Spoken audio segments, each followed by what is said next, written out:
Did technology wipe out serial killers? We were talking about that the other day. About how, not even with serial killers.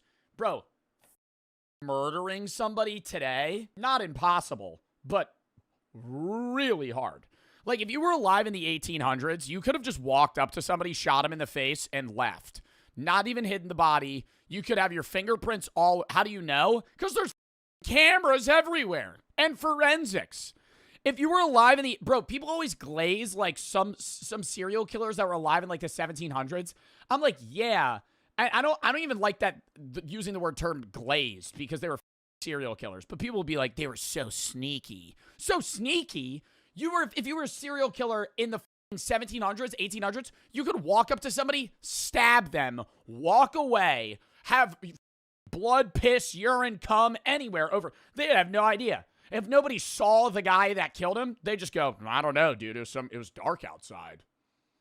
And then you move on. Why did the so-called golden age of serial killers come to... All right, I don't want to call it golden age of serial killers. Like we were in the Renaissance. ...such an abrupt end? Maybe because the world changed. Because the net closed in.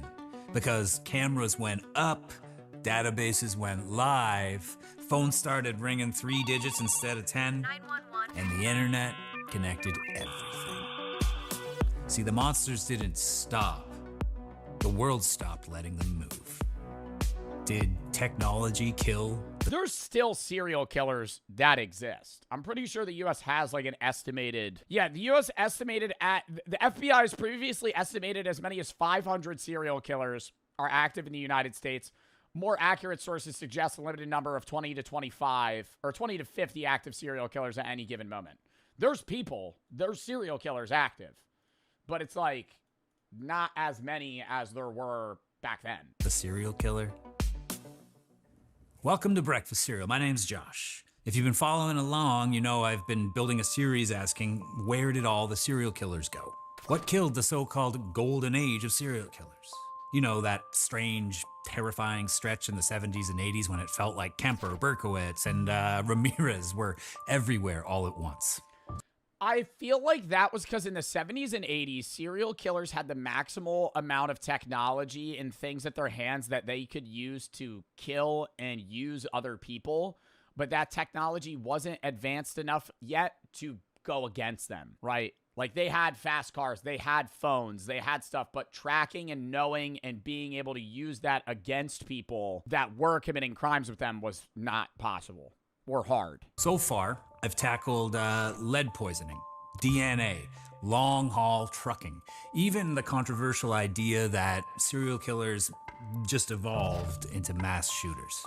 If you're new here, hit subscribe, check out the backlog, and... Really? I feel like there is a difference between mass shooters and serial killers. Not in like in a moral sense, it's both terrible, but I'm saying like the motivation between somebody being a mass shooter and a serial killer, I feel like one is wanting to just watch the world burn and like borderline like anarchy sociopath shit.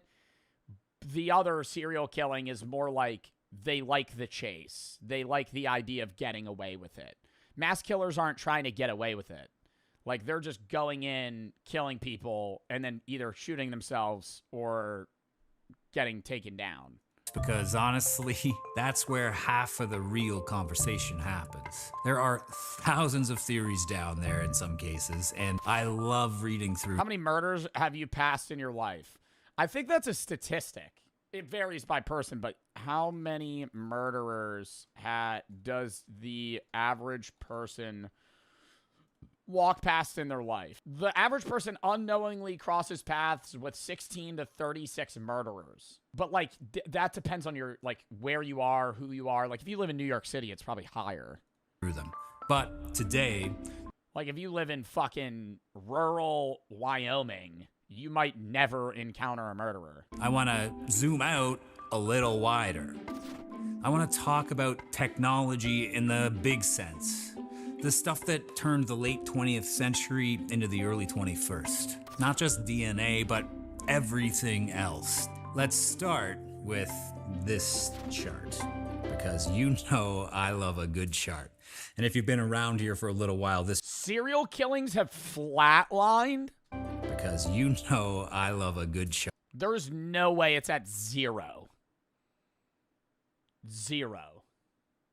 But in 1980, it was 100 people. And if you've been around here for a little while, this chart is starting to look very, very familiar. Serial killing. Do you think the average person in the U.S. in the 80s was like a woman was like genuinely fearful of? I know women today don't like feel safe, obviously, at night in like a dark alley or like situations where they could be vulnerable. But I'm saying, do you think it was like a daily thought for an average woman in the 80s in like a big city to be like, like this guy might actually be a serial killer? In early 80s, spiking way above anything seen before. Then, suddenly, by like mid 90s, downhill, a sharp decline. By the 2000s, the line is flat, having barely a shadow of its former self. Now, overlay another line, technological adoption. Home computers, cell phones, surveillance cameras, national crime databases, the spread of 911 systems, the internet. Yeah, it's not even just like casually explained, the global military superpowers.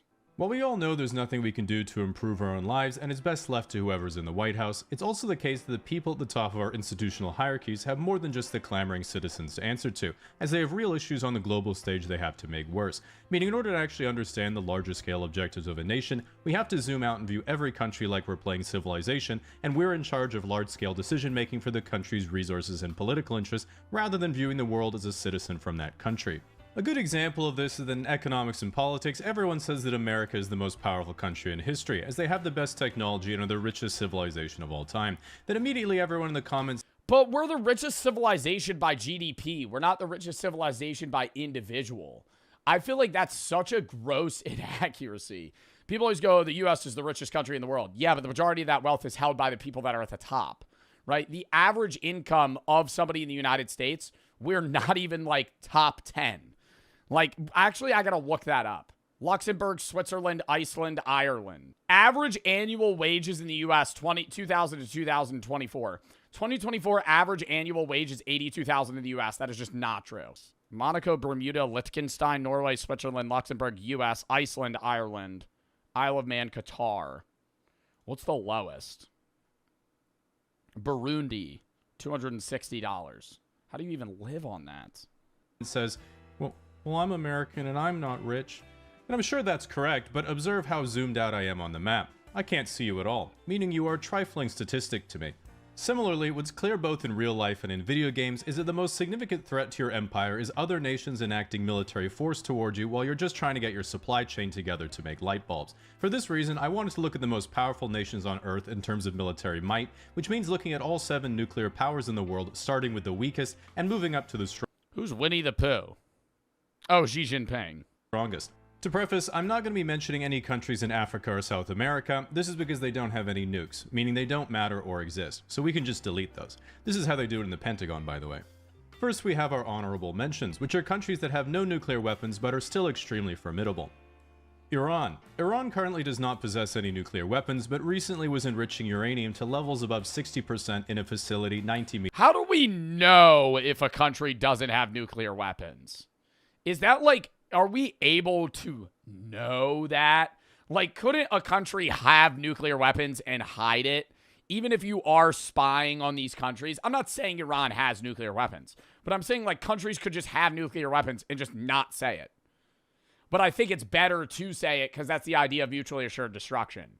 Because then you ensure your nation's survival from imminent threat because you could just threaten nuclear war back at someone. Meters under a mountain. This was a bit suspicious and of course alarming to America's Department of Defense, because as the name implies, what America is defending itself from is another country possessing an object that its current arsenal couldn't destroy.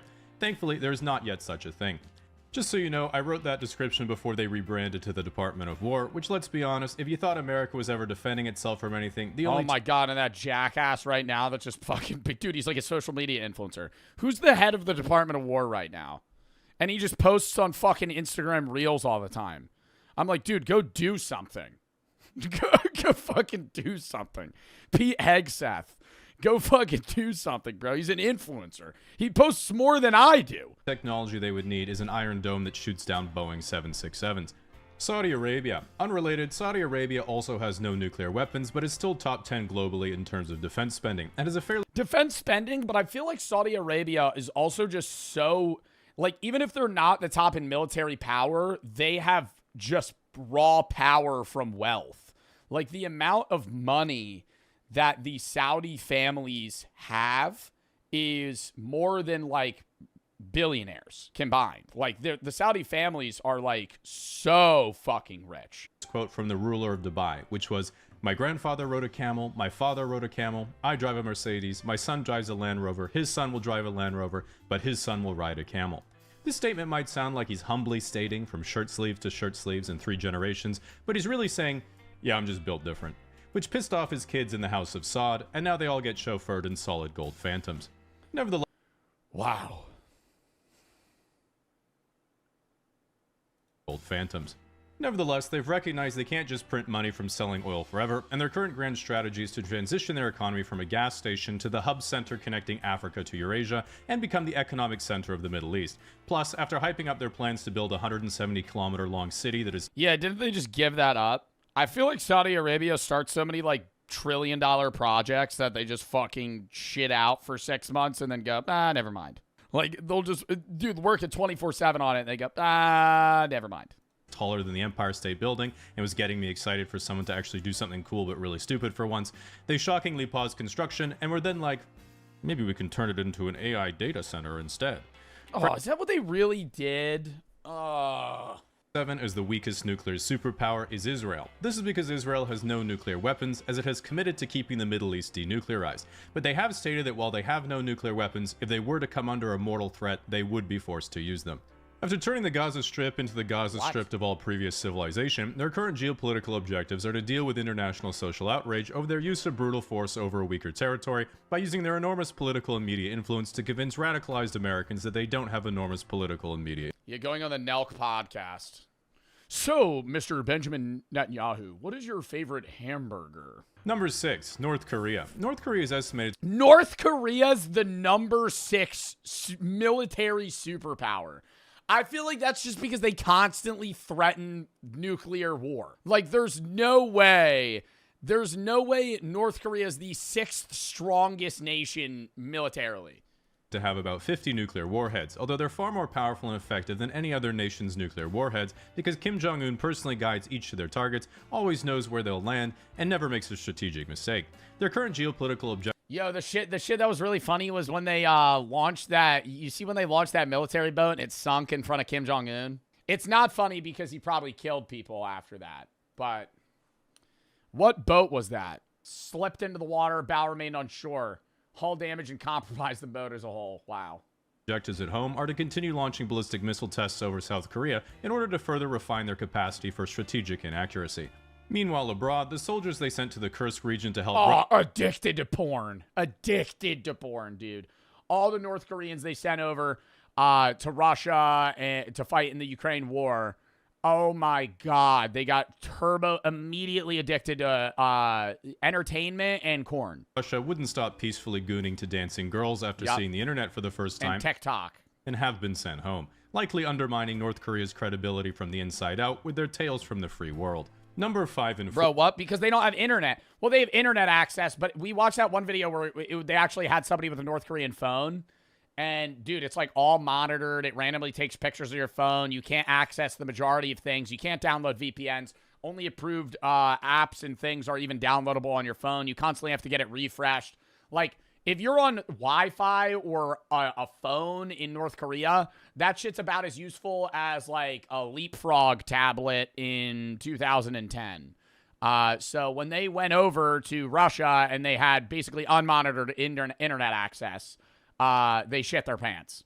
4. Pakistan and India. While even bigger in population than China with 1.45 billion people, India doesn't yet have anywhere near the wealth nor industry. Pakistan is much smaller in terms of population with about 250 million people, and even with half the GDP per capita at $1,500, it's still more than enough to secure strong borders around India, as both countries have about 200 nuclear weapons. Pakistan has significant trade and alignment with China, which allows China to strengthen their access through continental Asia and into the Middle East, whereas India is more aligned with the West, securing maritime trade and allowing them to bring you DoorDash anywhere in the world.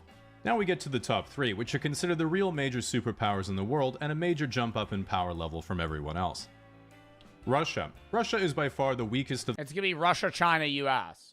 Russia's weak right now because they're going through all of their gold reserves. Isn't Russia just like burning cash fighting Ukraine right now? And like, what I think the person that runs the central bank in Russia went out again. The only woman or person in general that is able to speak out against Vladimir Putin is the leader of the central bank, because they have to be like outwardly honest about how their country's doing, at least to Putin. And she went out and was like, yeah, we're doing like really fucking bad. And then now she's not allowed to speak about it anymore. Its greatest strength is its enormous abundance of natural resources and sheer landmass, meaning they have access to the Arctic Ocean, the Black Sea and the Mediterranean, and land trading routes to China, Europe hypothetically, and the Baltics. While obviously a shadow of the Soviet Union, a lot of analysts are downgrading Russia's superpower status even further, as their military capacities seem much weaker than previously thought, and Western sanctions mean they're extremely reliant and arguably at the mercy of China as a primary trade partner. While Russia isn't overwhelming in terms of strategic military power, they are... Dude, take this with a grain of salt from 23-year-old Twitch streamer. I think China, in the way that they're going, is probably going to be making more money and more powerful than the U.S. at some point. China prints money.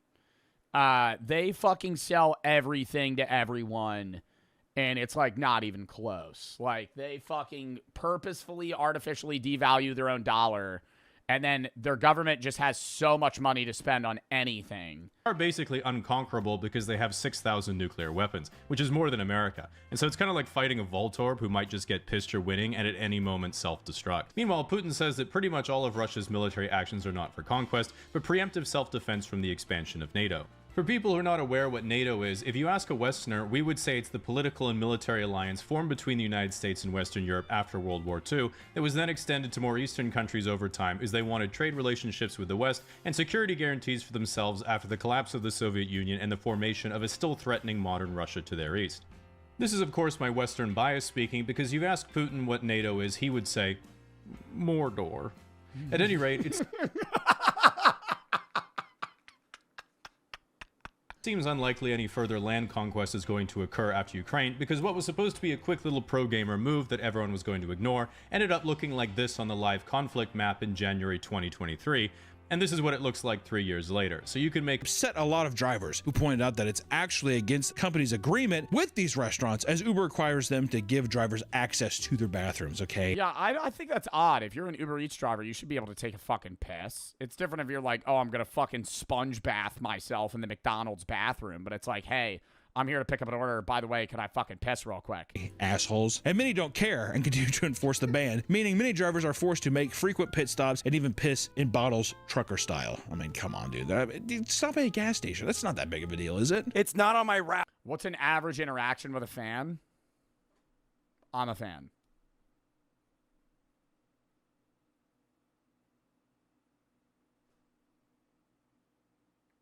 And now I'm me. Yeah. Really? Yeah. Dude, I watch you all the time. And I go, oh, really? That's awesome. He goes, bro, I love your YouTube videos. I was watching you 2 days ago. Can I get a picture? Yeah. Take a picture, dap him up, have a good day. That's it. Regular interaction. But see, you have 100 interactions, you're bound to have like 3 or 4 that are just weird. The common awkward interaction is they go for a fist bump, I go for a dap up, or vice versa. And then we hit the awkward switch. And then it's like, oh. Meeting a fan annoy you? No.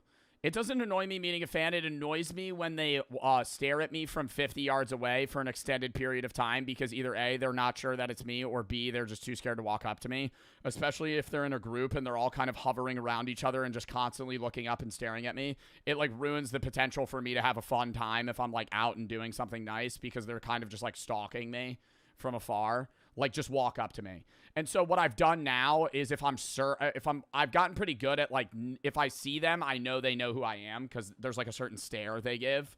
So I just break that so I don't have to deal with that. And I walk up to them and I go, do you know who I am? And I've never had somebody yet go, no, because it's pretty obvious. Like, they're going, staring at their phone, staring at me. So I just walk up to them. I go, you know me. And they go, yeah. I go, thank fuck. I usually go, I'm sorry, I'm just trying to break, like, the awkward. The only time I've ever denied people of taking a photo was when I've been in a hurry. Like, there was one, literally, while I was coming back from the trip with Jack, there were two guys that recognized me. I'm literally walking to my gate. They're actively boarding. They go, Joe Bart. I go, yeah, bro, what's up? And I just keep walking. And I'm like, fuck, I know they wanted to talk to me, but, like, I had to get on my plane, you know? So it's like shit like that. It's like, I feel bad because I'm like, oh, damn, they probably thought I was annoyed. But, like, I'm not annoyed. I just, like, I gotta dip. Even the robots that Uber employs are being targeted and destroyed. In Philadelphia, both restaurants and residents were excited about Uber's plan to deploy delivery robots in the city, but some angry citizens had other plans. Which, dude, fucking clankers, what are you excited? Yeah, or, well, if that happens, if you have, like, a delivery bot fucking try to deliver your shit, it flips over, it can't autocorrect itself. So does the app just cancel your order and refund you? Or do they be like, oh, we need to get a service agent to come fucking fix it? Citizens had other plans. Which, dude, fucking clankers, what are you excited for? Clankers rolling around your city? There's these little drones taking our jobs. The homeless are fighting back, though. I'm glad. After The homeless people in big cities are fighting delivery bots. only 1 month, multiple robots had been completely destroyed or vandalized. Many were left to decay on the streets as well. Online, multiple videos show people kicking them and sitting on them. Others purposely block and place them off their set path. Oh, it is easy to get food out of them. I wonder how hard the lock is to break. But if you are a homeless person, it's like, you know, you're not really hurting anybody stealing that food. Sitting on them. Others purposely block and place them off their set path, causing them further delayed deliveries. This hate for delivery robots runs deep, my friends. And in fact, one man has an entire social media account dedicated to aggressively screaming and harassing any delivery robots they see in LA. Watch what you do. Don't come at me. Don't come. You're going in a fucking shade. Don't you dare. Arvin is on duty? Wait, are these operated by people? Or are they just giving this robot a fucking name? Come at me like that. No, excuse you. Excuse you. Are you under the Terminator 2 mentality? Wait, what? Most delivery robots are highly autonomous, not remote controlled. There are there's humans on standby in case something goes wrong. That's the same thing with Waymos. Like, Waymos are AI self-driven, but there's, like, people in case something goes wrong. I hate how they just give them names, dude. Why are we giving a name to a fucking robot? It's the delivery robot, bro. Arvin. Arvin's on duty. Exactly. Just in case there's a conscious in there. Hey, buddy. Hey, delivery robot, Joe, hope you're having a good day. You will fall. After all this, Uber still plans to keep the robots in the city, claiming they were designed to be tampered with and send alerts when they break down. There you go. They should have them explode if people mess with them. Yeah, exactly. They let out just straight fart spray. You get near it and start fucking with it, it just starts spraying you. You just reek of shit the next fucking 3 days. Oh, you clinker. 5, 4, What? 3, 2. I mean, Akira. Mark Rover type shit? Yeah, just fucking sprays you with mace. Straight bear spray to the eyes. Move out of the fucking way. I have somebody's Arby's steak nuggets to deliver. If you don't move in 3, 2, 1. Like Sarah Connor. Ah! It's probably well known by now, but DoorDash as a company is extremely evil and has been caught treating its workers horribly on multiple occasions. What's fucked up is it's still an app on my phone. Is that food addiction? You tell me. Recently, the company had to pay out nearly $17 million to its drivers because from 2017 to 2019, it was caught using customer tips to subsidize drivers' base pay rather than adding tips to the overall payout. That is so fucking scummy. I'll do you one better, Nick. Well, isn't it also proven that, like, there is a, like, somebody, I don't know if it was DoorDash or Uber Eats, but there was, like, a whistleblower that said that these apps, number one, or adding priority, like, if you pay $3 for a priority order, it does actually nothing. It's like a myth. It's just farming money out of you. And then on top of that, like, they have a system, like an AI, like, computation thing to give a desperate rating to its workers. And the higher your desperate rating, the lower the order, like, monetary amount they'll give you. If you're somebody that works for, like, Uber Eats and you are really scrounging for cash, you're going to have a high desperate rating, and therefore they're just going to give you the shittiest orders because you're just bound to take them. And so if you're, like, more of a casual Uber driver, they're going to incentivize you by giving you better orders that make you more money, like, per order. Like, a desperate Uber driver might make more money, but they're doing more orders that are shittier. I don't know if that's, like, definitively proven, but I remember that was, like, a big thing, like, a little bit ago. Here, order some Taco Bell. Yeah. All right, well, they got me. It's gone. Definitely not downloading it as soon as I'm done. Definitely not reinstalling that app in 15 minutes. Well, here's the weird thing is, are they owned by different companies? Like, is Uber Eats and DoorDash competitors? Because when you use both of them, they're identical in UI. Like, if you use, I've used both. They're identical. Isn't that not weird? Like, if you use them, like, it looks slightly different, but, like, the same scroll page, they just look the exact same. Like, if you're on the app, you have no idea which one you're using. They're definitely not identical. They're very similar. In 2025, air traffic control workers up in the tower at Chicago O'Hare Airport noticed a small red car driving across runways and into restricted areas. Wait, what? Delivery driver finds way onto secured areas at O'Hare Airport, drives miles before being spotted. And into restricted areas. What the hell is that? Little Dr. Seuss car driving across. When they alerted Were they doing it? Were they just, like, insane driving on the runway, or were they trying to, like, get a shortcut to deliver food faster? airport security, they stopped the car and discovered a 36-year-old man trying to fulfill a DoorDash delivery. I'm on the tarp. Oh, sorry, I'm lost. I don't know how I got here. I was just following the Uber Eats GPS. Back. Did I take a wrong turn? Oh, God! Like flying right above him. Whoa! How could you get in this area? I think just an old guy who got He's lost. 36! Yeah, he's not an old guy. I mean, you'd have to pass barriers, dude. I feel like he'd have to drive through a fucking fence. Like, you can't just mistakenly drive onto a runway. Shit like this. This is what you would call a PSL guard. Oh my gosh. But a PSL guard wouldn't necessarily have appeal. Because again, look at this shit. So I guess PSL is purely for the male gaze then. My zesty theory. Is that a real photo? That's not a real photo. Chat, that's a real image? No. That is. That jaw structure is unreal, though. But that's what I'm saying, like, I'm not judging this guy by any means either. I feel like why is, like, I think it's just like the more like you look like a stone sculpture, the more attractive you are on a PSL scale. This is where we get shit like this. This is what you would call a PSL guard. But a PSL guard wouldn't necessarily have appeal. Because again, look at this shit. So I guess PSL is purely for the male gaze then. My zesty theory is being proven again. And I find this is no better time than any to really dive into the BP terminology. First word you probably already know, it's Chad. These are people that the BP community can collectively agree, look good. So mainly like these three models. And then we have Chad Light. What am I talking about, cunt? But anyways, this is just a little lower. You wouldn't really be considered a Chad, but I don't know if you have to apply for Chad status. Is that something that they do? No, I always thought that you can't move up, like, far, right? In the BP community, well, you could like make yourself more attractive and move up, but like if you're sub 5, you're never going to be a Chad in the BP community.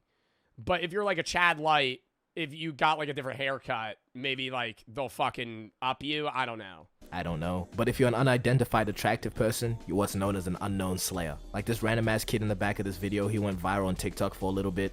People calling him unknown slayer. Another example is this one guy. I just wanted to point it out because of this comment. Nigga said bro is real life Marlon. Bro, what the fuck is you even Real life Marlon, like Marlon's an anime character that doesn't exist. talking about, bro? What the fuck does that mean, bro? I'm telling you, they worship this nigga Marlon like a deity. They don't even consider him real. And if you're the very pinnacle of male attractiveness, you're what's known as a true Adam. And this one guy they call a true Aladdin because he's Middle Eastern. There's not really a pattern there because that's the only example I could find. So maybe there's a different true so-and-so depending on Who's like a true Adam though? the race. I don't know. And then we have the term high tier normie or HTN for short, which means you're a really good looking person for somebody that's not an actor or model, just missing out on Chad Light status. There's also mid tier normie, which is somebody who out of 10 is like a 6 to a 7. I know what I just said. Just be cool. I think people normally rate me like mid-low tier normie. Please. Then there's a low tier normie, which is pretty much just an average looking person. And then, you know, sub 5, which you know what that means. That's pretty much all the dumbass terminology these niggas use. But we also have the president of Black Pill, Clav. You know, interesting guy. People call him the insecure final boss. Marlon Moggs. Didn't he say, oh my god, wait. I know this clip. Marlon Moggs, all of you? Yeah, but he's black. Yeah, what a fucking comeback. What a fucking comeback. Isn't Marlon also not black? Like, it's just, Marlon Moggs, all of you. Yeah, but he's black, so. No, he's not. Reasonable take. But overall, the whole belief with Black Pill is lookism, which means if you're chopped, people are just gonna treat you well. Like, what that means. Like, what an outwardly racist thing to say. Like, it's just like, yeah, but you know. Obviously, people do treat you different depending on how you look. You see how they did Dream? Bro, people who had never heard of him were just flaming him after the face reveal. What do you think the BP community rates Dream? Just because he looked a little bit like Rumpelstiltskin. It's really just the angle he recorded it. He's not even chopped for real. See? But you know, Sub 5? the idea of people... I feel like they do like low tier normally sub 5. I don't know. It's just like anybody, dude, when you go on like BP TikTok, you realize anybody you like, dude, like Brad Pitt, for example, they probably rate him pretty high. I would say Brad Pitt is a 10. I would say Brad Pitt in Fight Club is a 10. Like, he is like a very attractive guy. But I feel like I could say that. I don't know what they rate him, but I wouldn't be surprised if, like, I would say, hey, this guy looks like a 10, 4. And here's why. And then they'll give you a 4-paragraph statement on, like, every small thing that's wrong with their face and why they should be rated lower. Treating you differently just because of how you look. Black pillars just do too much with it. Would Charlie Kirk have gotten assassinated if he were Chad? Well, probably not. What? What? What? Would Charlie Kirk have gotten assassinated if he was a Chad? Probably not. Is this a fucking meme video? Clav is trying to say that if Charlie Kirk was more attractive, he wouldn't have gotten fucking killed. Would Charlie Kirk have gotten assassinated if he were Chad? Well, probably not, and here's why. Good-looking people experience something called the halo effect, so it's quite possible that if Charlie were to be better looking, someone wouldn't have hated him enough to assassinate him. The whole mess. What? What? What? What the fuck? What are you talking about, bro?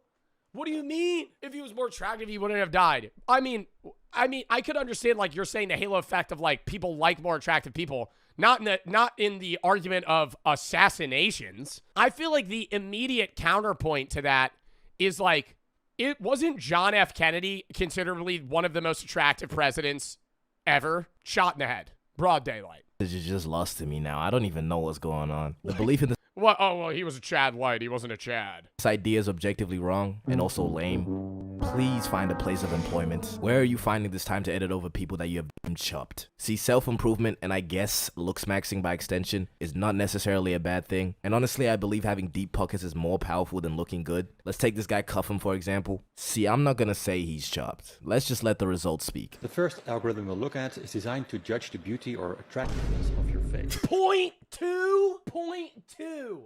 No fucking way. will give you a score between 0 and 10. But he has motion and he's pretty financially abundant and he has managed to acquire females. Money and status really has a larger influence on how you look. Am I about to make my own pill? I'm gonna call that shit purple pill, or PP for short. But deep it though, Elon Musk could really bag more than a broke ass nigga that looks like this. And Elon really built like a Tesla for real. But it doesn't really matter because that 0.7 in his net worth could retire several generations, alright? Yet black pillars still believe looks are everything. Damn, I didn't even think about that, bro. The 0.7, the 0.7, $700 million. Generations, alright? Yet black pillars still believe looks are everything, you slow ass niggas. So you know, instead of smashing your skull, how about you get some motion? Looks maxes, black pillars, they're a community and they like to share their knowledge. And the best place to see this in action is Reddit/looks maxing advice. Whatever you do, if you want actual advice, do not look on here. Let's take a look, shall we? 15, male, is it over for me? Nigga in the comments said, you could just be famous. Alright. Bro must have taken PP. That stands for purple pill, by the way. Okay, next. What can I do? Please be honest. Okay, so niggas are trolling. Okay, so the 1 in a billion chance that, okay, the 1 in 0 chance that this is real. It's time to let it go, Unk. Let me try to find some actual serious ones then. Alright, this guy, 28, chronically single, and I know my forehead is huge. Okay, sounds reasonable. His forehead cannot be that bad. Interesting. The comments have some helpful suggestions. Shaved head might be the move. Maybe balance it out with a light goatee. You evil ass nigga, okay? You know what you're doing, bro. Gain about 30 pounds and you grow into that head. Is that something? Gain about 30 pounds and you grow. Stop. I'm trying to. That's actually fucked. No, that's actually fucked. You can grow into a head. Tell women you can read minds. Next, bro. Surprisingly, a lot of women are on this subreddit too. I don't think they really reply to There's women in the BP community. I thought that's only, but is there like BP guidelines for women? Posts, but they put a lot of them up. And maybe my black pillars being zesty theory was wrong because a lot of them put up shots instead of actually giving advice. How big is my forehead? 1 to 10. You know, coming from the last one, you know, I'm gonna give this shit a 1. I think a lot of people in the comments forgot that question though, especially fucking Shakespeare over here. I'm captivated by how pretty you are. I would kiss that big forehead. It's not big, just kissable is all. I'll give it to you. You're tough, I guess, twin. Shut of the year. And then there's this guy that just said, can I have your number, please? No. Oh my goodness, Valentine! No, What? Oh no! No. That is not the shot! No. That's air, bro. That's straight air. And you know, sometimes even the girls' posts get flamed. You find me attractive. Why/why not? See, why are women going on the looks I mean, like, why is anybody going on this? But why are women going on the looks maxing advice? See, a lot of these comments are just not nice. But one stood out to me. This guy said, you look like you're offended by everything. Honestly, not a bad observation. You can't hate it. Okay, the more I dive down this subreddit, the less I believe it's actually serious. Just look at— Yeah, I feel like a lot of it's got to be meme shit. There's probably like there is a BP community, but like, dude, a subreddit that anybody can join, bro. A lot of people are just gonna join it to troll. Some of these posts. Is it over for me? 214 male. It's been over for quite some time, Abe. 19 female. How do I improve my looks? Reincarnation, man. Okay, I'm gonna just leave it there, but you know, message of the vid, take PP, not BP. Bye. Outro. Wow. Next video, chat.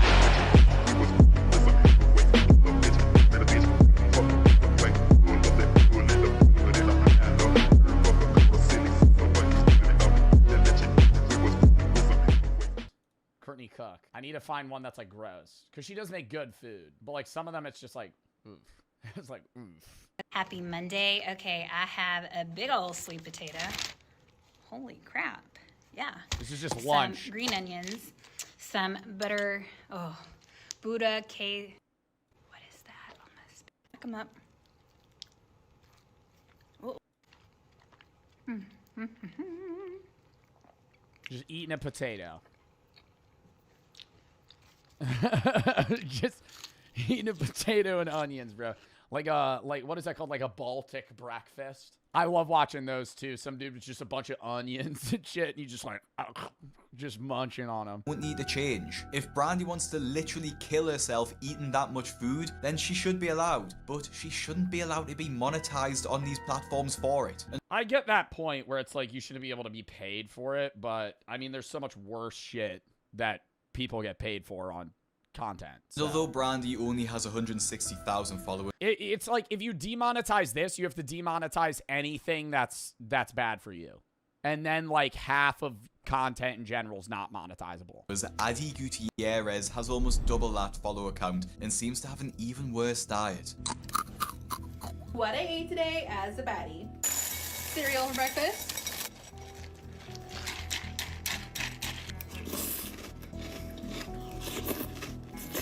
I mean, again, she is just another influencer starting the day off with a massive bowl of sugar. I get cereal's convenient and a lot of people watching this video will probably eat it, but just take Yeah, I used to eat cereal every day before school. some time to look at Something you got to grow out of, though. I think like once you're out of high school and you're eating, you can't be eating like just straight like Cocoa Pebbles for breakfast. That's like a dessert thing. I eat cereal for dessert now. Starting of the day, bro, you got to be eating like egg whites, bagel, you know, some shit like that. Fruit if you want sugar, not like or cereal, yeah, like Weetabix or even like mini wheats, bro. Like that's like better. At least you're getting like good calories. how much sugar is in your breakfast Starting the day with a bowl of Trix cereal, and I can guarantee you will be surprised. Like I said before, eating this sugary cereal is an awful start to your day and it'll just leave you feeling hungry later. And then to make things worse, she has about 4 portions of it in just that one bowl. Good morning, baddies. double Red Bull. Sugar free, of course. Yeah, I gotta say, the original Red Bull flavor is fucking ass. It is so bad.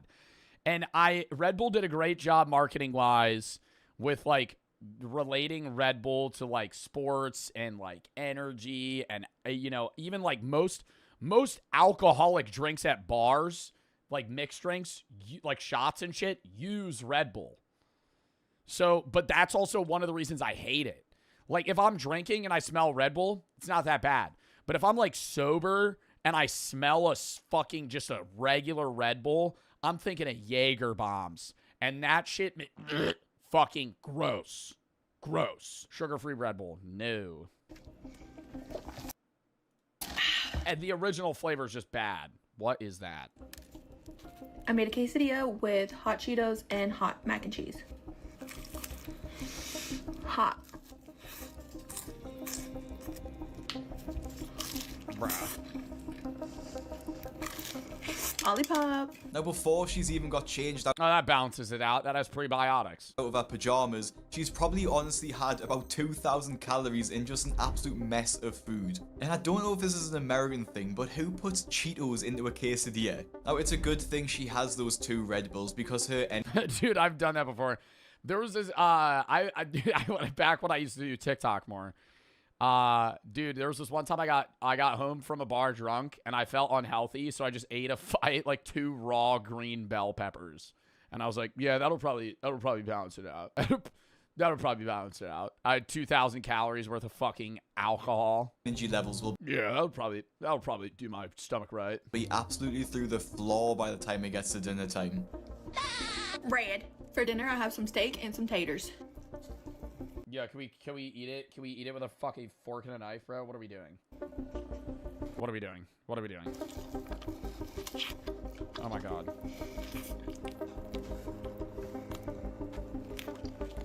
Is that butter? Is that just butter, or is that... Wait, no, that's mashed potatoes. SpongeBob. Delicious. Now, is it just me that gets pissed off watching that? It's just the absolute height of gluttony, and it's honestly just gross to watch. And again, the comments are absolutely brutal on this post, with people asking if she's trying to have a stroke, and another even asked if this was a standard American diet. Yup, that's how that's how everybody eats. Now, I know this isn't the standard American diet, but actually 40% of Americans are obese, so it has to be at least... Yeah, but bro, even the average obese American doesn't eat like that. The average obese American just eats like an extra meal of the day that's like ultra processed and unhealthy. Like I feel like dieting is really hard, but like it's just a matter of cutting out like the shit, right? Like people just don't eat fucking... Dude, just swap shit out. It's like people are like, oh, well, I don't want to diet, I'm hungry. But I'm like, you're hungry because you eat like fucking shit. Like... Swap out the bad stuff for like vegetables, man. Like if you eat 2 cups of cooked broccoli, you're full for so long, you know? But if you're eating a fucking processed sandwich of sorts with like white bread, meat, cheese, and then fucking just like mayo, you know, and then on top of that, you're having like a bag of chips. Like, that's gonna fucking flood right through you. Similar to what a lot of people are eating. Now, the reason I get annoyed at these videos isn't just because of the fat, and despite... Does the FDA even do their job? Dude, the FDA just ensures that shit is like safe to eat. They don't really like restrict people. And even on that, the FDA is so loose with US rules. Like, the majority of the stuff that we have is like highly processed with like chemicals and other preservatives that other countries can't have. What people online might think, I don't hate fat people. I get annoyed at these videos not just because they're normalizing these awful diets, but because they're being rewarded for it too. Like I showed with James Bowler before, not only do they get free meals, but they get paid by these platforms in the form of ad revenue.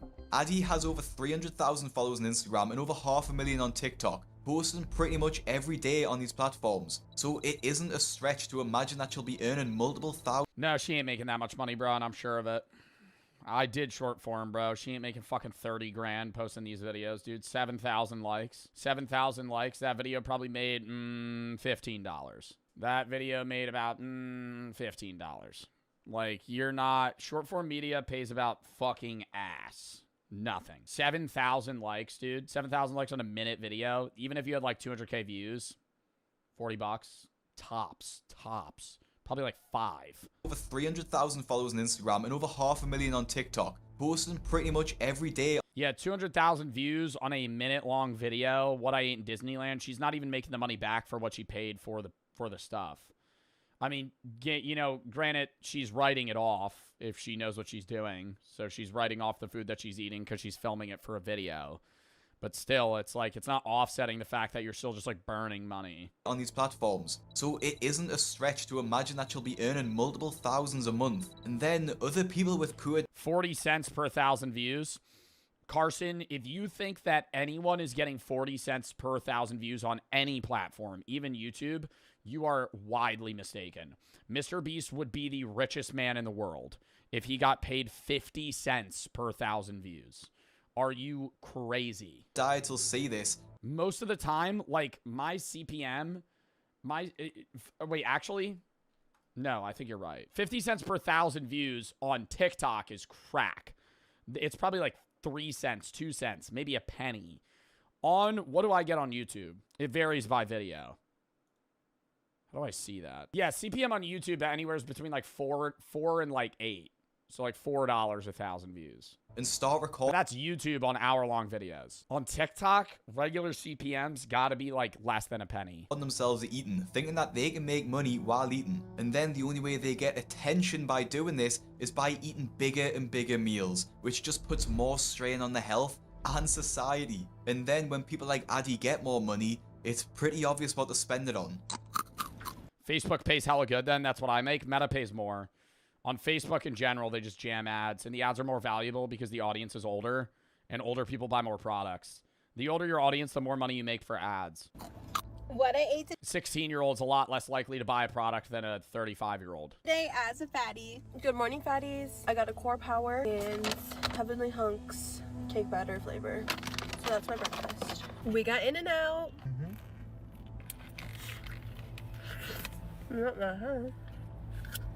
Yo, but who's literally hype as fuck? Like, yo, the In-N-Out video just released. Oh my god, I can't wait to watch 3 minutes of just straight silence and... Oh my god, you guys. Oh my god, you guys. This triple-decker burger. Oh, it's so good. Like, why would you want to watch that? Bro, the noises make me frustrated. Like slurping. Ew. That's some shit. Yo, this is the motherfucker that's ordering. Yo, when we did that Doug challenge and a motherfucker ordered Frank's fries at Taco Bell, that looks gross. That looks fucking disgusting. No, actually, if you ever have the money and you want to do some dumbass challenge with your friends, do the Doug challenge. Go, yo, I'll have what the person in front of me ordered. And I guarantee you 8 out of 10 times they're going to order the most gross ass meal. Bro, what happened to a motherfucker ordering just a regular burger? What is that? What is that? What is that pink slop on top of those fries? Those are wet. You're dumb as fuck. That looks so good. Yo, that's the problem with the United States, man. Genuinely. Genuinely. You think that looks good. Dude, those fries look bland as hell. They're covered in cheese sauce and they're wet. They always stick together anyway. Your mother's so old that her breast milk is powdered. You breastfeed like this.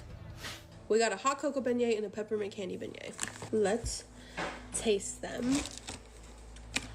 Here's one. Don't like it already. Okay. Okay, hot cocoa. That one's pretty good. Trying a normal beignet, but they've been sitting for like an hour or two, so they're not that good. Okay, well that was it for my very short and sweet what I eat in a day. Notice how none of the food she ate this day is home cooked. Later, right? Even if you don't speak, say you don't speak the language. You know, I feel like there's something that you'd be able to do. Kim successfully I'm not escaped even Camp just saying 18. U.S. embassy, just any embassy that's not in association or partnered with North Korea. But his path to freedom is still very long. After finding a worker's uniform, he changed his clothes. You want to know what an embassy is? Ooh, that's true. But you can't just walk up to a random guy in China and be like, I'm from North Korea, help me. You're not going to be able to speak to them, and it's like, what the fuck? Like, they're just going to rat on you. And starts a treacherous journey that will take him many months through China and Oh my god, he had to go all the way to Mongolia? Mongolia to South Korea, where he'll eventually What? He had to make his way all the way to Mongolia so he could catch a flight to South Korea? seek asylum. Escaping a prison is one thing. Escaping the country is another. We made a whole video on how to escape North Korea. Link is in the description. Yeah, we watched that video. Shin also manages to escape from Camp 18 twice, both times by crawling under a fence. Both times he's recaptured. After his I'm wondering why he wasn't killed if he was recaptured. second attempt, Shin is sent back to Camp 14 and is thrown into a special detention center, a place with only one purpose: torture. I still have the scars of my torture and the burns. Look at my arms. My arms aren't normal. They are bent and deformed. Before His arm is like they snapped it. I was tortured, my arms were straight.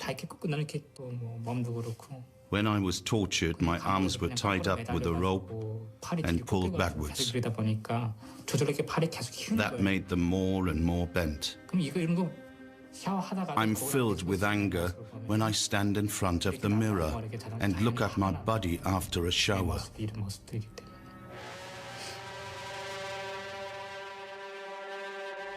After 4 weeks of torture, he's thrown into a pitch-black cell. No windows and barely enough space to lie down. There he'll spend the next 6 months. After his release, Shin is thrown back to the general prison population. He has to work in the coal mine, the farm fields, and eventually in a garment factory. This is where he meets Park Young-chul, a man unlike anyone Shin has ever seen. Born into an elite family, Park once held a prestigious job and had seen the world beyond North Korea's borders. What? So he left North Korea? By then, Shin already knows he's on the execution list. With Park at his side, he begins planning what will be Shin's third and final escape. Shin and Park are assigned to do some woodwork up in the mountains, along with some prisoners. They're chopping wood near the outer fence.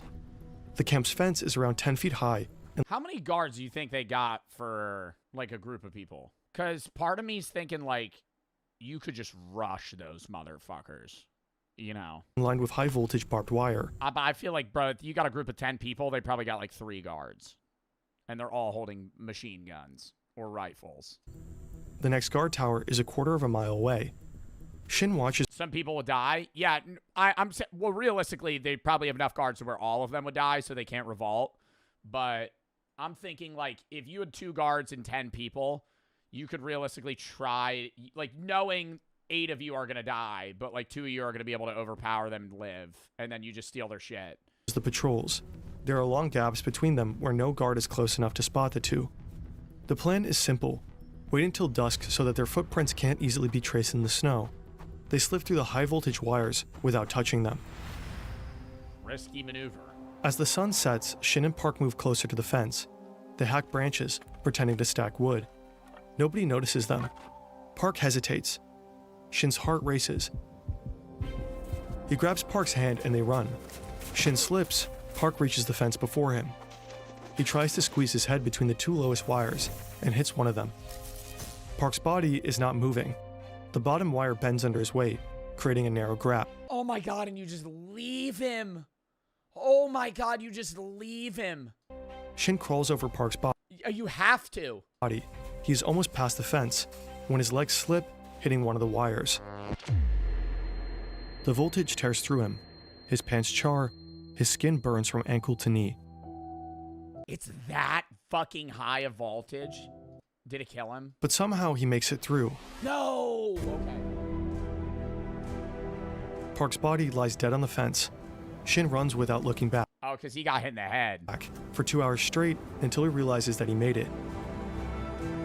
He manages to cross the river to China, and after a journey of almost 2 years, he finally reaches South Korea.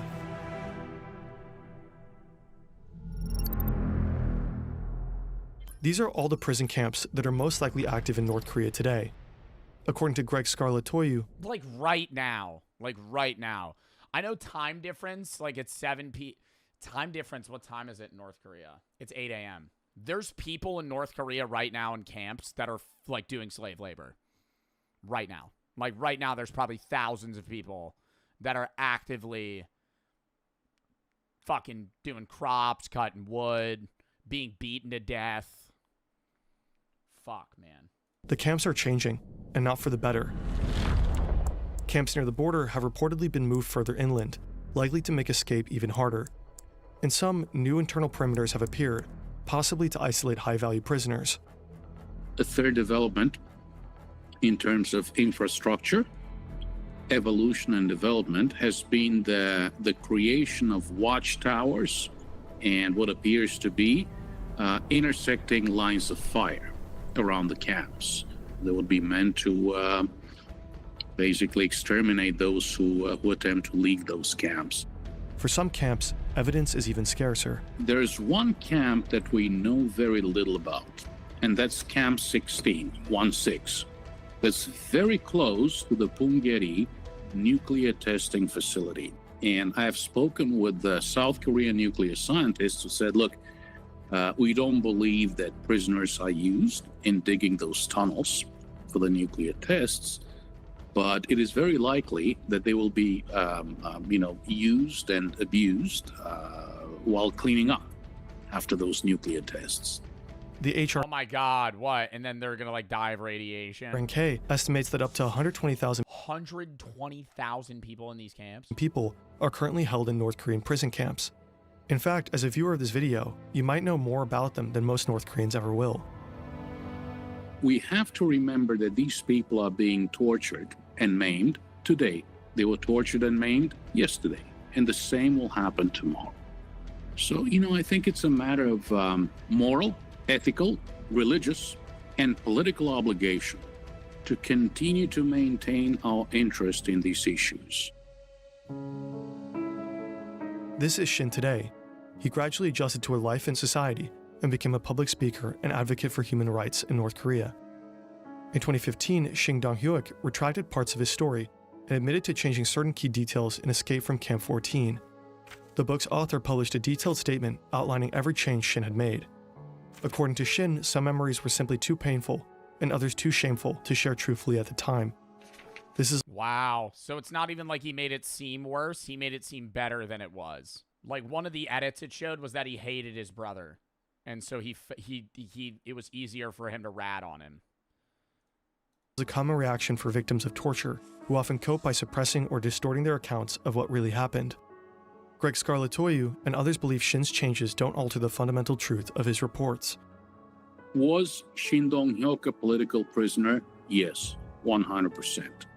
Okay, he spent some time both at Camp 14 and Camp 18, right across the river. Did he witness the execution of his mother and brother? Yes, he did. So the fundamental elements of Shin Dong-hyuk's story did not change. Shin bears the Yeah, it's like small little additions to each part of the story. scars, physical and psychological. I just don't know how you could physically live a regular life after that. You know what I mean? Like they're very like advocative and they do public speaking work, but it's like always in the back of your mind, you're going to be like, people I knew are in that camp right now. Like, you escaped and now you could live in South Korea, but it's like, you know, there's over 100,000 people that are there still, and they're just never going to get out. Wow.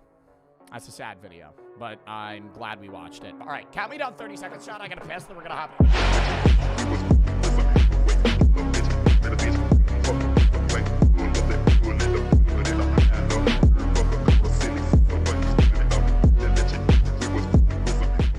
And that is something that she does all the time. Bro, I don't think it needs to be home cooked, bro. That shit just looks... Bro, that is actually just fucking slop. Because she can afford to eat out all the time. That looks so bad. Yo, I'm getting mad at the chatter that said that looked good. I'm sorry. Yo, those look like the worst fries ever. They're fucking pale. They look frozen. They look cold. They're sticking together. Dude, are you insane? Those look so bad. The sad thing about a lot of these accounts is that people actually support them. And it isn't just other obese people who want this unhealthy lifestyle normalized, but it's actually people that get turned on by it. I found one account during the research of this video by a guy who said he was taking his fitness journey seriously while literally bragging and holding his belly, showing off how fat he'd gotten. And the comments in the video are all love hearts and calling him perfect, while he's literally killing himself by eating massive amounts of food. And although this guy's videos are clearly fetish content, the video that Addy and the others make also feed people's frankly disgusting fetishes, although maybe not directly, but it's still... It also is like a snowballing effect of people compare their health to those around them a lot of the time. And if everybody around you is absurdly unhealthy and you're also witnessing these people be really, really unhealthy online, it actually makes you feel better about your own health. In like a weird Schadenfreude, you know, pleasure from other people's pain.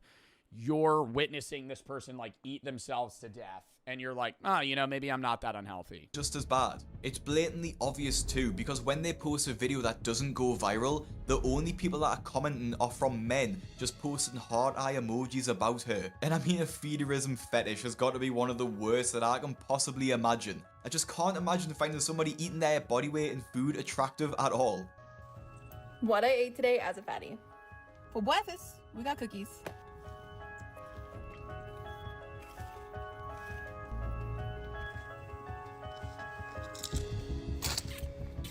I don't know. I think like the fat phobia of seeing somebody post this and then making fun of their weight isn't what should be said, right? I think a problem with the social media trends today is like when you see this type of stuff, it's like, okay, well, obviously you shouldn't be like, you go girl, you know, eat the 5,000 calories.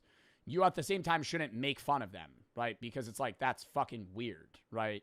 But it's like, hey, like, you should probably stop eating like this. You know, like, that this is going to kill you at some point. So good. Pizza. The edges are... Like, in the same sense, bro, like, if I smoke, bro, y'all don't make fun of me, but you're like, that's bad, right? It's bad, right? Smoking causes cancer, right? If I smoke weed, that's bad for me, right? I'll say that. But it's like, there's a difference between, like, being fat phobic and then being like, hey... This is unhealthy. Crispy, but you know, it's a little limp. We're just gonna like fold it up. Like Addy there is just eating donuts and fried chicken for breakfast with what I'm assuming is a full sugar drink. Probably over 1,000 calories in the meal. And people find that attractive? I'm picking on Addy here because she's one of the most popular in the niche. But she doesn't actually have as insane meals as some other people who post their what I eat in a days, like Heather Ryan does on TikTok.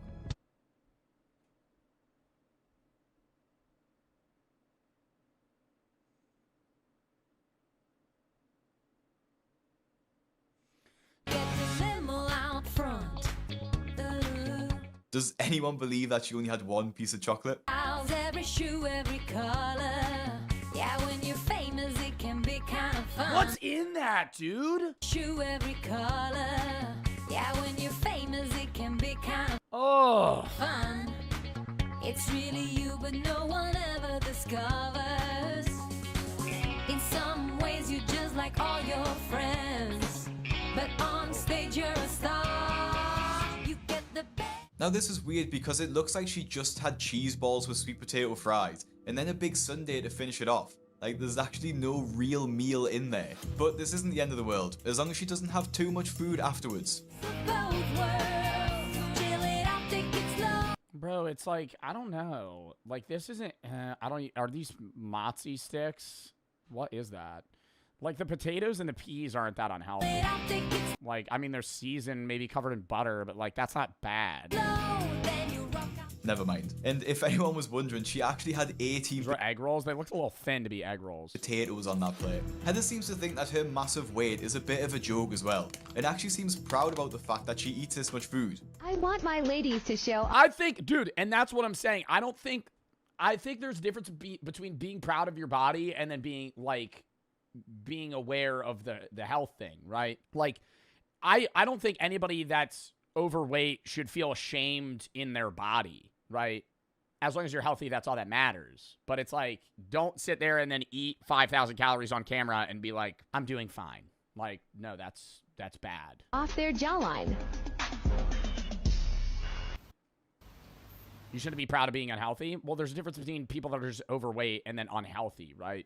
Like, being like 30 pounds overweight doesn't mean that you have heart problems. But then it's like, okay, now you're eating 6,000 calories a day. That's going to kill you. If you laugh, you go into hell. She will probably be over 350 pounds at this point and shows no signs of caring about losing weight. So, as sad as it is to say, I wouldn't be surprised if she suffers a medical emergency. But it's just hard, man. Like, if you have like a friend that's, I mean, whether it be you, I'm not making fun of you, chat, genuinely. Like, if you're overweight, I've seen no problem with it. But it's like, from the perspective of a friend, like, you probably know somebody in your life that's overweight. It's hard to bring that up to them because it's like, they're going to perceive it as being judged, you know, when you're perceiving it as like caring. It's like, I don't want to say it's easier. It's never easy to bring up like a friend's addiction, but it's like, I honestly think it'd be easier to be like, hey man, you should stop doing cocaine versus like, hey man, you're kind of fat. Cause like, imagine from that person's perspective, like if you're like somebody that does a bunch of cocaine and your friend comes to you and they're like, you should stop doing coke. You'd probably go, you're right, man. Versus your friend coming up to you and being like, hey man, I'm kind of concerned, you know, you're getting pretty heavy. And, like, that's getting to a point where, like, you might have a heart attack at a young age. You might get diabetes. Like, your friend there's no nice way to bring that up. You know what I mean? Like, how do you nicely bring up to your friend that, like, you think they're going to die young because they eat too much? You can't. Like, so you just sit there and it's like, you know, like, you love the friend, but it's like, what do you say? So you want them to lie? No, you just don't bring it up. That's the problem. So then everybody sits there and you watch that happen, right? Whether it be you or your other friends, your friends are like, I'm letting you know if that's you. Your friends know, and they've talked about it, right? I'm being dead ass. If that's you, right, your friends want to bring it up to you, but they don't. Not because they don't care. It's just like, how do you, in a non-rude way, tell your friend you think they're getting to an unhealthy level of weight? You can't. In the near future. Honestly, I haven't got That's so sad. It's a problem in the US, man. Like, you just can't bring it up. much else to say about these fat TikToks. I just find them disgusting, and I seriously hope that TikTok and Instagram stops these creators from being able to monetize themselves eating massive amounts of food and normalizing obesity. Because they know, you know, it's not like they're oblivious to it. It's like, so it's like you're just bringing something up that's like, it's just gonna come off as rude. Like, if you have a friend that gains 50 pounds in 2 years in just fat, like not muscle, like you're going to witness that and you're going to be like, oh, wow. Like like in your head, you're going to go, you know, you should probably lose weight, but like, you're not going to say that to them because that's fucked, right? It's like, even if you're coming from a caring perspective, I will say it is gotta be real with them. I mean, yeah, but it's just like, I get it being tough. Just Instagram and TikTok that allow this now. YouTube actually demonetized my video about the craziest meals in my 600-pound life because they want to steer people away from Telling your friend that's addicted to cocaine is the same thing. No, see, here's the problem. You tell your friend that they're addicted to cocaine and they need to stop. They could just stop.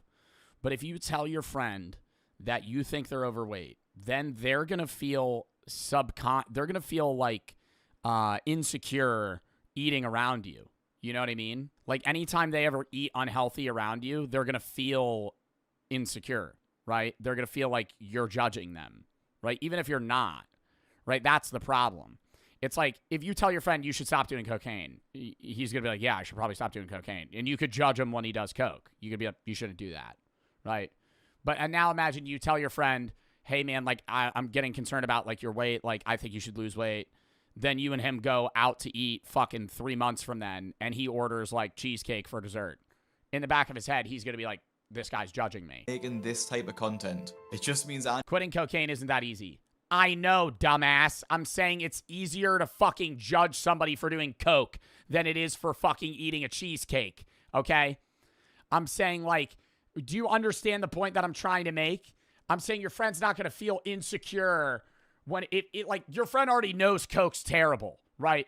If you're doing cocaine, you know that's fucking horrible for you. But if you're eating a cheesecake, you could reasonably be like, all right, that's not bad for me. Even if you're, like, on a diet, right? People that are losing weight still eat bad here and there, right? You're giving yourself a cheat meal, right?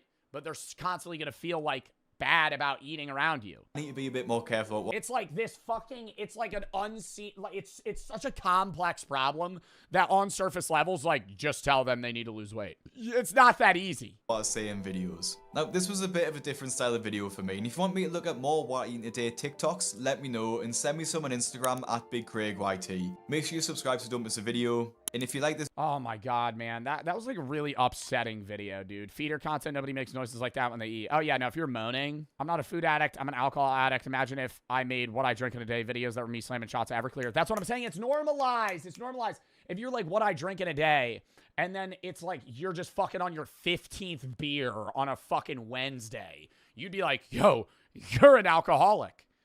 Like, that would be like, you're like, dude, you're killing yourself. Like, this is bad, right? But with food, it's like it's such an obscure problem because you need to eat. And everyone eats like shit, right? It's just the level and consistency of shit people eat that skews the numbers, and then it's like, okay, well, what do you say?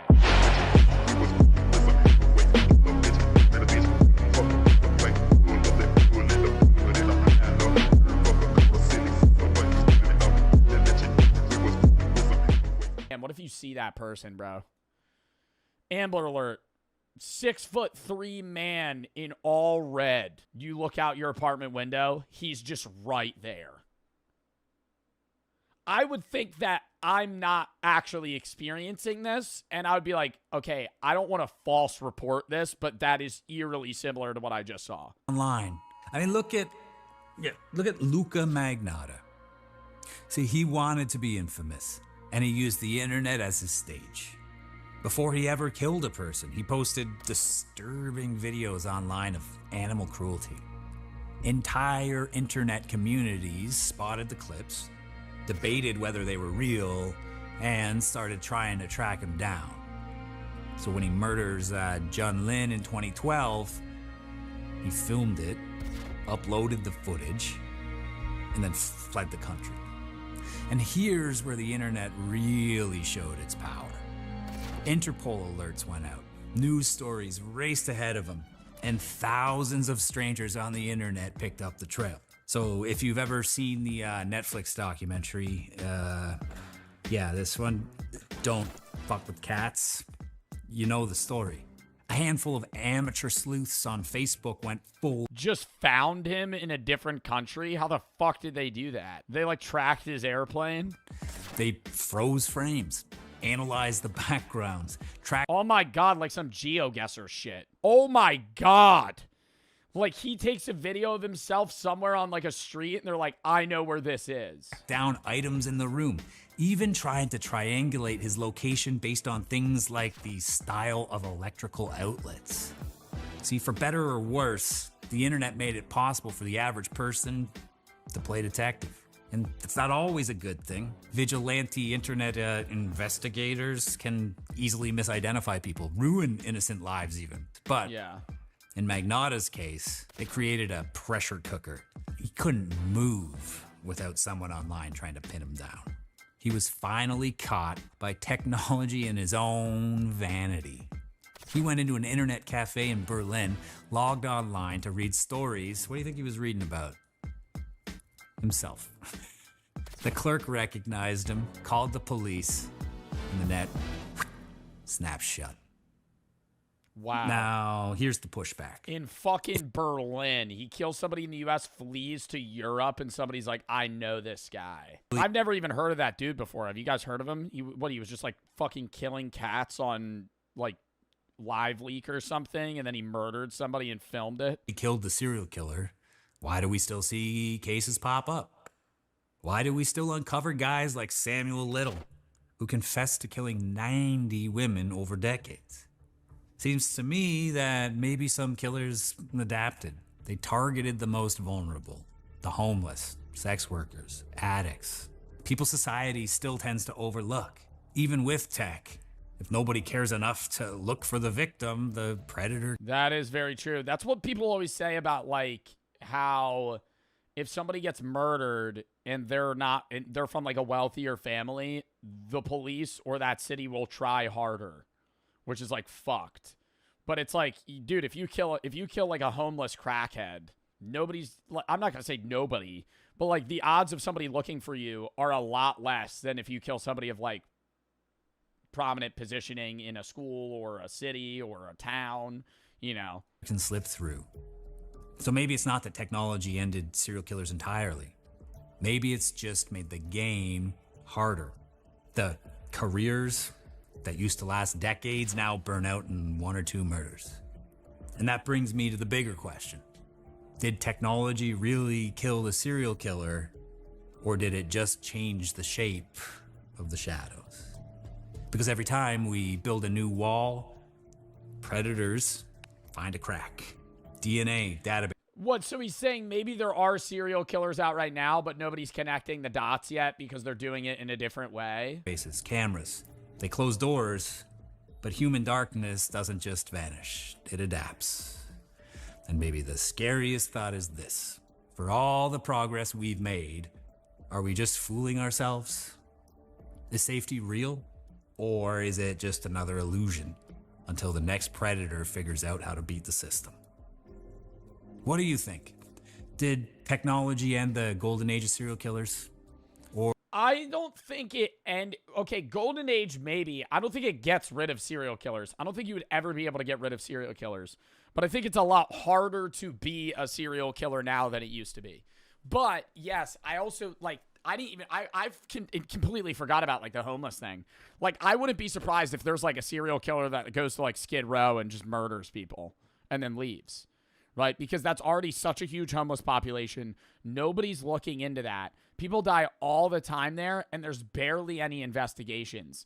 So it's like, in instances like that, I could really see like people like jumping around from like Kensington to Skid Row to like fucking areas where there's just a lot of homeless people or people that are kind of off the books in terms of like, you know, income, society, jobs, connections. So when they died, nobody even finds out until months later. And then it's like, well, you know, they probably got murdered by another homeless guy, and they don't really look into it. And so it's like, there's probably serial killers that do that. But it's like, even then, now their options are more limited. It's not as easy for them to be like luring people at a bar and then like bringing them back and trying to turn them into zombies like Jeffrey Dahmer would. It's not that serial killers are dropped. It's police departments, state AGs are afraid to label anything until after the fact comes out. Yeah. Oh, because they don't want to like worry the public or something and be like, we think this is a serial killer. It's like the Fermi paradox all explains the combined, cutting down the numbers until they're tiny. I don't know. There could be a serial killer in chat. Yeah. More likely like just a murderer, not a serial killer. Like serial killers are far and few between. But murderers are more common. Still uncommon to the regular population.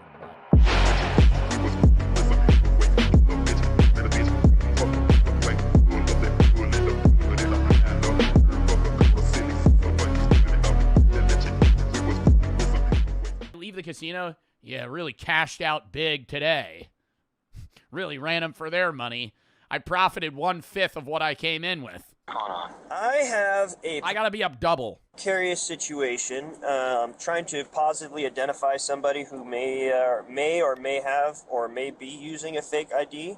So I've got 2 names, 2 Nevada driver's licenses. What's the most you've ever won? Online gambling or regular gambling? Most I've ever lost in a day, $2,000. Most I've ever won in a day, $2,500. I'm not like Aiden Ross, bro, or XQC. I'm not like going out there fucking throwing 100K on the table. I'll be up or down like $1,000. Numbers and all that. If there's a chance. You lost 8K to Jason. That doesn't count. That's not, bro, I'm saying casino gambling. Yes, okay, all time, yeah, I lost $8,000 to Jason the Ween. All right, fucking, yeah, we gotta always bring that up every other fucking day. Yes, I lost $8,000 to Jason the Ween. On a bet. It was a bet. It was gambling. Yes.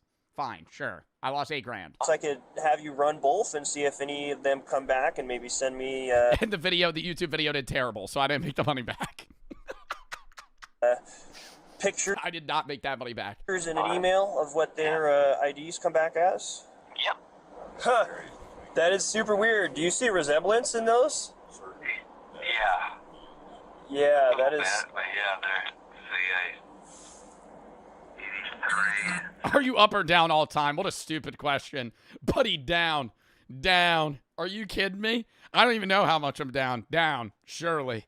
Fucking what the hell? If I go into a casino, if I gamble, there's like a 1 in 4 chance I'm going up. Like I'm leaving up. There's like a 1 in 2 I'll be up at any point, but then I'll keep gambling and lose it. Yeah. That's super weird. So I have a feeling these are both the same guy, but he has different IDs. That's crazy. Because their software here, they have this facial recognition software here at the Peppermill. Why would he go through all of it? If he got trespassed for, like, cheating, I would get him having a fucking fake ID to, like, scan the system, go back into Peppermill, and keep gambling. Why the fuck would he get a fake ID so he could go gamble at a casino that he got kicked out of for fucking falling asleep? Why would anyone do that? And he came back as a 100% match for the character who was previously trespassed. Yeah, So this is definitely a weird one. So I have a feeling he's somehow making some fake identification or something, but I mean, if you're pulling them up, then they're legitimate. Yeah, they're both through the DMV at least. He's somehow able to get them. Because it's 2 different people! Oh my god! Yo, these people should not be cops. Holy fuck. What? Yo, because they're 2 different people, bro. Yeah, dude, these are both 2 real IDs, both registered at the DMV. You can't fake that shit. If they're both at the DMV, bro, you have to fucking borderline do a blood sacrifice to get a fucking ID at a DMV. Are you kidding me? You go into a DMV, you need every fucking thing you've ever done in your entire life on a fucking pen and paper to hand that over so you can get a fucking ID. This discovery that both Michael and Jason's IDs are legitimate, Officer Jagger calls his supervisor, once again explaining that the Peppermill's AI technology came back with a 100% match that Jason and Michael are the same person. Then this guy that they have now detained presents a different ID with a different name, Jason Killinger, and that has a matching photo for him now. I mean, the photos are different photos, but they look like the same exact guy. The only difference is one has a chin goatee. One has a chin goatee, bro. They look so different. In this, they look so different, bro. You think if you shave... Bro, this guy looks at least 15 years older. At least. That both But definitely super weird. So all of these driver's licenses are both valid. So either he is who he says he is, and he's not actually ever actually trespassed, which I doubt because their software is pretty cool. And Yo, this guy's got fucking money into AI stocks. This guy has money in AI stock. There's no way. There's no way. Yo, the AI is pretty cool, so you know it can't be wrong. And the fact that he's acting super suspicious. Two. How is he act? The entire conversation they had, he was like, I'm not that guy. I just have a feeling somehow maybe he's got a hookup at the DMV where he's got 2 different driver's licenses that are registered with the Department of Motor Vehicles with different names and dates of birth. So, yo, he would be a criminal mastermind. If he had if he was able to register 2 different identities and have different photos of himself that he's using, like, bro, this guy would be doing other shit than fucking gambling at the Peppermill Casino. Guess I'll arrest him on that and then just list him as a John Doe and then have him booked in for a wins check. Alrighty, well, that solves that. So you guys got a... Well, another job well done. Time to go watch Quebble Cop AI when I get home. Came out with a new Minecraft video. And then, we got the statement and all that good stuff. Statement already done. Easy peasy. So, right now, because I can't identify you, man. It's weird. Because, essentially it looks like you have two names. I don't know, man. He's laughing. So, I can't identify you. Unfortunately, that means that they can't cite you. Officer Jagger collects Jason's things, which includes his driver's license, a casino chip, player's card in the name Jason Killinger, and a debit card from his credit union in the name of Jason Killinger. If you can't be cited, then you are arrested. So, all of his cards, all of his fucking debit cards and credit cards also have his actual name. Bro, I'm arrested? Yep, I'm going. Yo, this is the dumbest thing I've ever seen. Going to jail? Yep. Are you kidding me? I'm not a joke. And then what? He's gonna sit in jail. They're gonna fingerprint him. They're gonna be like, "Oh fuck, dude, you're right." Man. So you'll be arrested and you'll get fingerprinted up at the jail, and then they'll be able to discern your identity and work the mix. Oh my god, no, dude. I mean, he's a gambler, bro. He's got to be seeing money signs right now. I feel like he should be happy. He should be like, all right, yeah, let's go down there. Up is with this stuff. I'll be 100% honest. It could legitimately be you have a doppelganger running around, but they are. Nah, he's sitting down now. That's smirk. That's smirk. Strikingly. Oh my god, bro. He's like, I'm gonna call my lawyer. I gotta make sure I got his hold up. Do I have his contact still? Similar and enough. Their fancy AI technology that reads faces. No, it says it's a 100% match. But at this point, you know that technology, it's pretty cool, man. Let me tell you, they showed me it. It's pretty cool. Hands are tied because, you know, a reasonable and prudent person would, based off the software, based off the pictures, based off of even your driver's license picture, make the reasonable conclusion that all three are the same. I would get the cop doing this if this guy looked like somebody, like who's a person that looks like no one else, like Danny DeVito. Like if this was Danny DeVito, you know, inside the world's scariest meat market. Is that real? Why does that look like a doll? Sulawesi's markets are just on this completely other level. People call it Asia's most extreme market for a reason. This is like the final boss of extreme food culture. I've never seen anything quite like it. This is pure and utter madness. Even Indonesians from outside this. I feel like I'm not really okay. I've never eaten a bat before. Would I try it? Yeah, I would try a bat, but like, I feel like in a crazy exotic meat market would be like some shit that's poisonous. If they were selling like Fuji or whatever it is, like fucking puffer fish. No, not getting that. That's how you get COVID? Dude, then I'd be patient zero. Downright terrified of this place. It is Fugu, not Fuji. known to have everything you That was just a duck. can imagine. Cats, dogs,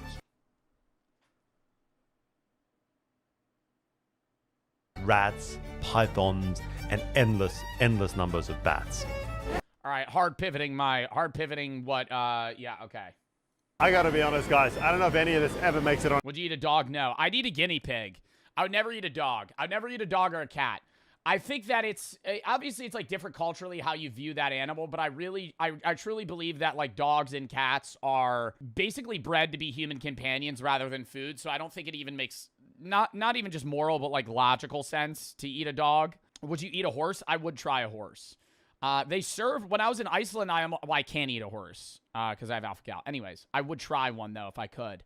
But, yeah, they have horse in Iceland.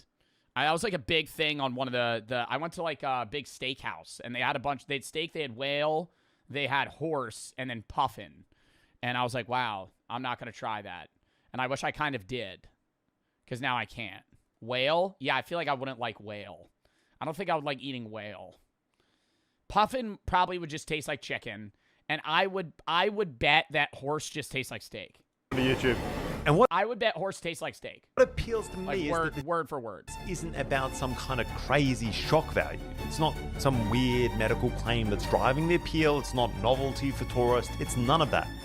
This is what people eat here for Christmas dinner. In Domahan for Christmas, you Oh, is this like festivity? Like this is like where people splurge. eat like bat. Yeah, we do. Like that's the specialty. Correct. And what outsiders see as just completely insane, as extreme, is just everyday Minahasan culture. It's part of the tradition here that just never really modernized. So why does this still exist? The wing is the best. I mean, isn't it becoming more and more outlawed to eat like what would be considered Western pets in Eastern countries? Like, I feel like I've seen a lot of shit where it's like becoming more and more, I guess, normalized to just like not like, hey, don't eat that. Like, I know that's obviously a stereotype too, of like Asian people, which is just racist. But I'm pretty sure that's like in most Asian countries, that's like not even really a thing. That's crazy. It's the best bit. Yeah. In my family, everybody will just like, fights for the wings. Yeah, no kidding. Here's my plan. We're going to check out a few of these markets to see if the food is actually mainstream or if these are just... What do you think bat would taste like? Like a bird? I feel like it would taste... I feel like it would taste really bad. Like chicken, but like something's off. Like something's really not right. Well, like, just like a mixture of like chicken and turkey. Few fringe stalls that are pushing this narrative on the rest of the world. Crocodile? I've eaten crocodile or alligator. And I'm gonna... I never know which I've eaten. Push myself to the limits, of course, by trying this stuff out at a local restaurant. Check it out. I think a dog would be the line for me. I would try like horse, I'd try guinea pig, I'd try rat, bat. I couldn't eat something that like I have as a companion. I would not be able to eat a dog. A cat? No, that's what I'm saying. Like anything that I would say I would classify as like a pet. Obviously guinea pig's a pet, but it's like I don't really have an attachment to like a guinea pig. If I'm the only one there. And finally, we've got to head out to the source. We've got to trek into the jungle, try and find some locals to take us on a true hunt and see if we can see... What is that? Oh my god, just right over the flames. How this stuff... Holy shit, just cooking him with his fucking organs in and goes everything. down Sulawesi style. It is pretty thick Sulawesi jungle, and for just some tiny ass little rats, it is wild. How do you catch a rat in a jungle? I feel like I would starve to death in the wilderness in fucking days, bro. How does somebody catch a rat? I would be running around that thing. Like, you would have to set up a trap.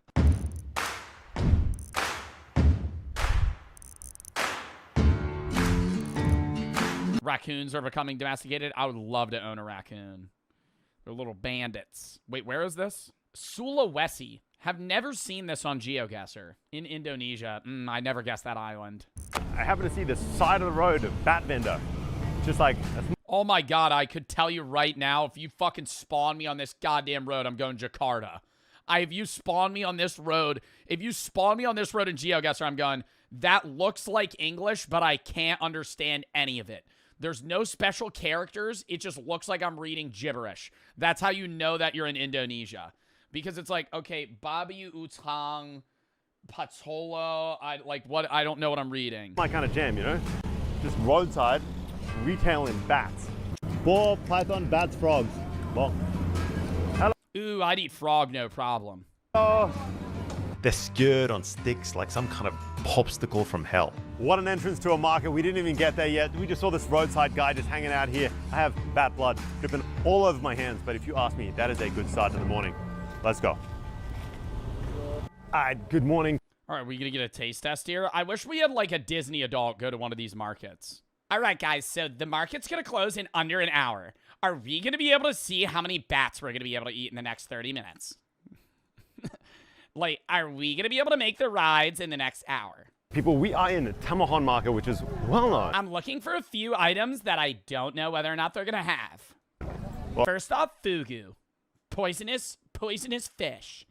Has the reputation of being Are those eggplants? one of the craziest meat markets in Asia. I gotta admit, so far, it is beautiful. But we're about to step into the meat section, which of course is where you beeline to when you hit an Asian market. I would act like I'm an expert. I'd wander around. I'm staring at a dead bat. I'm just like, hands behind my back. I'm just kind of pacing like, how much? Oh.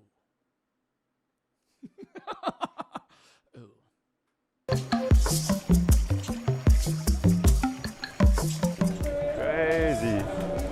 Woo. That did not take long. Yeah, I'm happy he blurred that. As we hit the corner of the market, there are some blackened out roasting dogs. There's pigs everywhere. There's a dude carrying around a tray of, is that rats or squirrels? That's rats? Oh my God. Do you think they're seasoned? Yeah. Wow. Bro, like I could not, like I'm not,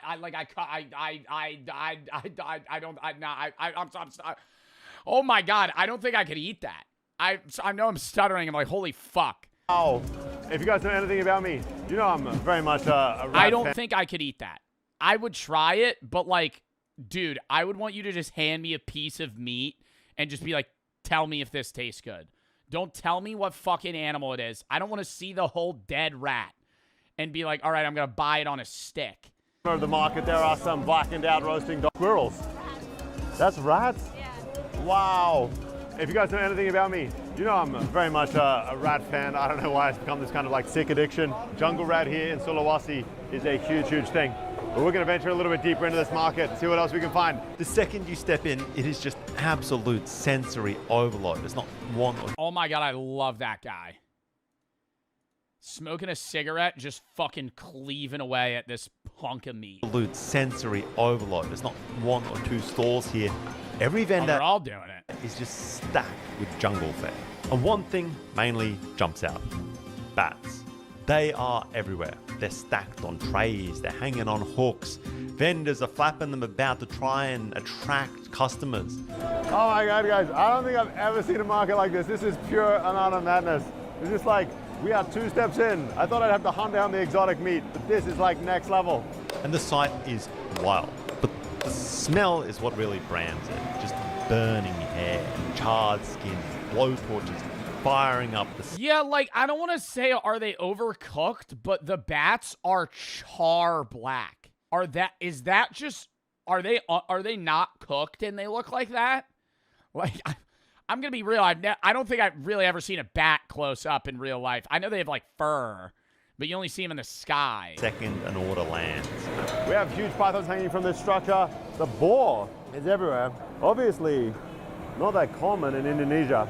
I'm so used to not finding pork in Indonesia at all, but this is a Christian area, not Muslim. So there's plenty of wild boar everywhere, just like hair on, and wow, there's some big... That lady had a Gucci shirt on. That's right here. You think that shit was real? It's a little B-roll. She kind of looks disgusted by that. That is wild. Oh, wow. All right, guys. That, I've got to admit, is kind of gnarly. Just the texture, the kind of wetness on my skin. Oh, God, it's wet? The like mini claws that are biting into my hands. The rubbery nature of it. It is just like a one ugly looking creature. I guess we do like the Is that its penis? locals do. We buy a couple of these bad boys and we got to cook one up. Do you think the wings kind of taste like chicharrones? So this is how they Could get behind that. normally sell it. So the same like that, slightly roasted. Yeah. So it's easily they will, when someone's coming in here and buy it, that will be clean all the stomach part. Yeah. And that's it. And then sometimes you can ask them to chop it or not, just like this. Oh, you don't eat the wings? He's taken off the wings. I think he's going to give it a quick blowtorch so that it ends up a bit more like these guys hanging out down here. The hair singed right off with a blowtorch. Okay, there seems to be a pretty specific set of features that we roasted down, like the claws, like the hair right off the body. What we have now is just like naked fat. And then it's broken down. Shoulders cut, chest pried open. How much do you think the back costs? What's left $5 is hacked into chunks, ready for the pot.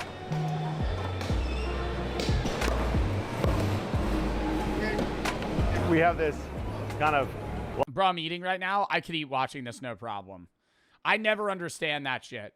Oh, dude, I'm eating. Oh, dude, I'm eating. You're not watching somebody throw... Bro, you know what you're eating? You know what you're eating? Probably a dead animal. You know what you're looking at? A dead animal. What the fuck? I mean, the disconnect's unreal right now. You're understood. Okay, here's another upcoming city plan we're thrilled to launch. Dude, not this one. One of our main goals is to fix traffic. Traffic is stealing an extra 400 hours of your life every single year. Fortunately, we have a plan to give you those hours back. Oh no. Introducing the Traffic Kazar. Kazar Czar. Actually illiterate. The Kazar. It's a czar. I wrote this one. You wrote this one? That's my bad, yeah. Traffic czar. Let's do that again. Introducing the Traffic Czar. One man that controls the roads. Every driver must call the czar and get approval of their trip before departing. You have to call... It's going to reduce traffic, bro. You're going to be sitting at home on hold for 4 hours. You're going to call the traffic guy. He's just, dude, it's just one guy in a room, like right next to a radiator in the basement with like 9 telephones just all ringing at once. He's just fucking answering them. Where do you want to go? Where do you want to go? Airport? Yeah, sure, whatever. No, thank you. No. Yo, that lady's the goat. No. You gotta hear it out. You gotta hear it out. So, no approval, no driving. With 80% of your cars gone, you will never end up in traffic again. What do you guys think? How did you guys come up with that? So, thumbs down.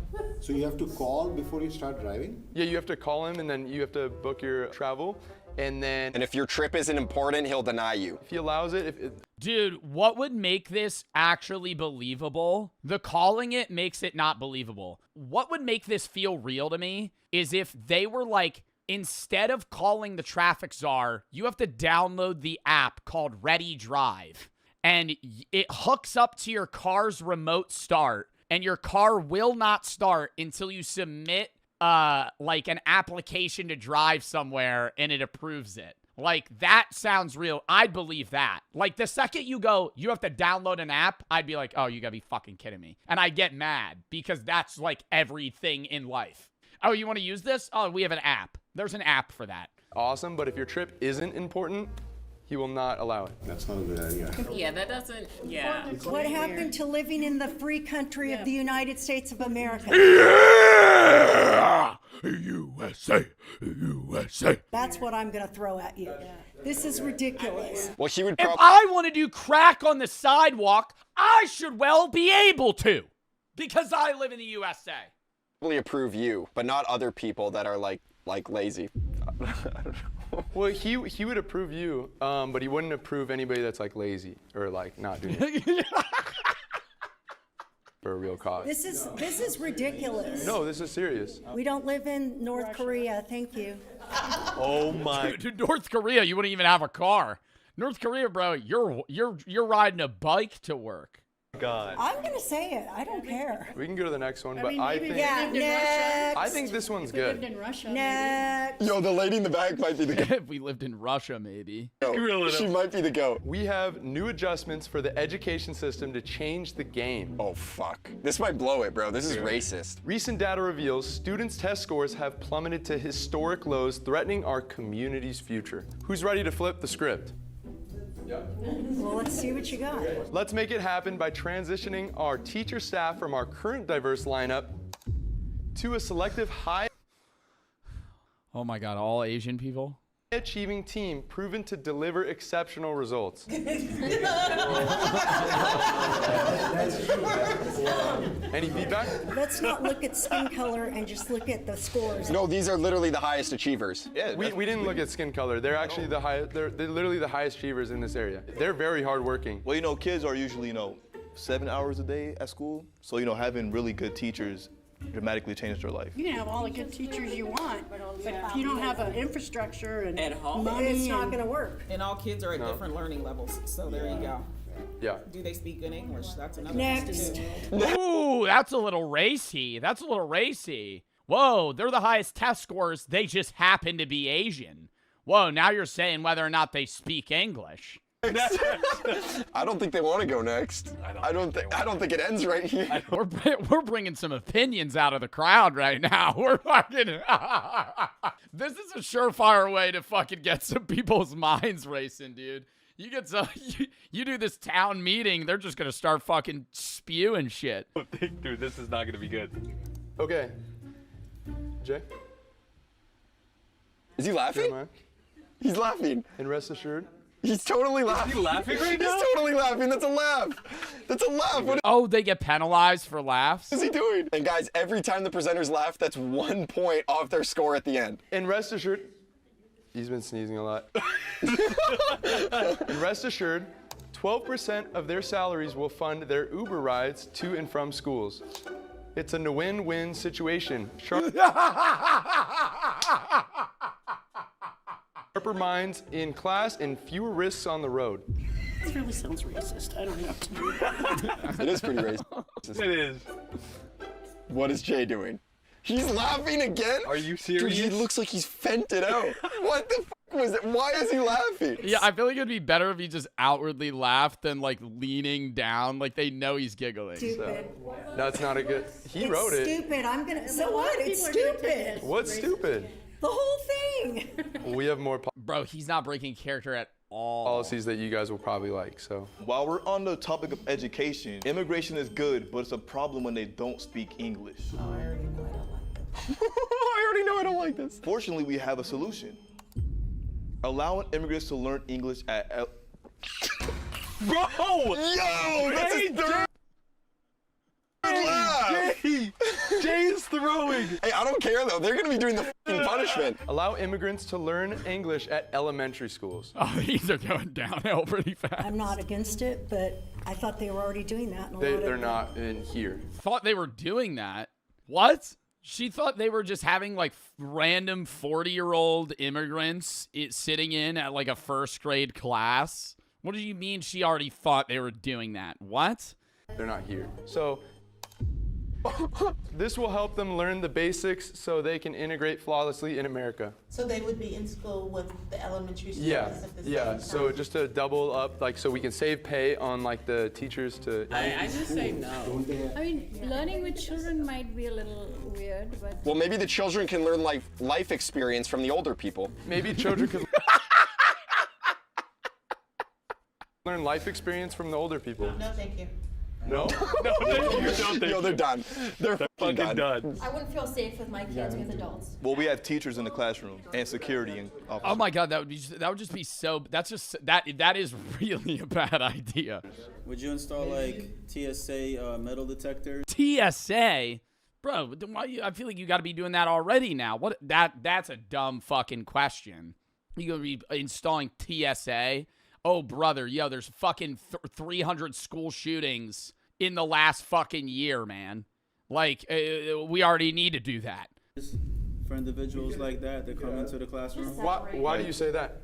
Oh, because he's foreign. It's a joke, Joe. That guy is not joking. That guy is not joking. He's saying install metal detectors in TSA because they're immigrants. I'm just saying, I don't know. Individuals He like looks him really or nice. the kid right here? Probably eating chicken wings, watching somebody cut a bat up, and you're like, oh no, this is ruining my vibe. You're eating a dead animal. Lovely assortment of bat parts, ready to roll.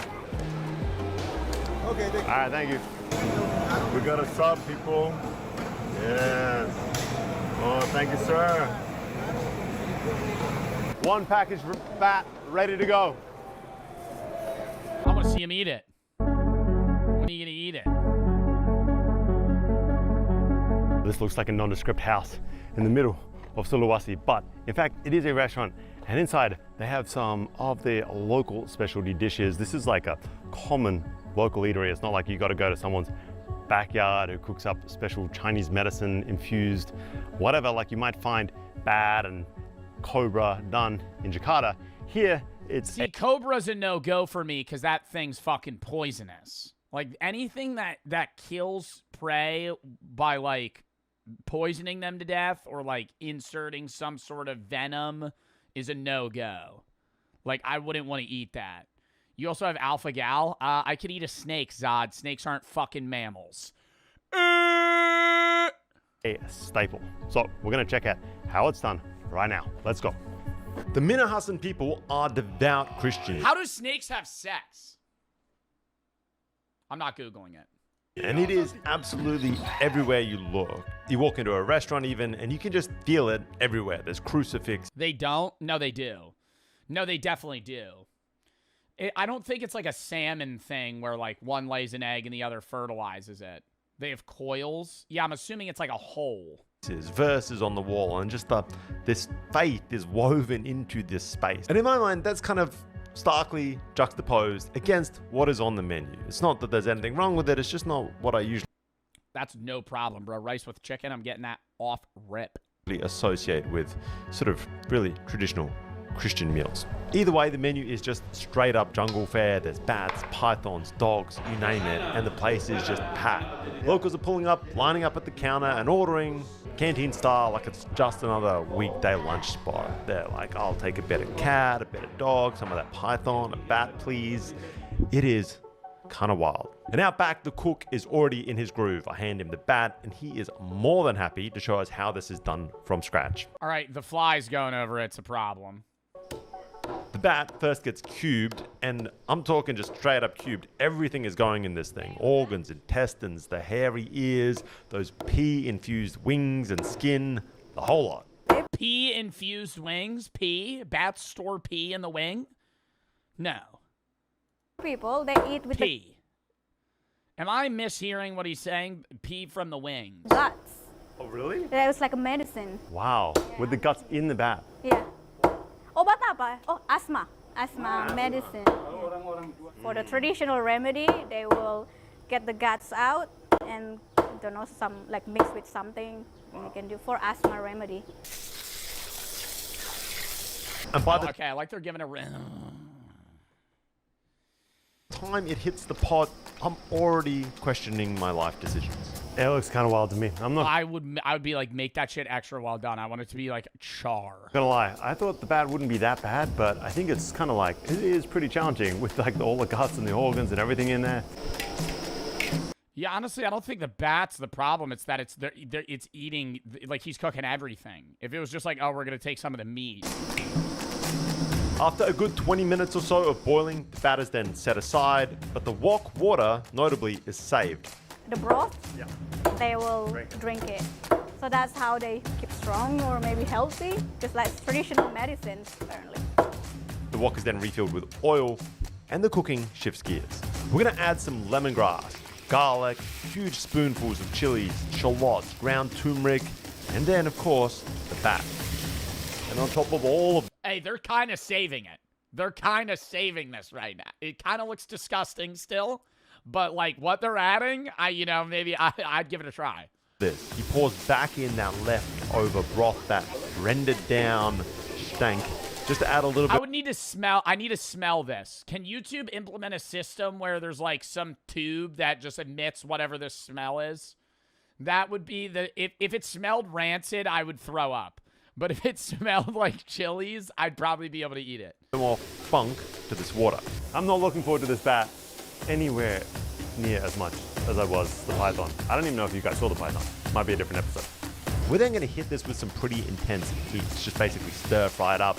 And just like that, we have one bat cooked up Minahasan style, ready to serve. It looks gross. If I'm being like to me, like that's an intestine or something there. I wouldn't want to eat it. But like I'm not judging anybody that would. I just think that I would not enjoy that.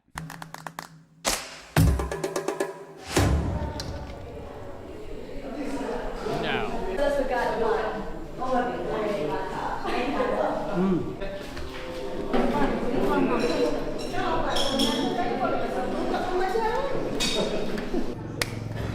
Hi guys, we have here a giant bowl of sliced and diced up bat. Well, it looks more edible now than it did earlier, I've got to admit, but regardless of how much extreme food I have eaten, this is... I think the texture would be a big factor. If I bit into something and I got like a...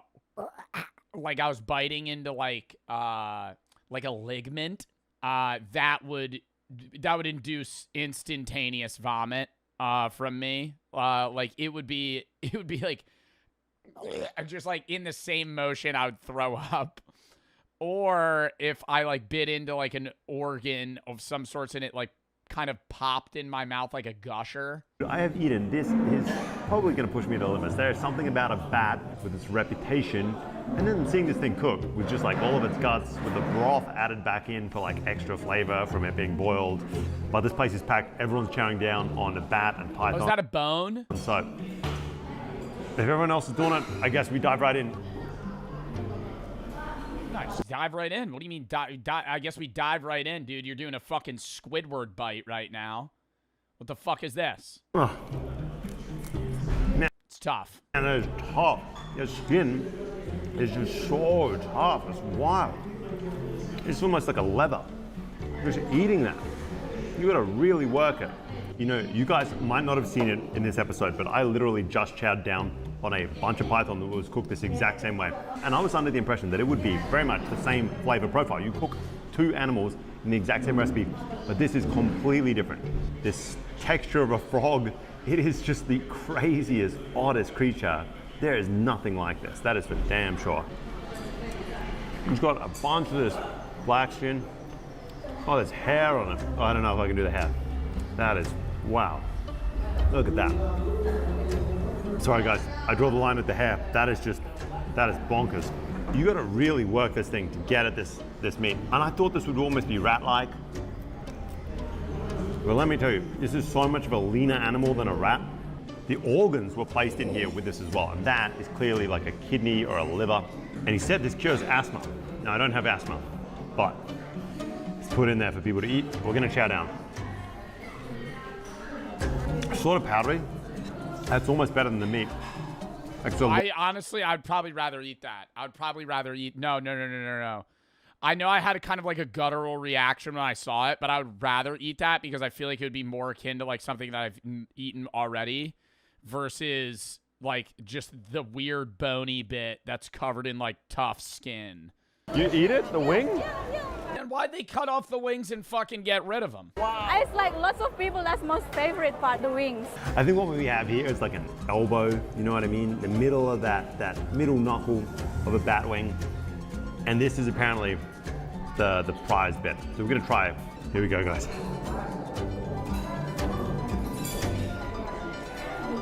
That's all skin that comes off it. It is so thick, so rubbery. You can taste or feel tiny micro hairs that weren't blowtorched off it. It has a real gamey flavor. I think the gaminess...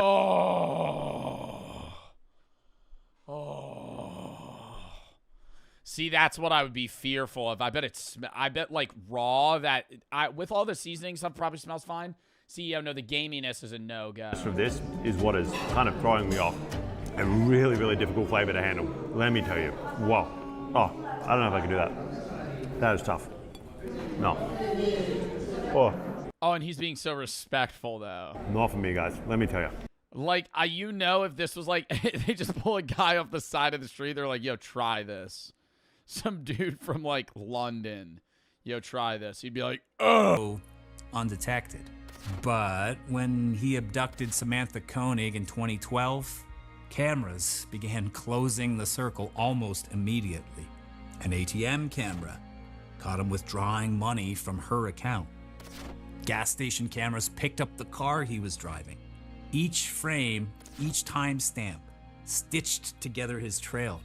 Bro, that's why I really think, like, I don't want to say most, but I would feel like most or a lot of modern serial killers have to be either lawyers or, like, in law enforcement or tech. Because they have to know everything. Like, I really think it would be like Dexter. Like, that's the only way that... because how do you just know this information? because you would be like Googling stuff that would put you on a fucking watch list. Like if you were actually trying to plan out like how to kill someone, you would just have to know it. Like there would have to be a reason. In another era, he probably would have slipped through. So here's where I think about my own childhood again.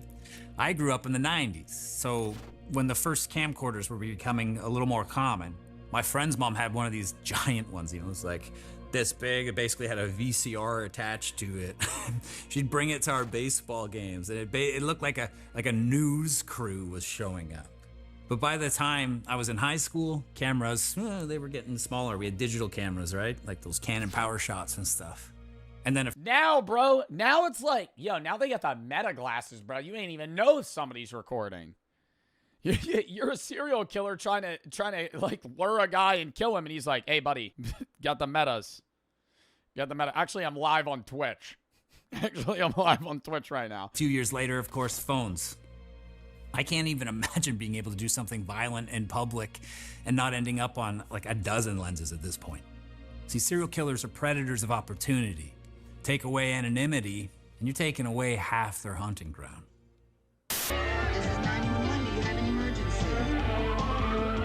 It's easy to forget how revolutionary the 911 system was.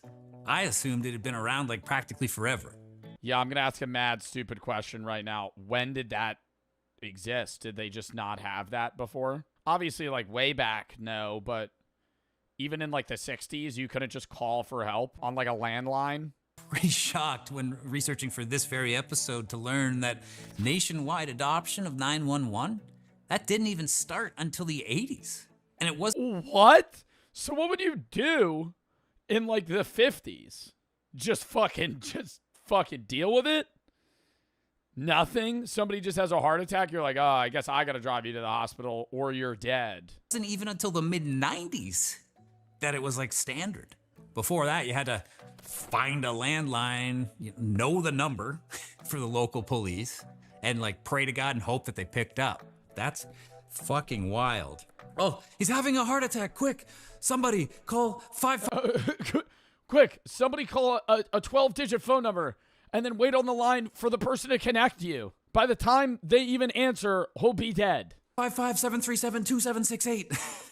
Like, Jesus. Now add caller ID. Before the 90s, a guy like BTK could torment the police and victims' families even. Endless anonymous phone calls. Technology finally broke that tool too. I mean, imagine a serial killer somehow missed that memo. Like, imagine BTK. Hello, this is BTK calling. Says here this is Dennis Rader. Oh shit. Hey, while I got you, you know if it's possible by chance to trace a floppy disk? I mean, that's kind of funny, but it's literally how it went down, idiot. He asked the police through a newspaper personal ad, which is how they were kind of communicating. He asked the police if they could track floppy disks? If it was possible to trace a floppy disk. Obviously, the police responded with, no, of course not. No. What is, okay, I know a floppy disk is like an early version of a CD, but what do they mean track a floppy disk? Like track the info on it or like trace it back to him if they got the floppy disk? Oh, dumb old Dennis sends a floppy disk to the police. Metadata. Why would he just send them a fucking floppy disk? Immediately traced it back to a computer at Dennis's church. And speaking of computers, the internet changed everything. Not just for killers, but for victims too. In the 70s, if someone went missing, word traveled very slowly. Posters on telephone poles. You've seen it on movies and TV, but for real, posters on telephone poles. I mean, local news. Maybe milk carton shit, dude. Some kid goes missing, somebody goes missing. Dude, I'll even see that, like, you'll see that in cities today. Like, somebody's dog went missing, they'll be like, reward. And I'm always like, I'll keep an eye out, but I'm not going to remember the fucking phone number. So then if you find the dog, you have to find the pole that had the picture on it so you could call the number and be like, I have your dog. I feel bad, but I'm like, it's so inefficient of like, hey, this German Shepherd is missing. If you find it, call us. Like, I'm not going to save the number. A missing persons alert can go viral in hours. Photo. Yeah, but then you have their collar, and you don't even, it might have it on their collar. That's true.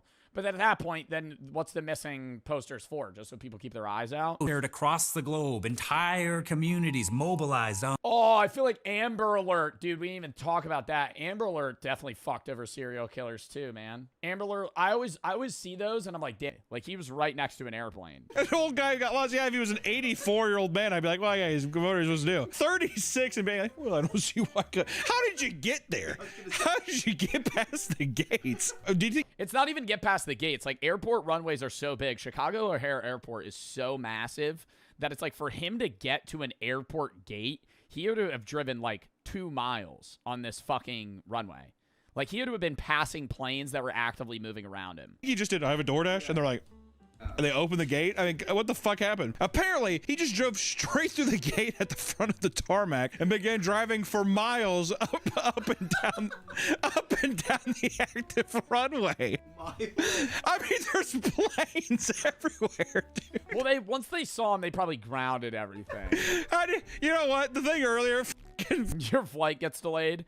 Sorry, there's actually a man in a smart car that is driving around our runway. We will be taking off as soon as he gets the fuck off. Men doing this are so stupid. Where am I supposed to go? What terminal are you at? What gate? It was determined that this is somehow completely unintentional. An investigation ended up with the man being let go without any charges. How did he unintentionally drive into an dude? Because it's like, right when you notice you're on a runway, wouldn't you just turn around? Like, okay, sure, he drives through the gate thinking that he's going into a gated neighborhood. But then the second he's on like a tarmac and he's seeing fucking planes land, I feel like he'd be like, oh no. Like, why would he continue driving up and down? Regardless of how insane some drivers act, it's hard not to feel bad for them, considering that working for DoorDash is extremely draining. Unfortunately, however, some drivers take out their frustration on the customers. After trying to surprise their partner with some Asian food, one woman was shocked to see that her driver had sent her a picture of him next to a dumpster and peeing on their meal completely unprompted. Completely unprompted! How do we... See, this is what I'm saying, though. How do we know it's completely unprompted? We're only getting one half of the story. I think so. Don't get me wrong. I think these things do happen. Some just people freak out. But I think when people make these stories, you're leaving out a little bit of information, aren't you? What did you do? Hey, man, how you doing today? I think it's some stuff that's just being like, hey, just let you know I'm in line, whatever. I'm in line because you get a message like that from DoorDash sometimes. I'm in line, picking up your order, exclamation point. I bet some person would be like, make it quick. Just a little. Just some. Yeah, piss them off. Where are you? Where are you? Why are you driving so slow? Okay, buddy, fuck you. I just wouldn't deliver it though. I wouldn't pee on the order. No, you know what you would actually need to do? You don't pee on the order. You still deliver it. You just shake the bag up. You go, oh, there's liquid. Fucking put it down. Still good food, but it's like, oh, now it's all over the place. I'm sure piss all over it. Fries all over the bag. By this, the woman asked what was going on. You bitch, I piss on you. And all he said was, and I quote, you bitch, I piss on you, before ending the conversation. I don't know. Where is I have? DoorDasher's name is Negman. Where is I have? Front porch. All he said was, and I quote, you bitch, I piss on you, before ending the conversation. The woman called the police and allegedly got his car impounded. However, when she posted the DMs to r/DoorDash expecting sympathy, many of the customers found the situation funny, which enraged her even more. It is funny. If I also... Oh, it is funny. No, it actually is funny. I would also like try and get him fired, but in the moment I'd be like, that's kind of hilarious. I'd be annoyed. I'd be annoyed for like 5 minutes because I'd be like, fucking hell, man. Now I need to order more food. And then you get him fired and then you fucking, fucking get order again. Over it. It's one meal. You guys see this is funny? Yeah.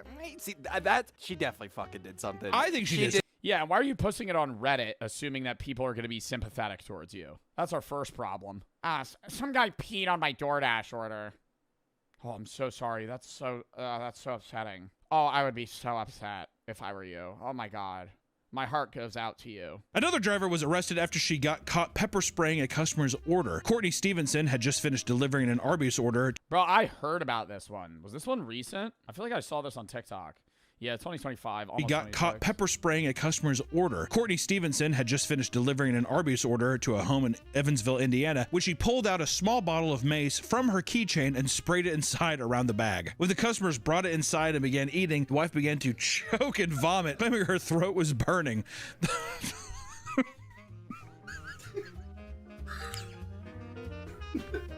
It's horrible, but it's also just... it would I mean, like, the fumes... Yeah, I don't know. I feel like unless you ordered something that was like really spicy, wouldn't you be like, wait, this is like foul? Alone would be so insane that once again it's a Midwest couple being like, oh goddamn, chicken of China, the Chinese chicken, this shit is popping. Opens it up.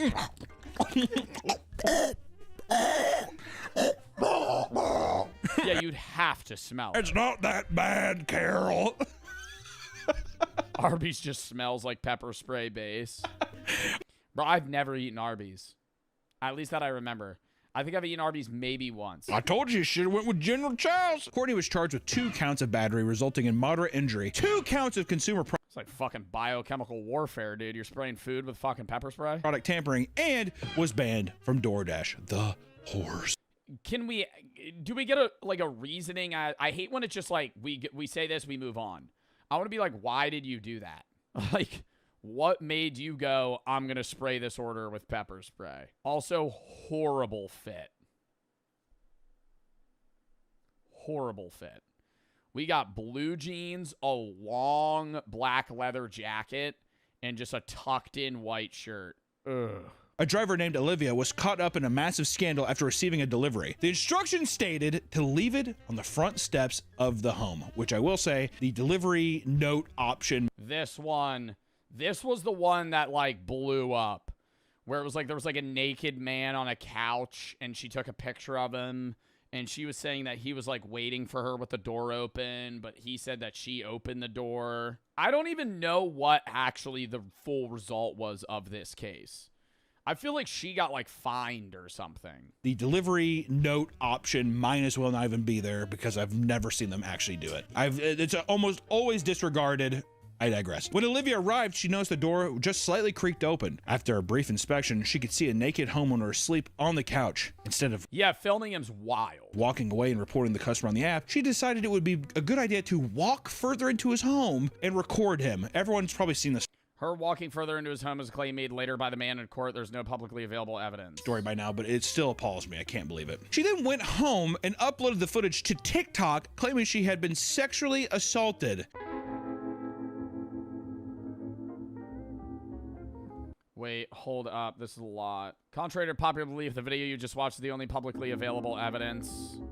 No original upload or ring cam video exists on the internet in which she opens the door that was slightly ajar, or we were not able to find it. The screenshots from the deleted video is just a chop of the original footage. In the only video that is on the internet, she does not touch the door, she does not enter the house, and she's very clearly follows the instructions from the note on the app, which, if followed, would force anyone to see the man on the couch. Yeah, I think that's like, that's where we're in this weird gray area where it's like, okay, well, why is this dude butt naked on the couch, and why is his door unlocked? And was it open? The only other existing footage is the additional footage mentioned in the police report is not public and therefore does not specify what the footage is. Oh my God, so it's not on social media, but the police have it? There's no publicly available video of her If you opening the see door. a naked person sleeping... Hold up. Although there are some really bad AI okay. If you see a naked person sleeping, is that assault? He's in his own home. I think where you get into the debate is why... Yeah, you're allowed to be naked in your own home. That's not illegal. I'm saying if he ordered food and was naked in front of the door and left the door wide open, that's a problem. The debate comes from the idea of whether or not the door was open to begin with, right? That's the gray area. I don't know. You tell me. I don't know how cracked it was, blah, blah, blah. I digress. To me, it sounds like a drunk man ordered food and passed out on his couch, whatever. If it was fully open and it was a screen door and the person's naked there. Yeah, and it's also different if he was, like, awake and, like, doing something versus him just being, like, passed out, drunk, asleep, naked. The door was probably cracked. She should have just left it and then opened it, saw him naked, and then filmed it. I don't really know, though.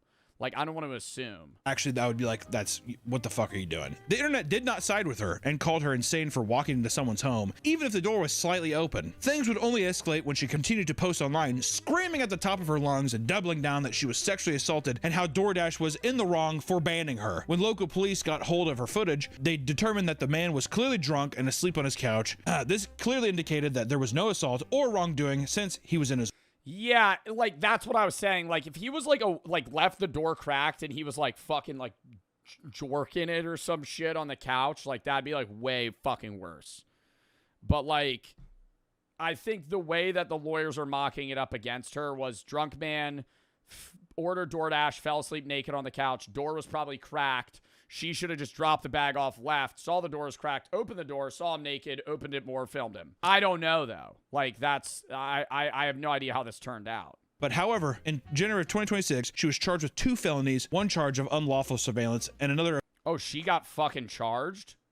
No assault or wrongdoing since he was in his own home. For months, Olivia would defend her actions, but however, in January of 2026, she was charged with 2 felonies, 1 charge of unlawful surveillance, and another of dissemination of unlawful surveillance images, each carrying a maximum sentence of 4 years in prison. The saying a few bad apple ruins the whole bunch definitely applies to delivery drivers, as we've all had annoying experiences dealing with them. For some people, messing with their food is enough to put an entire app on their shit list, which justifiably so. Most of them do their jobs correctly, but there are plenty of drivers that seem absolutely incapable of doing. But like, if it was like crap, why would she do that? That's what I don't understand. Like, I don't know, man. We're never gonna know though. If it's like the lawyers have this video that isn't released to the public of like her opening the door, then that's like the biggest thing. Is like if the door wasn't open and she opened the door, then it's fully on her. It's literally one or the other. So, the next time you order food online and it gets delivered correctly, be respectful. After all, you never know how insane their shift has been, right guys? And also too, I will say, I mean, have respect for the DoorDash driver and stuff. It's a meal. It's a meal. Granted, you paid money for it or whatever. If they didn't deliver in the right spot and you had to walk a few extra feet to get to whatever, or you had to do X, it's not the end of the fucking world, you know? Did somebody fuck up your order and you had to, you know, you had to like live with another thing? These things don't make it justifiably okay just to be like, well, I guess I'm just gonna get walked over. But at the same time, just like let it fucking go, man. Or just don't order through the app anymore. You choose a different one. Yeah, I think it's like, from a customer perspective, if you're having like repeated bad experiences, like just stop ordering food. You know what I mean? That was a good video though. I did enjoy that. We gotta do push-ups, I know.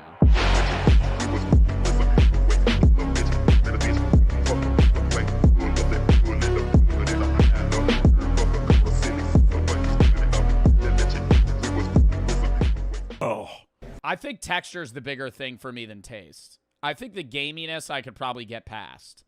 I think having to bite into it and yank it and then like chew it and it's kind of like gummy, no. Now, that's a tough one. Like, I could get by it tasting bad to me.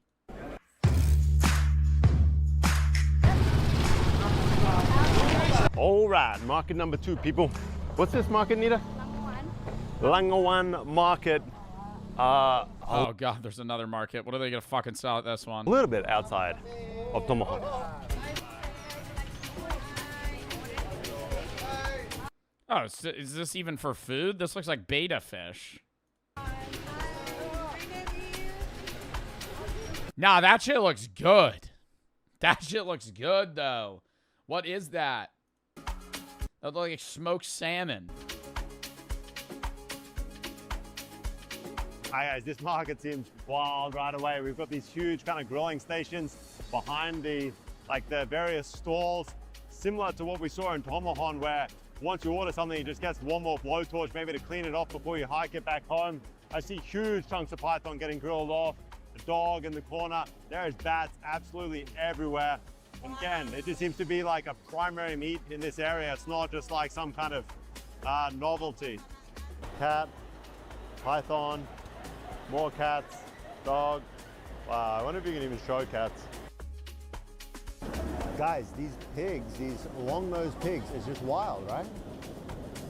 I've never seen that animal a day in my life. Never seen that animal a day in my life. That is a pig with a horn? But like a weird curled... Those are boars? Yeah, but was that a part of its body? Just bats everywhere, guys.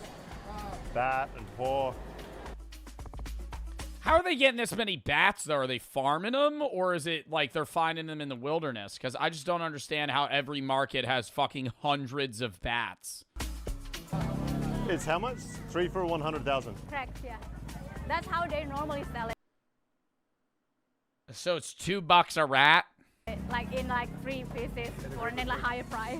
Yeah, they won't sell it once because like even if it's not Is that a good price? enough for one portion. I'd eat that. I'd eat that. That, Even if, like, bro, for an compared to like a lot of like the other shit. For a like higher price. Yeah, they won't sell it once because like even if it's not enough for one. Like, that looks pretty good. That, dude, that kind of has like a kielbasa, like a cooked sausage crisp to it. Like, right there. Portion. One portion, not person. Well, unless you're really crazy, love that, you can eat it the whole 3 because they're gonna chop it, like diced it. What's in its butthole? So one duck is... Why was its butthole, like, open? 75,000. 75. This one, But one bat... $450 for a duck or a bat? Rather have a duck. One big bat can be the same price. Okay, so like it's like very common to find the bat, but it's more difficult to like get the bat. The bat. Yeah. Right. That makes sense, I guess. Expensive. So it's kind of like a delicacy. You get less meat, but you're paying for more premium meat. Correct, yeah. It's considered like what premium, the bat. And even a rat, like 3 rats is 100,000. Yeah. So you could get... Yeah, what the fuck? A duck? An entire duck's $450. 3 rats is $6. You could get more than a duck for the price. Oh my god, they're alive right now. Of 3 rats. Like 1.5 ducks. 1.5 ducks. I'm gonna scan this video. I hope they don't kill the duck on the video. I don't think they would show that. What would you prefer to eat, guys? 1 duck or 3 rats? Those A duck. are your options. Hello. Oh my god, they have rats. Wow. Oh, they love it. And these guys, where did they come from? That's from Klabats, northern part. It's about like 2 hours from here. And so they just brought this in to sell it today? Ini beli sendiri atau misalnya? Oh yeah, they hunt them and some is they hunt them, some they get it from whoever in the village they sell. Got it. These are not city rats that you might be picturing scurrying around the Surs. These are white-tailed forest rats, one of the many semi-arboreal rat species that are native here to Sulawesi. I didn't really know what that meant either. It's kind of like they spend a lot of their time at night in the trees, and then they burrow back down into the dirt during the day. And they are hunted all over Sulawesi. Here, Yo, he's got thermal vision. This motherfucker's a sniper in the woods right now. Oh my god. Here, they are a delicacy. They're not cheap at all in this part of the world. They sell for Dude, they're fucking expensive as shit. 100,000 rupiah for 3. You can pick up just about any other meat here for less than that. Chicken, duck, pork, you name it. But come Christmas, Easter, the demand for rat just surges. And it's like almost a special occasion dish. Correct, yeah. But it's also like everyday fare. You can be an everyday fare whenever because it's like one of the only places in North Sulawesi that has selling all these kind of things. But no turkeys. No what? Turkey? We don't even know what turkeys is. For farmers, Yo, low-key, for fucking Thanksgiving, I feel like I would try rat one time instead of a fuck-ass turkey. Just a whole fucking turkey, dude. Just fucking dripping. Dripping, sitting there. It's fucking dry as shit, even if it's fucking wet. Dude, even if it looks wet, you fucking bite into it and makes that while you're chewing it. It's disgusting. I hate eating turkey. they're also thieves. These things raid the crops. They get into the cacao, the coconuts. Oh, so it's good they're killing them too. So hunting them becomes this kind of strange overlap. It's part pest control, it's protein, and it's a cash source wrapped all in one. And apparently they are hunted in every way you can imagine. Shotguns, air rifles, snares, dogs. It is just all fair game. Shotgun? I feel like you're fucking blowing that thing into red mist if you shoot a fucking rat with a 12 gauge. Are you hitting it with bird shot so it just peppers him? And so, inevitably, I find myself adding this to the list immediately. It's time for another rat hunt. trying to click. Alright guys, we're about to head deep into the Sulawesi jungles. Tonight's prey, or target prey at least, is rats. Just like the ones we saw at the market, the whitetail, apparently they taste pretty damn good. We've eaten the bats already, we've eaten the pythons already. Rat was the final kind of piece of this like Sulawesi mad market combination. So, rat hunting, Sulawesi style. I feel like out of those three, I'd most want to try snake. Like, I would try a python. I see some air guns. Let's see how this goes down. I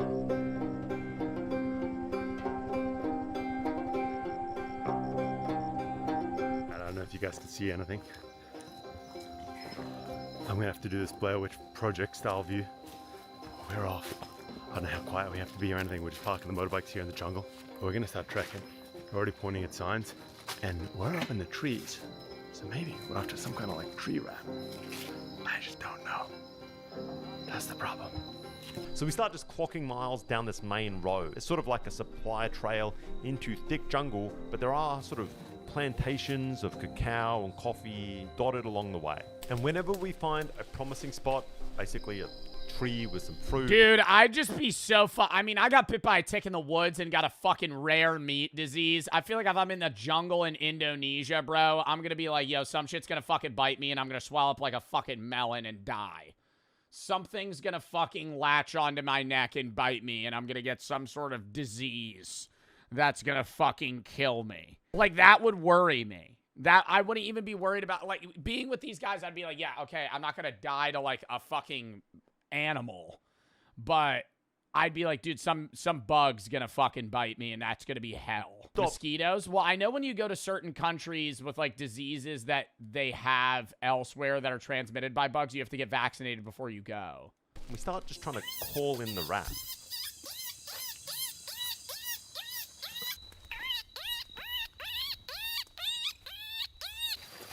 Alright guys, we are weaving our way through some much thicker scrub right now, heading up this hill. It's kind of like... What the fuck was that noise? He's perfected the rat call. I mean, I don't know if I'd call it thick jungle, but it's thicker. We don't need machetes or anything like that. There's definitely an old trail here, but it hasn't been used in a long, long time. That's for damn sure.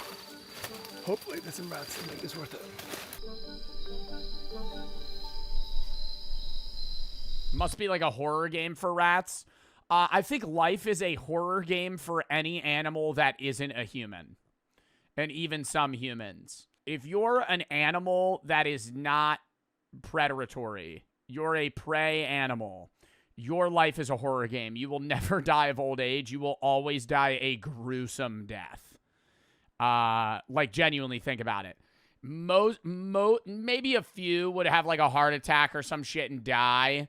But like mostly all animals that are prey just at some point either get eaten and die, or they survive long enough to where they start getting really old, can't function anymore, get eaten and die. Oh, he's about to clip his ass. I didn't know they climb up trees. I feel like I shouldn't show him shooting it.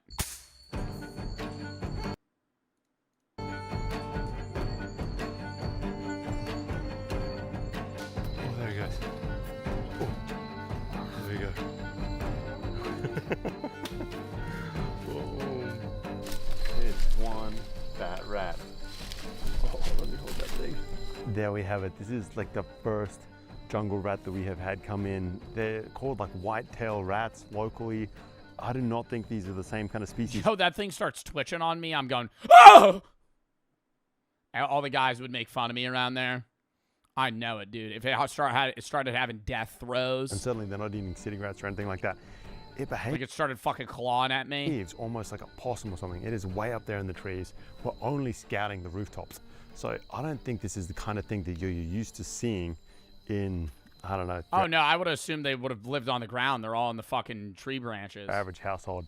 It is one big, gnarly looking thing though. And took a few shots to get it down, but there she is.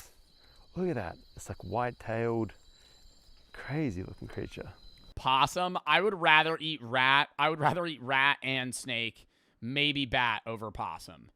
I think out of any animal, possums would taste probably bottom 5. They are like sewer gross animals. Like, they don't live in the sewer, but they're disgusting. Like, possums live in their own filth. They fucking play dead. They're like the only North American marsupial. Their kids like latch onto their back. They're always covered in like fucking poop. It's disgusting. That's essentially the process. Put in some miles, find a promising spot, put in a call, and see if you hear something back or see some movement. We spotted a little one, but they don't shoot him. They want him to grow into a big fat rat for eating later. And we do this trick where we keep turning off the lights and trying to call, but failing so far. But it's fun. Along the way, we're taking stops, quick smoke breaks, swapping a few stories, and then just getting back on the move. Hi guys, it's break time. We have one rat down, and I'm telling you, there's a lot of work for one rat. Like, this is some thick ass jungle at points. We've been through, I don't know, thick, almost like scrubby stuff. We've been through large elephant grass. We've been Why don't they breed them? I feel like rats fuck like crazy now. Same thing with like rabbits. Like, why don't you like just capture like fucking 10 of them and then breed them? The cacao trees here are everywhere, but nearly every pod that we passed has been ripped open, destroyed by the rats. It's pretty clear that these things aren't just food, they're also a problem. So the local farmers love it when these hunters are out and about trying to get so it is. Yeah, I forgot. It's like a pest control thing. rid of them.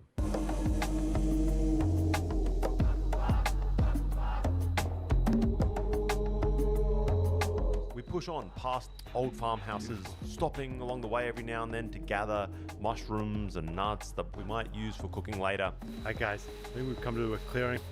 I can hear the river just like raging behind us. So we've started to sort of collect small branches and trees.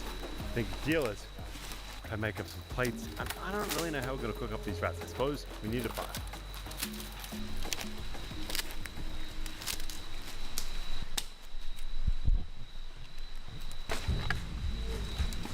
To begin the cooking process, the rats... I would be so nervous to start a fucking controlled fire in the middle of a jungle. Like, I know I would burn that shit to the ground. We have two rats just kind of roasting on sticks over this fire right now, deep in the Sulawesi jungle. And they roast away until every last hair has kind of been singed off.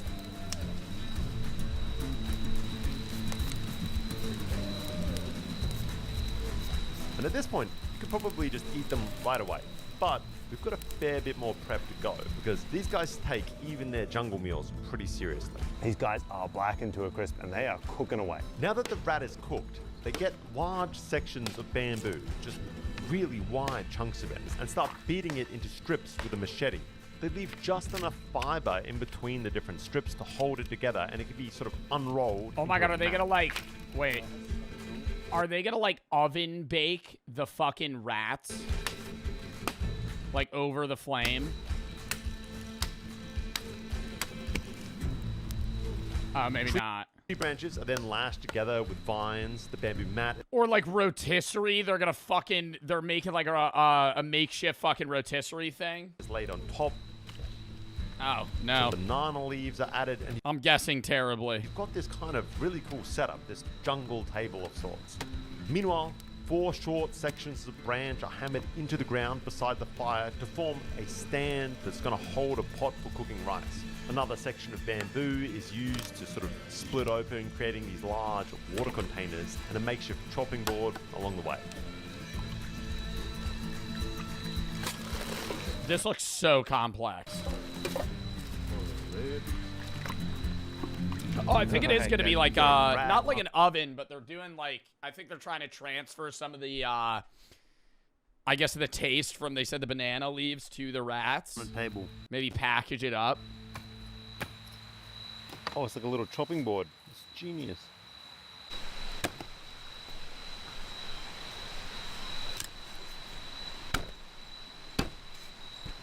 The rats are chopped into pieces. They're given a good rinse to just wash off that ash.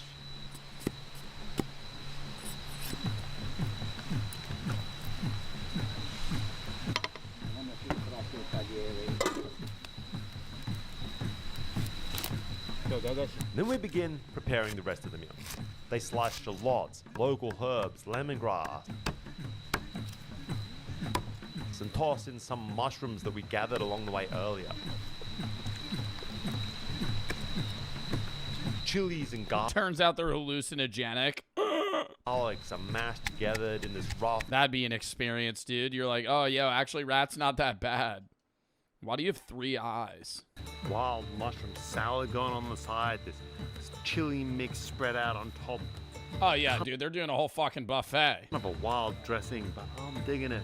Fireside. If you were telling me I was going to be eating this in the Sulawesi jungle not that long ago, I wouldn't have believed you. This looks pretty damn good.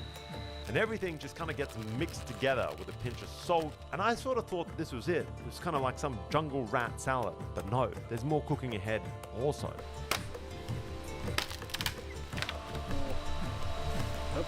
Yo, I gotta say, I could get behind the rat eating, chat. I could get behind it. I think the bat was a no-go for me. The skin looked disgusting, but the rat doesn't look that bad. I think because they already took out all the organs, and they're just, like, roasting the meat. So it's just meat, and they're doing, like, crazy-ass... Dude, they're, like, doing all their own handmade rice. They're doing fucking all these herbs and spices they're throwing in. They foraged mushrooms. Every long day till you're fucking starving. Is then pushed into these long, thin bamboo tubes. Those are set against a rack that's made next to the fire. 2 a.m. They lost me. Sulawesi jungle. Tired as hell. Just want to eat some rat meat. Go to sleep. And after about another 15-20 minutes, this elaborate meal is finally ready to eat. I don't know. That makes me not like it anymore. The like aggressively like pushing it out of the tube and it just making that like plop noise. I know, in fact, that this is standard Indonesian jungle fare. We have this crazy rat salad cooked in bamboo. As long as they didn't do the bamboo thing, I would eat it. I would try it either way. Oh, you're going the whole fucking day. You're rat hunting, bro. I would have to taste it. I don't know. Maybe it's like a rat curry. We're gonna see how it's done. These guys are really chowing down. They're like moving coal quick. Damn, do people eat squirrels a lot too? I know people eat squirrels. I've never seen somebody eat a squirrel though either. There's half the stable. I'm not sure it's worth the 3 hours trekking, having to hunt these. Yeah, I don't know about 3 hours to get fucking 3 rats worth of food. Things out of the trees, cooking them yourselves. I definitely just go to Tomahawk. Could have just gone to the market, bought them for $6. Market, buy 300,000. Best deal out there. Check it out if you're ever in town, guys. I'm telling you. Yeah, if I'm ever in town, I'll definitely go to the meat market and grab the 3 rat pack. Jungle rats, pretty good. Oh, these guys love it. All right, now that was such a fun video to watch. Like that took some turns I did not think it would take. When it was just the meat market, I was like, oh, they're probably gonna sell like poisonous animal. No, it's just bats. Bats and rats. Chat, I gotta piss real quick, then we're hopping to the next.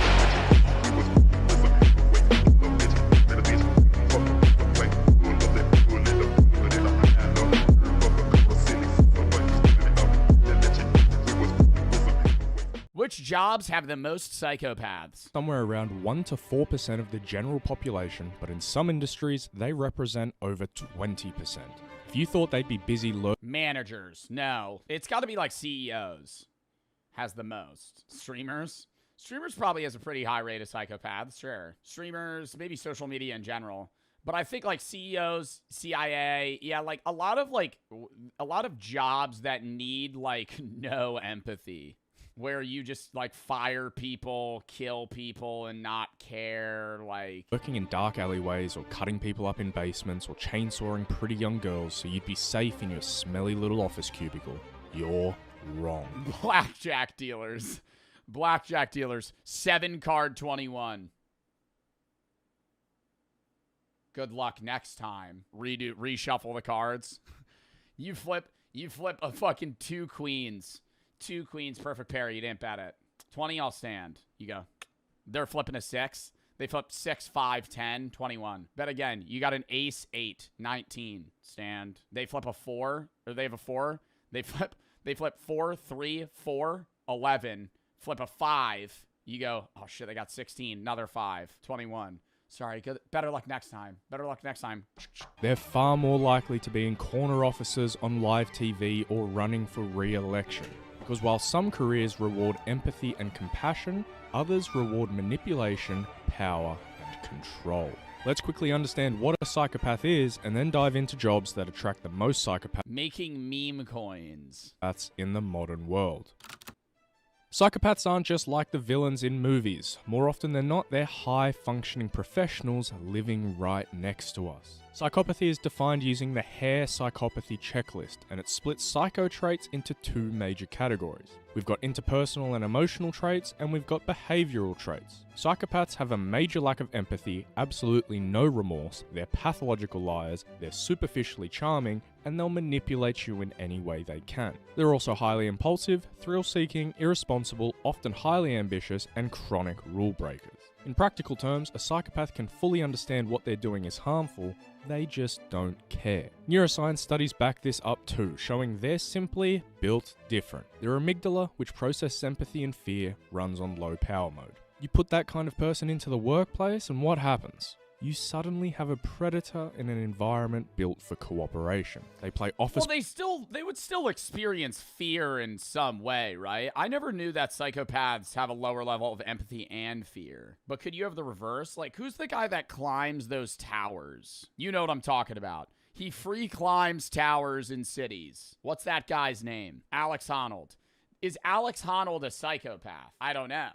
Alex Honnold is a thrill seeker that has a low level of fear, but that doesn't mean that he has low empathy. He might just have like a fear disorder. It's politics like it's life or death. They see colleagues as stepping stones, and they climb the ladder fast because they'll do things normal people simply won't. As Professor Babiak's research shows, certain careers act like magnets for psychopaths because they offer exactly what these people are looking for. Dude, I can't escape Anton Chigurh. I'm serious. Ever since I've watched No Country for Old Men, I see Anton Chigurh every single day.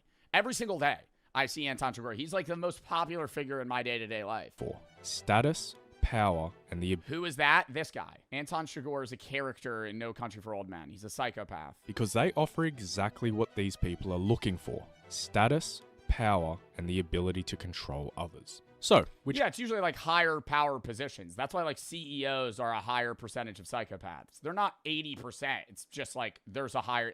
If psychopaths are 1 to 4% of the population, that's what he was saying. Like CEOs might be 20. 20% of CEOs are psychopaths. There's a higher concentration. Are they? Psychopaths thrive in systems that reward the worst parts of them. So give them status, power, competition, and the ability to manipulate people, and they'll rise. Well, control and leadership as well. Like, psychopaths are not inherently bad people if they control the bad aspects of their personalities, right? Like, that's one thing that needs to be said. Like, when you think of the term psychopath, you think of, like, serial killers and fucking American Psycho. Like, the average psychopath is a pretty normal guy. Like, he might be a dickhead CEO, but you're not in your head going, he's a psychopath. You're going, he's just kind of an asshole rich guy. Like, he's just like a dude on the street, you know? Like, I think we're, like, mapping it up as these psychopaths need power and control. It's like, no, realistically, they kind of just, like, control employees, push out other competition, step on people, low ball competition, right? Like, they do day-to-day shit that, like, feeds that, but it's not like, oh, they need to fire someone every day and fucking stomp out small businesses to have feeling. To the top. We're going to dive into the 10 careers where you can statistically find the most amount of psychopaths. These rankings come from psychologist Dr. Kevin Dutton. Number 1, plumbers. Research into psychopathy in the work. Just some random fucking job. I feel like if we're going through 10 of them, there's going to be one that I'm like, oh, really? Oh, really? Ooh, police officers. Yeah. I didn't even think about that. Yeah, police officers, cops. There's probably a higher percentage. Place. If you'd like to read about it, check out his book, The Wisdom of Psychopaths, or watch his podcast with Chris Williamson. Now let's dive into the list. Do you want to take a guess at what number 10 is? 3 seconds. Ready? Okay, well, see, here's what I'm pausing. Because number 10, like, I think I could guess jobs that are on the list. I think CEO's number 1. But, like, number 10, something that has, like, fractionally more psychopaths. Managers. Not a CEO. A manager. A manager of a local McDonald's. He's a power-hungry psychopath. He loves making you clock into your 9 to 5. He gives you the days that you don't want to work. He makes you come in. You guessed it, priests and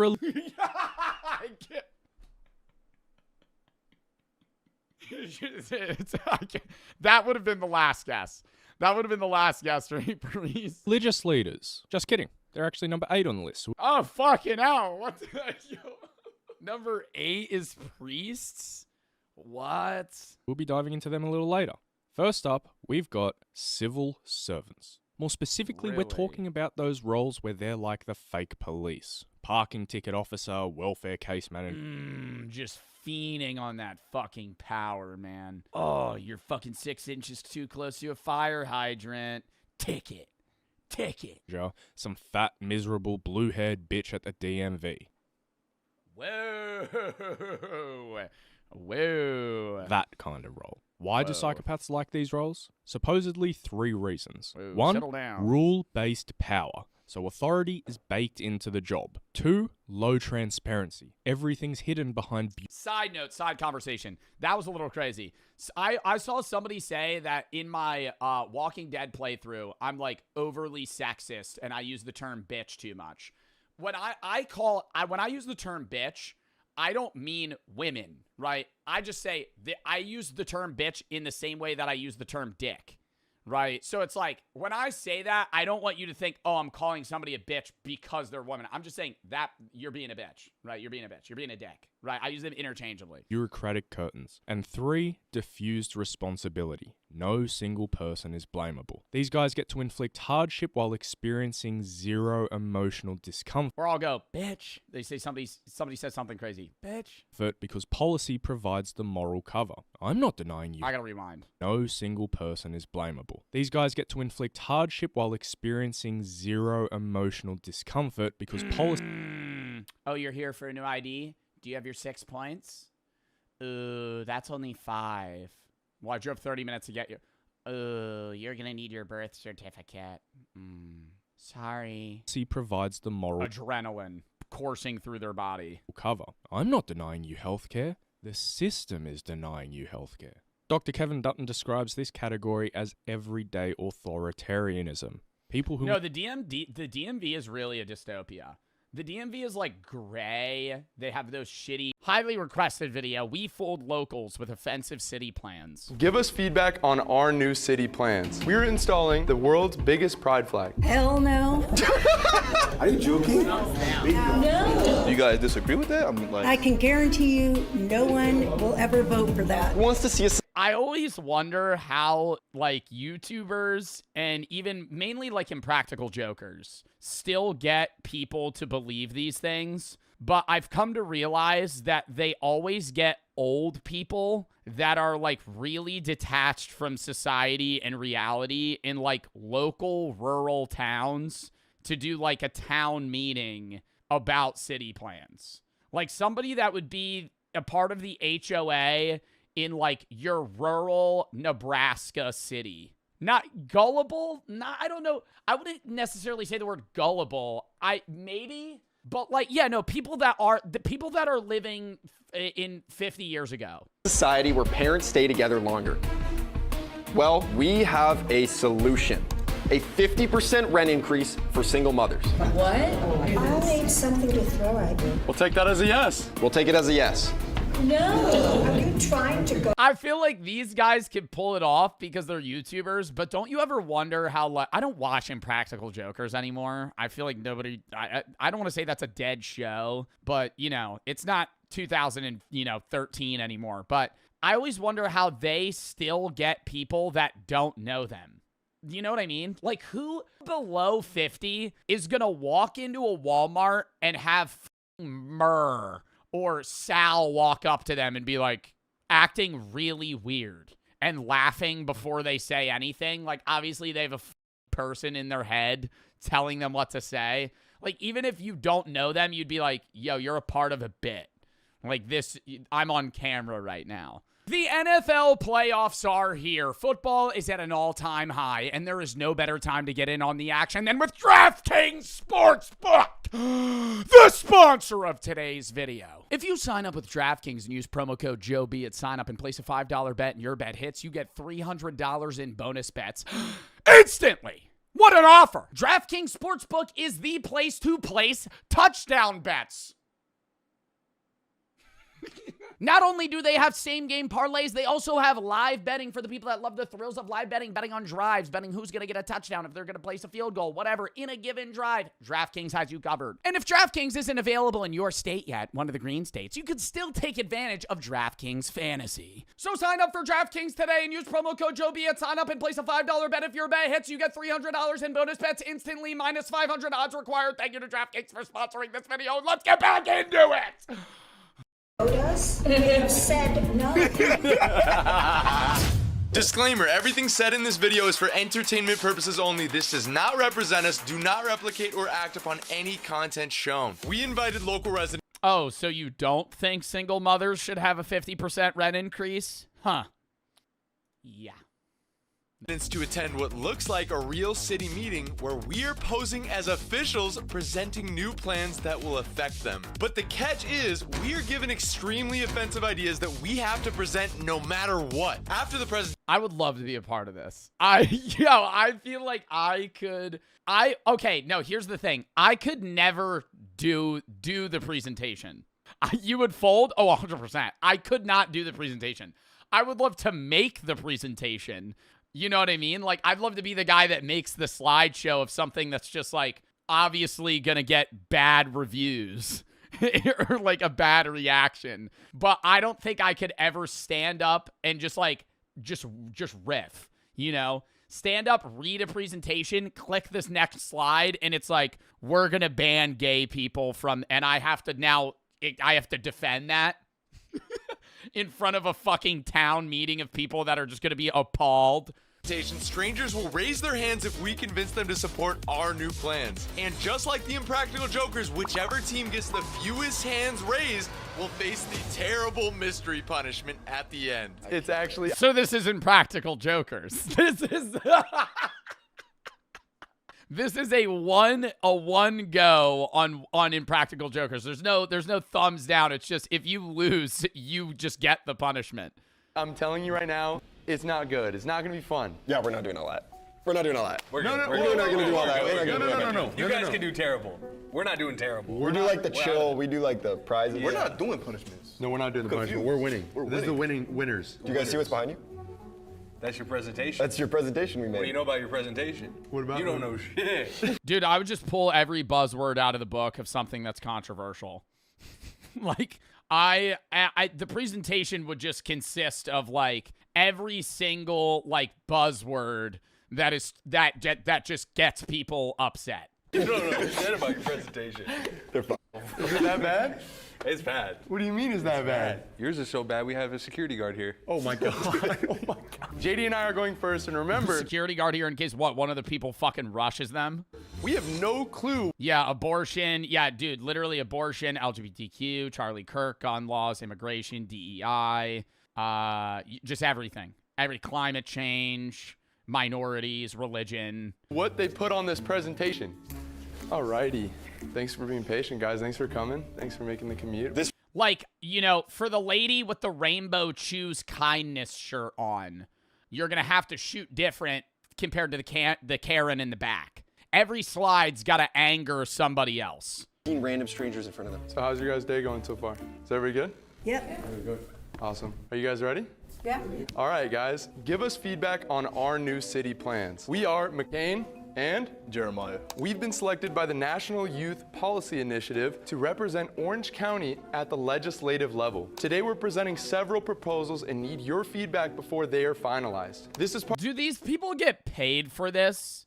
Like, I don't want to say like NPCs sign up for this shit, but like, what is this? level. Today we're presenting several proposals and need your feedback before they are finalized. This is part of the real decision-making process. Your voice matters here more than anywhere else. Let's discuss the future of our city, shall we? I don't know what's about to happen. Like You have to start out though with something that's basic. You can't go in gun swinging. You know what I mean?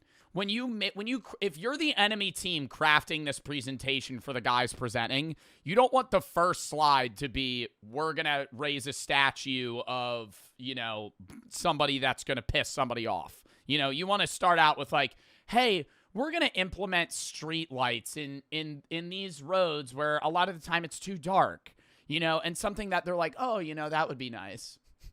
Then you go to something else that might be, kind of, edging it a little. That's kind of the wrong word, edging it, where it's like something that might be upsetting, but, you kind of get past it. And then you gotta, butter them up. Their press fucked. This is going to be bad. Who here wants to see real economic growth and results in our city? Beautiful first slide. Yeah? I feel like they're going to instant pivot to something else, though. Who's ready to bring real jobs and infrastructure to our community? Yeah? The next slide's going to be like, that's why we're going to bring, like, child sweatshops to the fucking... I'm calling that. Who wants to see real economic growth? All right, we're going to bring foreign Chinese policy into rural Idaho, and we're going to have fucking sweatshops set up. No. Awesome. Introducing a brand new $300 million nuclear power plant in the Bay. I would support that. I would actually... No, I'm not even lying. I would support a nuclear power plant. Dude, you know how fucking clean... That's like clean energy. No, you would not. Bro, nuclear power plants rarely blow up. Going nuclear energy is the fucking move. No. I would say no. No. What if they melt down? Yeah, if the nuclear power plant melts down, I'm fucked. All right, yeah, sure. But that's probably not going to happen. No, it'll never fly in Orange County. I'm just telling you that now. It'll never fly. Never? Never. Ever, ever, ever fly. Yo, this is insane. There are different ways of getting in jobs. Okay. This is the quickest and easiest way. It is the... Bro, but nuclear energy, yo, I would stand on this shit in the crowd. I'd be like, yo, I fuck with that. Because nuclear energy is not only going to create jobs, but it's going to reduce electricity costs for the residents. Why would you not want that? Because it's nuclear and that's scary? There are different ways of getting in. The environment, nuclear power plants are good for... These people aren't against it because it's good or it's bad for the environment. They think it's bad for the environment. Jobs. Okay. This is the quickest and easiest way. It is the easiest way. Wrong. It costs a lot of money. You put a lot of lives in jeopardy. And I can guarantee you no one will ever vote for that. It's going to kill the wildlife. I would vote for that shit. Yo, this is not real. This is it, dude. This is huge. Let's go on to the next one. Is that... This one's yes, then? Yes? No. No. Absolutely no. No. Big no. Oh, but then when we say we're going to open a fucking Walmart warehouse, everybody goes, woo! It's still a Okay, big no. Next video. Fern video. Camp 14, the most horrible place in North Korea. We've done a lot of North Korea reacts, but they're all very interesting because it's so, like, crowded. There's so much mystery around North Korea and what they do, how they function, what they do to their people, how bad the lives are. I've never heard about Camp 14, so this is going to be interesting.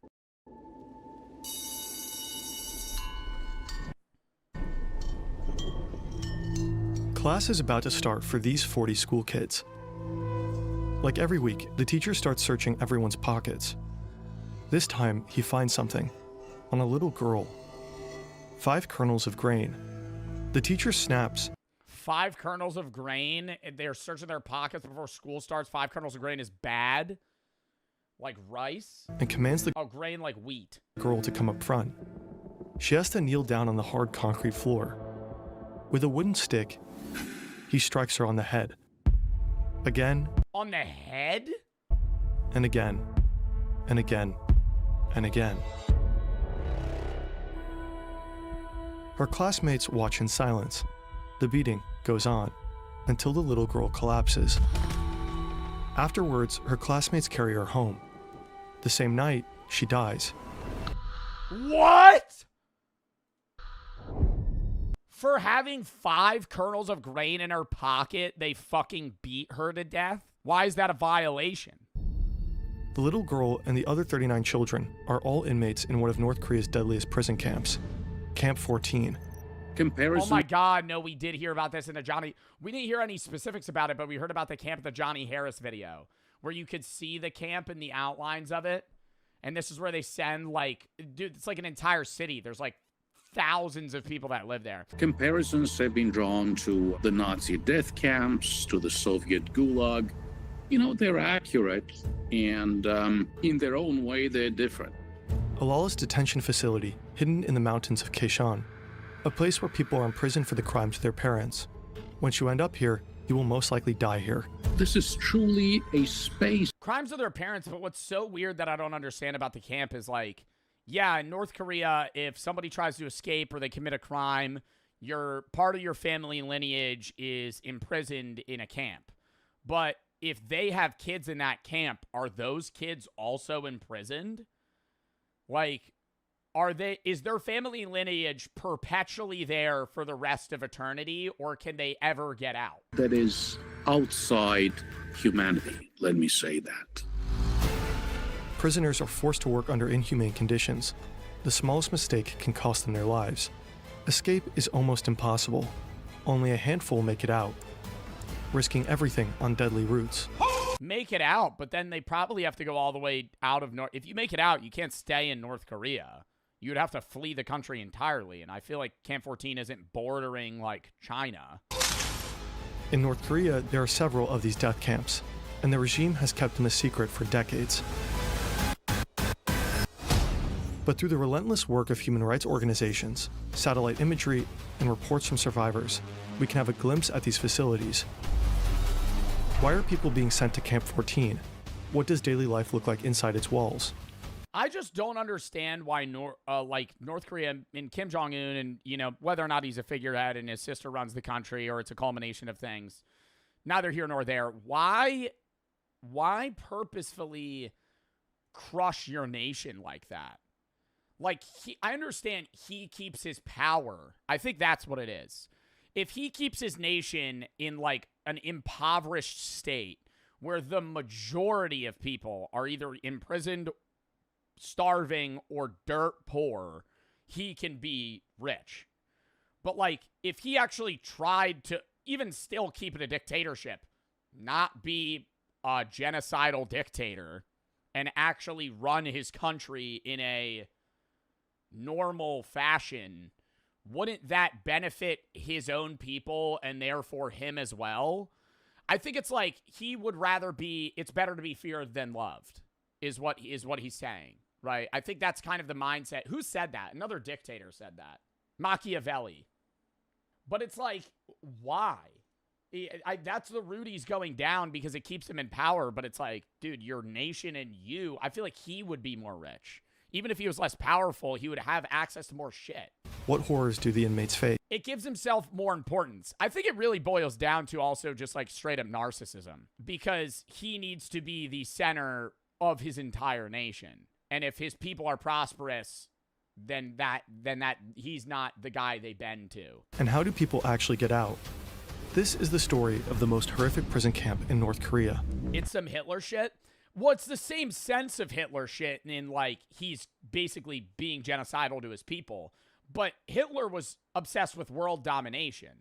Kim Jong-un's not obsessed with world domination. Kim Jong-un cyclically develops nuclear powers and fucking scares other countries till they defuse the situation. He steps back a little bit and he gets aid, right? And he kind of just does that over and over again to farm wealth for himself and his higher-ups, but still keep his people even like well below the poverty line, like dying poverty line.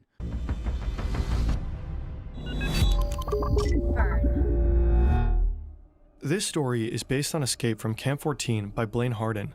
One former prisoner of Camp 14 later changed parts of his story. Every time you see this symbol, it marks those revisions.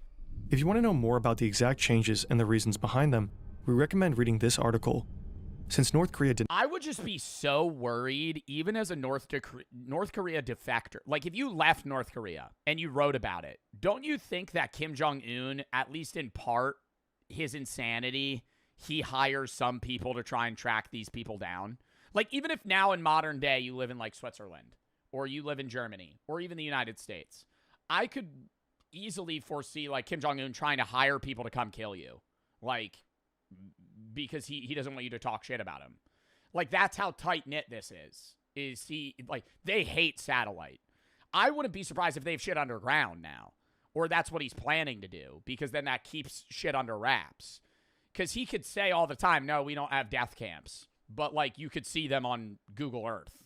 But now if he puts it underground, you can't tell. Denies the existence of these camps, independent verification is not possible. Shin Dong-hyuk is just a young boy when he witnesses the little girl being punished for having food in her pocket. Shin has no doubt she deserved it. After all, she stole food. And at Camp 14, stealing means... Stole food, bro. 5 fucking grains of wheat? What is that, 2 calories? Or is that just supposed to be indicative that, like, she stole more? He doesn't question it. He knows nothing else. The camp rules are... It is brainwashed. It is. He's grown up in a camp where, in his mind, it makes logical sense that she should die. Because that's all he's known. It's like, I don't want to tune it to, like, being told Santa's real, but it's like, when you're a kid, you tell anybody anything, they're going to believe it. And if you grow up in a genocidal camp, and they teach you, hey, like, stealing is so wrong that you should die for it, he's probably not even going, wow, that's terrible. He's going, oh, yeah, you know. reality. He's real, though? Yeah. Shin was... Oh, you mean Santa? No. Was born in Camp 14, but his parents didn't fall in love. They were assigned to each other by prison guards. Intimacy... I'm sorry, bro. And I feel like there's an argument to be made where, you know... Hey, Joe, you might have younger viewers that still believe in that. Bro, you, like, still believe in that shit? We're talking about genocidal dictators in North Korea, and in the back of your head, you're like, oh, I hope Santa's going to get me presents this year. I'm sorry, man. Like, you just shouldn't be watching me if you believe in that shit. Like, I'm not going to do this facade anymore of, like, oh, you know, fucking, bro, come on. Like... between men and women is strictly forbidden. If a woman becomes pregnant without... We're watching a video about a fucking genocidal camp, and people are like, but Santa's real, right? Permission. Intimacy between men and women is strictly forbidden. If a woman becomes pregnant without permission, both she and the baby are shot. What? Wait. Is strictly forbidden. They were assigned to each other by prison guards. Intimacy between men and women is strictly forbidden. If a woman becomes pregnant without permission, both she and the baby are shot. Without permission? How does she get permit? What do you mean? She has to ask? In Camp 14, there is only one way to have a child. Promotion. Those who work hard, and more importantly, snitch on others, may be granted a reward marriage. This is how Shin Dong-hyuk and his older brother Shin Hee-gyun come into the world. But they don't grow up as a real family. I do want to question the moral... I think it's a survival in that sense, from the parents' perspective. But in that scenario, wouldn't you say, like, why are you having a kid? Maybe in hopes that they get out of it, or, like, going back to a regular... Because they're saying promotion, so I'm assuming maybe you live a better life in the camp, and you're able to go to school rather than just do, like, slave labor over and over again. But it's like, now this kid's basically being born into slavery. Their mother never talks about the past. And they probably don't even have the option. It's like, you're allowed to have a kid, but I feel like it's also just like, no, you're going to have a kid. Hey, you've been good. We're going to reward you. I don't want it. No, you need to take it. Like, that's probably what it is. Their mother never talks about the past. Shin has no clue why his parents were imprisoned, and it probably wouldn't matter anyway. Oh, but he does know that they're in a prison camp. It's all about suspicion. You know, you don't have to be an anti-regime character. But if you're suspected of being anti-regime, of being a wrongdoer, a wrong thinker, of having engaged in wrong associations, they will send you to the camp. This is Greg Scarlatoiu. He's president and CEO of HRNK, the Washington-based Committee on Human Rights in North Korea. For years, Greg and his team have been investigating human rights abuses at these camps. Like many others, Shin will most likely stay in Camp 14 for the rest of his life, even though he never committed a crime. This is the house Shin and his mother live in. Along with his mother's promotion came slightly better housing. Okay, so that's answering my question. Because I kept saying, why would she have a kid if it's not, it's helping her. She gets a better house, better room. Maybe she doesn't have to share. Like, they're able to live not a normal life by any means, but, like, they get their own space. They share it with 3 other families and Never mind. sleep on the floor. Holy fuck, they don't even get a bed? So they just sleep in a bare bones house, no furniture, nothing. So it's just a roof, no AC, no heat. It's just to keep them out of, like, the rain. They share it with 3 other families and sleep on the floor. Oh my God. There is a single light bulb in the kitchen. Electricity works for just 2 hours a day. There's no running water, no furniture, no shower, and barely enough food to survive. Bro, like, I always, see, this is, like, such a weird, because, like, that's evil. That's evil, right? And can we agree? I think there's a difference between bad and evil people. This is, like, another level of, you're not even human anymore. In the most I don't even care if that sounds fucked up. Like, if you're willingly putting hundreds of thousands of people to do this, you're not a human, right? Like, you have no moral groundings. It's not like you fuck up and you're just not seeing the right way and you're ignorant, right? Because a lot of bad people are bad out of ignorance. This is bad out of, not out of ignorance, out of the willingness to go, I'm going to... On there as well, and we can show you that one. Okay. Jason, a long combination vehicle driver, had been playing craps until about 3 a.m. when he decided to leave the pepper mill and go to the Atlantis casino. On his way out, he stopped at a blackjack machine and started playing. There, he was approached by a security guard who addressed him as Mike. When Jason clarified that he was not Mike and presented the guard with his driver's license, the guard apologized and walked away. Should have been it. Should have been it. Yo, are you Mike? No. Can I see your ID? Regular security's allowed to ask for your ID at a casino. Give him the ID. Oh, okay, sorry. Walks away. However, as how does it keep going? Jason attempted to leave, he was surrounded by security guards and handcuffed. He was told that he was under arrest for trespassing. Just need a break. My shoulder's killing me. What do you think the actual Mike got trespassed for? Just being, like, belligerent, like getting too drunk at the casino? So that's the ID that he presented. Oh, it said sleeping? Sleeping? You get trespassed for falling asleep? I go to Atlantic City, and there are people that actually piss themselves at the slot machine and keep playing. But if you fall asleep, like a homeless guy? Hey, look at the nose. Yeah. Huh. Weird. Very weird. Right, let me snap a picture of that. I'll run both names. The casino's AI facial recognition software positively identified. Nah, actually, when you do look at it again, it's this guy's skull is wider. Jason as Michael, the man they had trespassed. Let me step out. This way I get better reception. Yeah. The only thing that was weird is that we'll have to, lift him up and see how tall he is. Yeah. It's They didn't measure his height to see. That says he's 5'9", and that says 6'1". Yeah. Oh my God. I mean, why did they even call the cops? I feel like that is 5'9" and 6'1". What? I'd be like, let's just measure me. The guy's 5'9". I'm not 5'9". This isn't the only difference between Michael and Jason's IDs. All right, now that I'm seeing both of their IDs, they look nothing alike. Like, these are clearly two different people. Oh my God. Jason is listed as 7 years younger than Michael. He has blue eyes. He's 7 years younger. He's fucking, 4 inches taller and 50 pounds more. And says that he weighs 50 pounds more. As well, the signatures are different.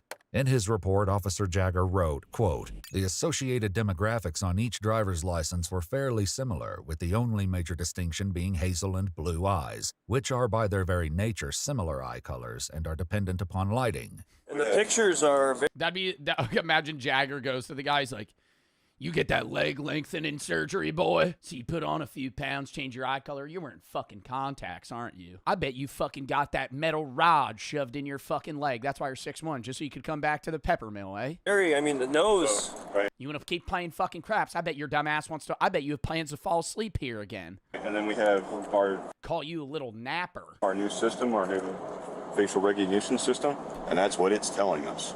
It's telling us that it's looking at it and it's doing that. And then there was another one that came up when he was at our TRK, which is one of our better cameras. This was right before we arrested him. We looked at it and said, "That's him." 99.8%.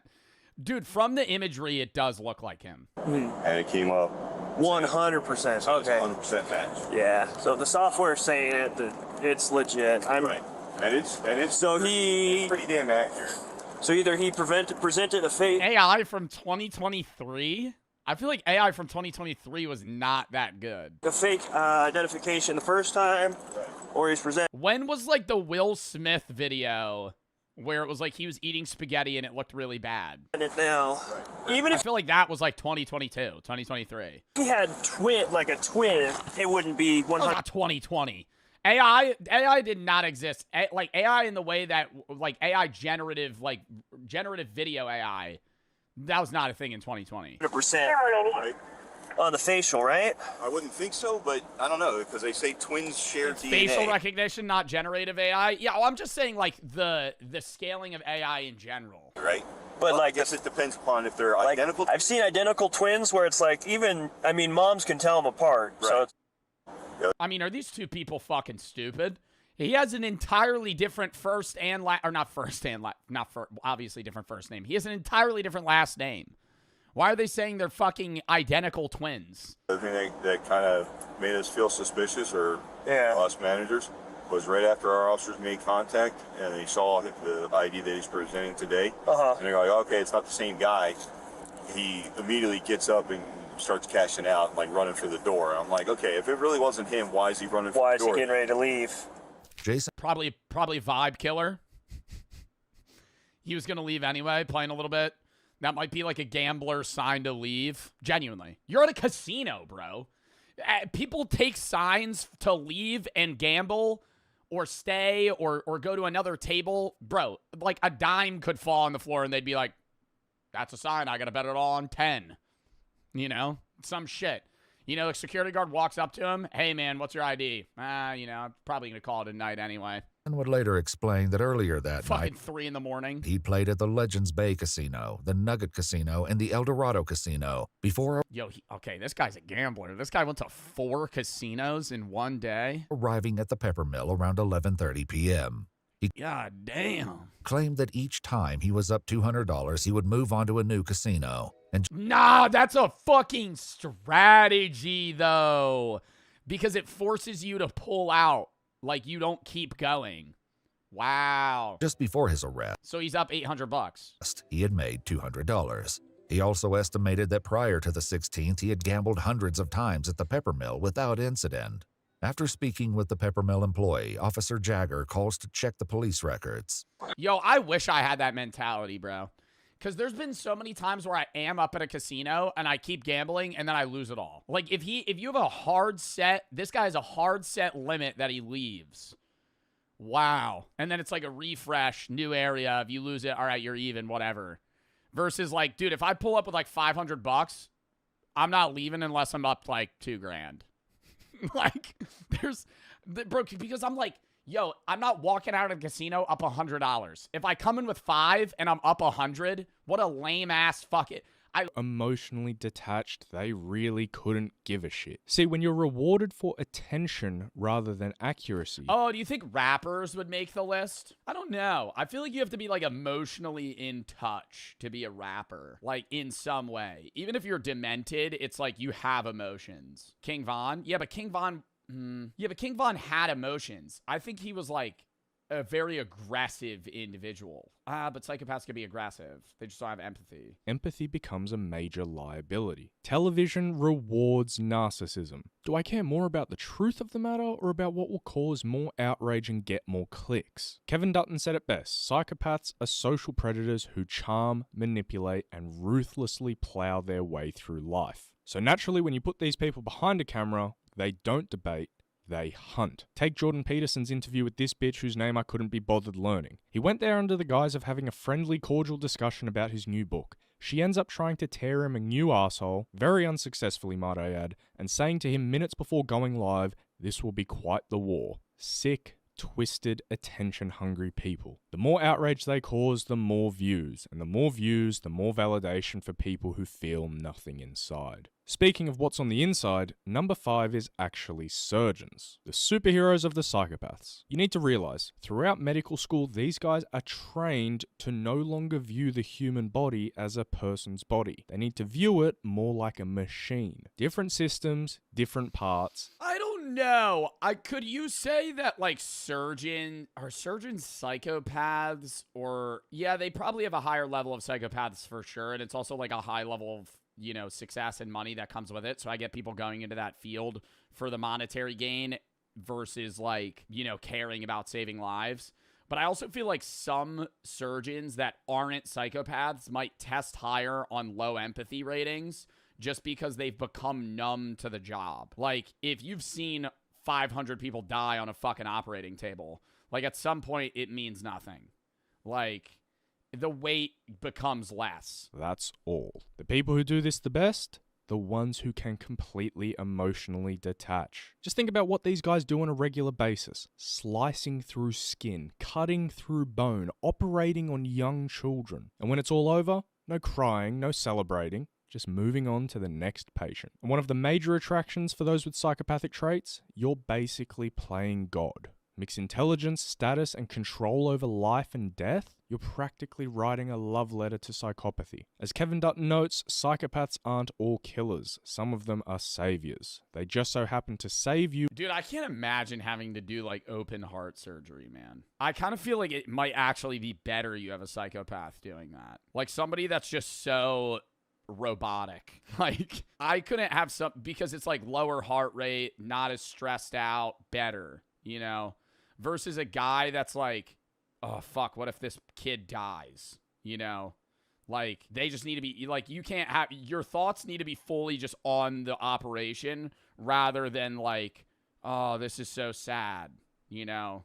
Like, oh, God, what if I mess up? Like, you can't get, you got to just be in the zone. With the same level of empathy they'd use to fix a car. But hey. I'd be scared to EpiPen myself. Nah, I could EpiPen myself. I think I could do like, okay, I'm not saying I think I could do surgery. I think if I had to be a surgeon, I'd be able to do like knee surgery. I have knee surgery next Thursday. Some shit like that. But like, I couldn't do like brain surgery. Something that could kill you.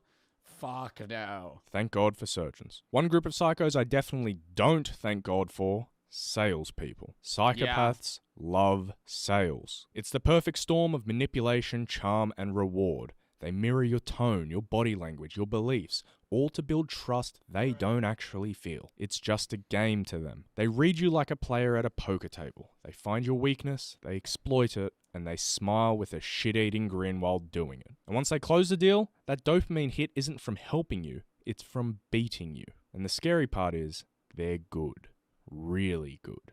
They're expert social... Some of them are, well, yeah, no, I think psychopaths are probably good salesmen. You ever see like a really shitty, you ever talk to a really shitty salesman before at like a car dealership or some shit? You're just like, yeah, this ain't for you, man. Could even be like a store, like a regular, like whatever they're working on commission, not a car necessarily, but like you're at like a supplement store or somewhere where they're like pitching you something and you're like, man, this is not for you. You are way too fucking awkward.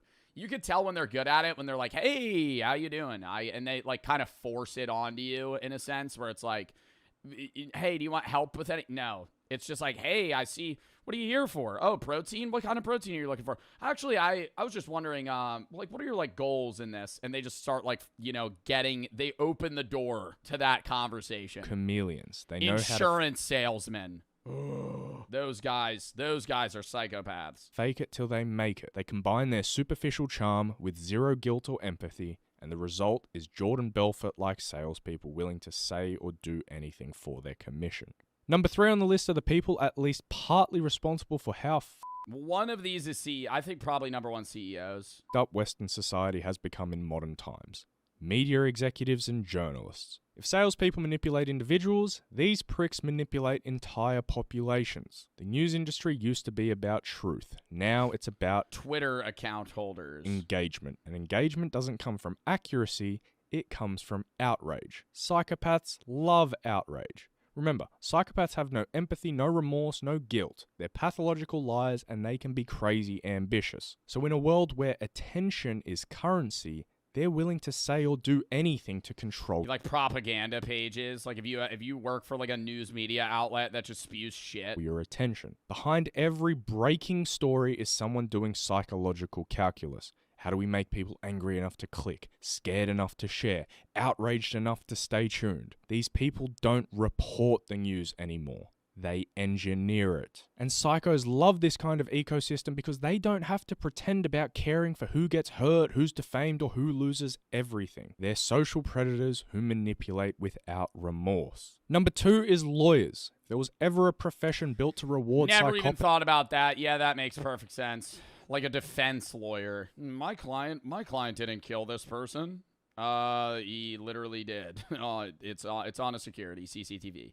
Well, that's not him. It's this one. You get paid to argue, manipulate emotions, and twist the truth until it fits your client's version of reality. And Kevin Dutton's research supports it. Lawyers have one of the highest rates of psychopathy in the world. They put their work criminal defense lawyer. Under the guise of the pursuit of justice, and yet they'll gladly defend murderers, rapists, and child molesters. Now, yes, I understand. Well, yeah, no, he's going to say, yeah, there's a chance that they're innocent, so it's like not all of them are, but it's just like some cases that they take where it's like, dude, this guy's fucked. In the argument, I'd rather defend a guilty person than have an innocent person sit in jail.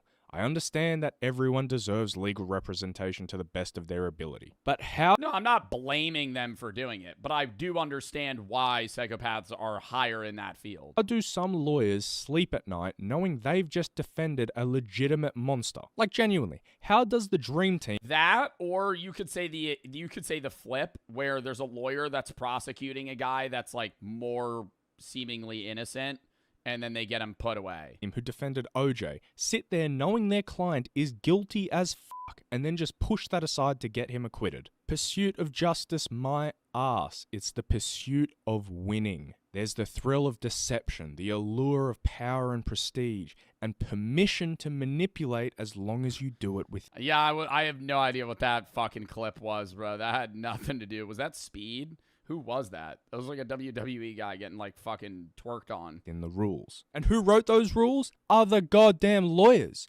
Psychopaths write the rules for how psychopaths can defend... The lamest people on the internet. The internet's got its variety of niches and groups, but I think I found the lamest one. You know, Looks Maxes? This is them, but like even lamer somehow. Look at this. Blackpilling.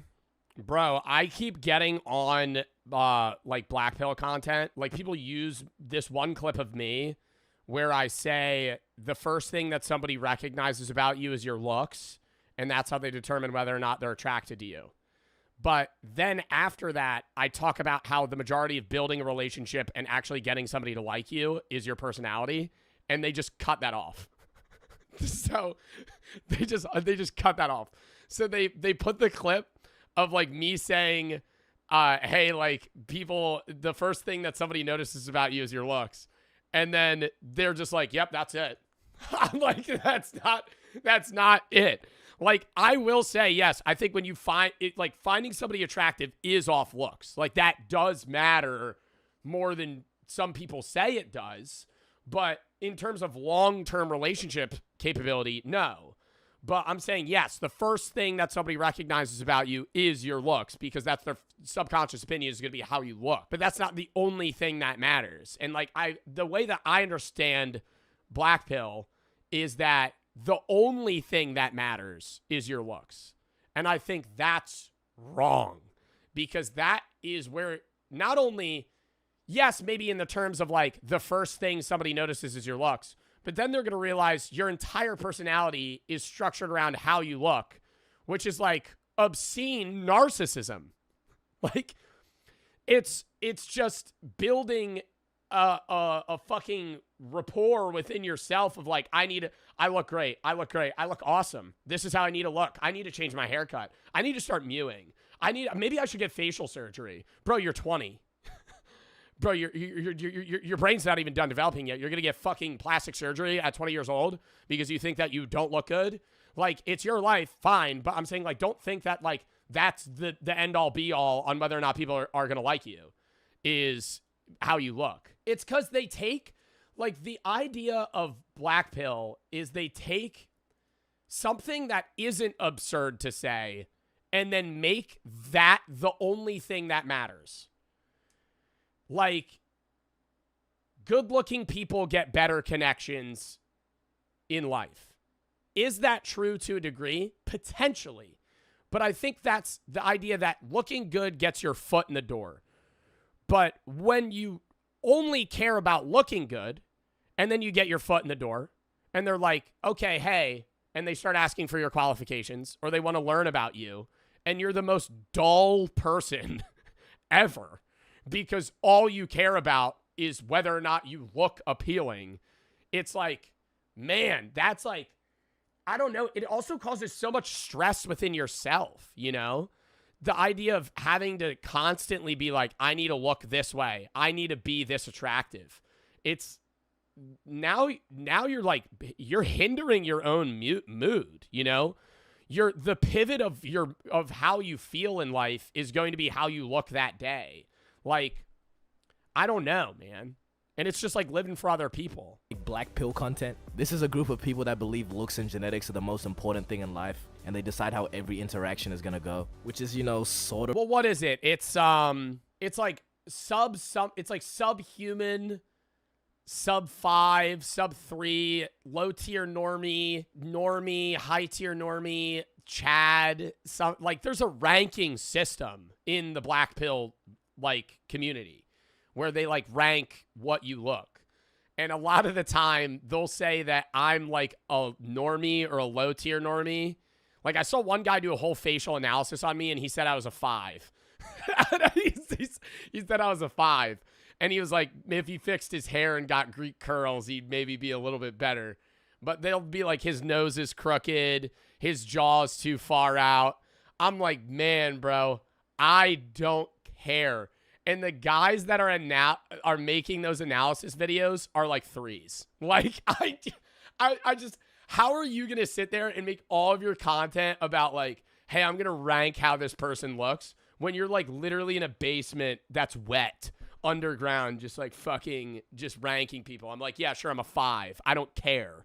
Right? Like, I used to care so much about how I looked, and I still do fixate on certain things. Like, I fixate on my hair a lot, right? Because I do think I am going to go bald. And so that upsets me. But, like, there are days where I'll just be like, I didn't do my hair. And I'll just, like, fucking leave it. So. And the thing that makes these people so lame is that they're quote-unquote straight men who edit other men because they think they look good. Or they argue about which man they think looks better in a comment section. And just bully people who aren't conventionally attractive. When I know damn well. Well, who's the famous guy that's technically the pinnacle of, like, black pill Chad? Oh, my God. Who is it? No, not Marlon. It's, like, a famous Hollywood actor.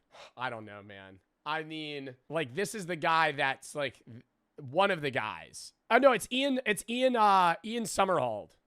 I would agree more on Ian Somerhalder than Jordan Barrett. Ian Somerhalder's a fucking hot guy. But, like, I don't know. Why is he the pinnacle of, like, Chad? Because his facial structure's good? Like, it's because, oh, well, they'll say I have a negative canthal tilt, too, and that makes me look like a bitch. I'm like, chat. This is like actual shit where it's like they'll analyze me and they'll be like, yo, he looks like a bitch. I'll be like, damn. Okay. It's like if you ever want to feel the worst you've ever felt in your life, ask somebody from the black pill community to rate how attractive you are. And they will be like, Yeah, man, I think it's cooked. You're so ugly. And I'm like, God damn, man. Like the fucking standards we have. Oh, these people are behind their desk looking like this and telling me this guy's right eyebrow is bigger than his left, so he's cooked. And then proceed to tell me this is the peak of male beauty.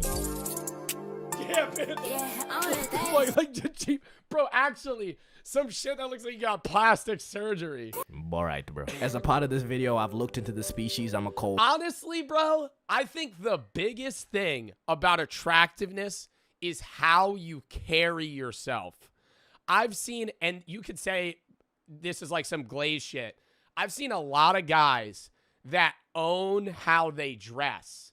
I think that's a big thing. What you wear changes how like that's more important than like I need a Mog in fucking Muse so I could fix my facial structure. Bro, if you got like good drip, and not like good drip where it's like I need to wear what people want me to wear, you wear drip that you fuck with and you like and you own it, people find that attractive. I'm not trying to say like Adam Sandler, right? That guy's old, but like Adam Sandler owns his shit. Like that's an attractive trait for him to own the fucking baggy ass basketball shorts. He looks like a cornball. Like he wears cornball fucking clothes, but he owns it. And so nobody cares. It's not cringe. Like if you own your shit, people are like, fuck with that. Because it's like a level of authenticity rather than trying to be somebody that you're not. People recognize fakeness and they don't fuck with people that are fake. And a lot of the time, like BP community people are trying to be somebody that they feel like they need to be rather than somebody that they are. People or black pill people, I've studied their behavior and learned their lingo, and really I don't like what I found. And just to be clear, black pill is more like an extreme version of looks maxing, not necessarily all looks maxes, but you know, drag making that distinction. The first place I looked to study these creatures was TikTok. There's a good chance that you've come across a black pill edit or two. Normally what these consist of is a stitch of somebody saying... No. The fucking music they use, though, is peak. I gotta say, if you see a BP edit, the video is fucking awful. But they edit it to where it's like, damn, this is like not convincing, but mildly interesting. Something like, oh, looks don't matter. Or someone that's not seen as conventionally attractive literally doing anything. Yeah, but I'm kind, smart. See, like, that's so fucking sad. Nah, like, this guy's a cuck commenting that. Sub-Zero looking at me. Bro, like, nah, you actually work at Burger King, bro. You work at Burger King and you don't have friends. Like, and you're sitting here commenting on people that fucking, like, actually, nah, you literally, like, this motherfucker commenting against this woman, like, being an absolute dick about her appearance. Thoughtful and caring, and those are things that matter more. What did this poor lady do to you? Literally anyone can get hit with a black pill edit, nobody is safe. And normally the people that make these edits obviously leave their face out because almost 100% of the time they look like this. But on the rare occasion where the editor includes themselves in, it's so obvious every single time because you just see this ethereal looking world-renowned model and then this nigga.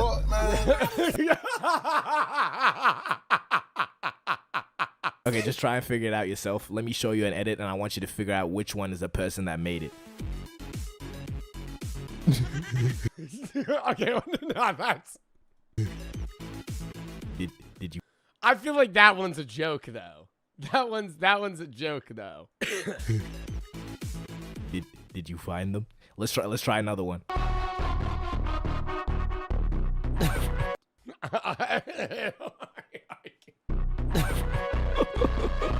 People in the comments are just flaming this nigga too. This guy just replied with this image. Fitting. I don't know where this nigga thought he was going with this. That's not a sneak-in, that's trespassing. Twin, being nice does not cost anything. Okay, but on TikTok you also find the higher ranking BP people having mug-offs.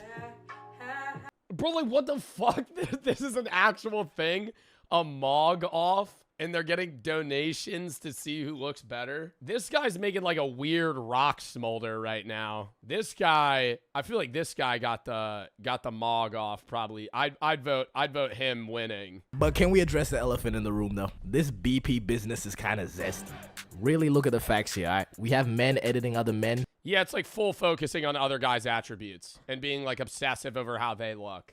Because they think they look good. And I've looked at how these people act and speak too.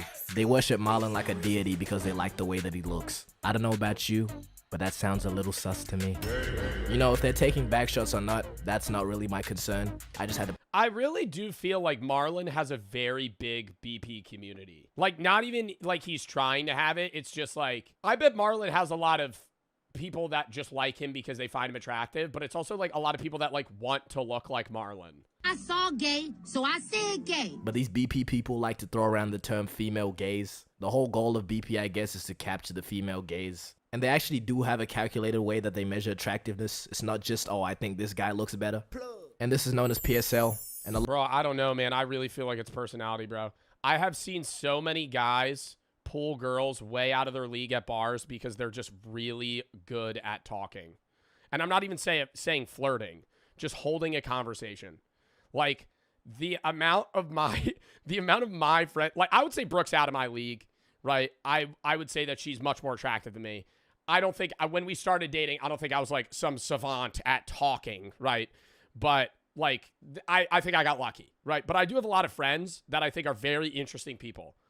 And I wouldn't say they're ugly, but they outwardly say their girlfriends are like 4 tiers higher than them attractiveness wise. And it's like, it's not because they went on the BP route and they pulled her. It's like, no, they went up, had a conversation, found common interests, right? Liked each other. And it's like, then that's how they find you attractive. Like, alongside PSL, they also use the term appeal. Appeal is more just people finding you attractive regardless of your PSL. Now with PSL, this is where we get to fuck over and murder hundreds of thousands of my own people for the sole purpose of keeping me in power and keeping my narcissistic ways the way they are, right?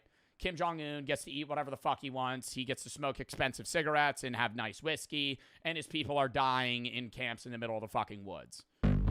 The building is part of a model village. Like, how do you do that? I don't know. Like, I understand he wants to keep himself in power. It's like, you could still be the leader of North Korea and not do this to your people, man.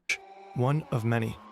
Camp 14 is estimated to come. And then they open, and then it's just so weird. Like how they opened tourism for like a week, and then all these vloggers came, and they were like, yeah, this is fake as shit. That's clearly guided. And then they immediately close it. Right? It's because, like, they're trying to get tourism maybe for money, but I feel like it's propaganda. Like, in a weird way, it's like, we need to convince. And is that not telling that what they're doing is wrong? Like, that's how he knows. Because he's going, we're putting people in camps. We don't want them to know that we keep our people in camps. So we're going to do guided North Korea tours to make it seem like our country's amazing so people don't attack us more. Like, what the fuck? Over around 150. Israel's just as evil? Well, what's going on in Israel is also fucking insane with Netanyahu and the bombing of fucking Palestinians and shit, and they fucking bomb, you know, hospitals and stuff. And people always get mad in return and be like, well, Hamas is under the hospital. You know nothing about that, Joe. Oh, my fucking God. So, oh, yeah, no, it's okay to bomb innocent civilians then. Yeah, it's a tough situation if that's true. Okay, but that doesn't mean you just fucking go right for the hospital. Well, the U.S. did it in the fucking war in the Middle East. That doesn't make it okay. 153,000 kilometers squared. Can you guys visualize that? If you hit me with that number, I have no idea how big that is. Square kilometers. Like, how big is that?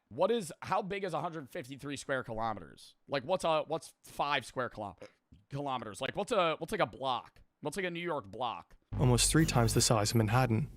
Okay. It is secured by... There we go. So it's huge.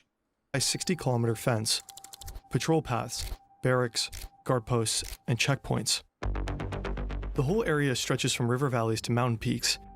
The wilderness and the Taedong River... Do they have an estimated amount of how many people are in this camp? ...act as a natural barrier, an immense obstacle course separating the facility from the outside world. Little villages are scattered across the vast area, containing housing and working units. These are sprawling facilities. They're very large facilities.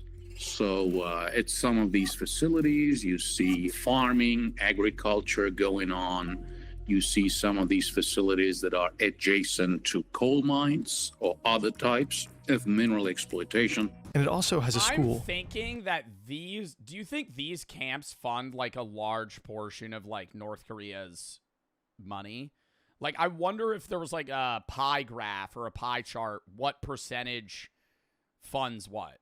Because they don't really have a lot of opportunity for trade. Most countries don't fuck with North Korea for very obvious reasons. And they don't trade with them.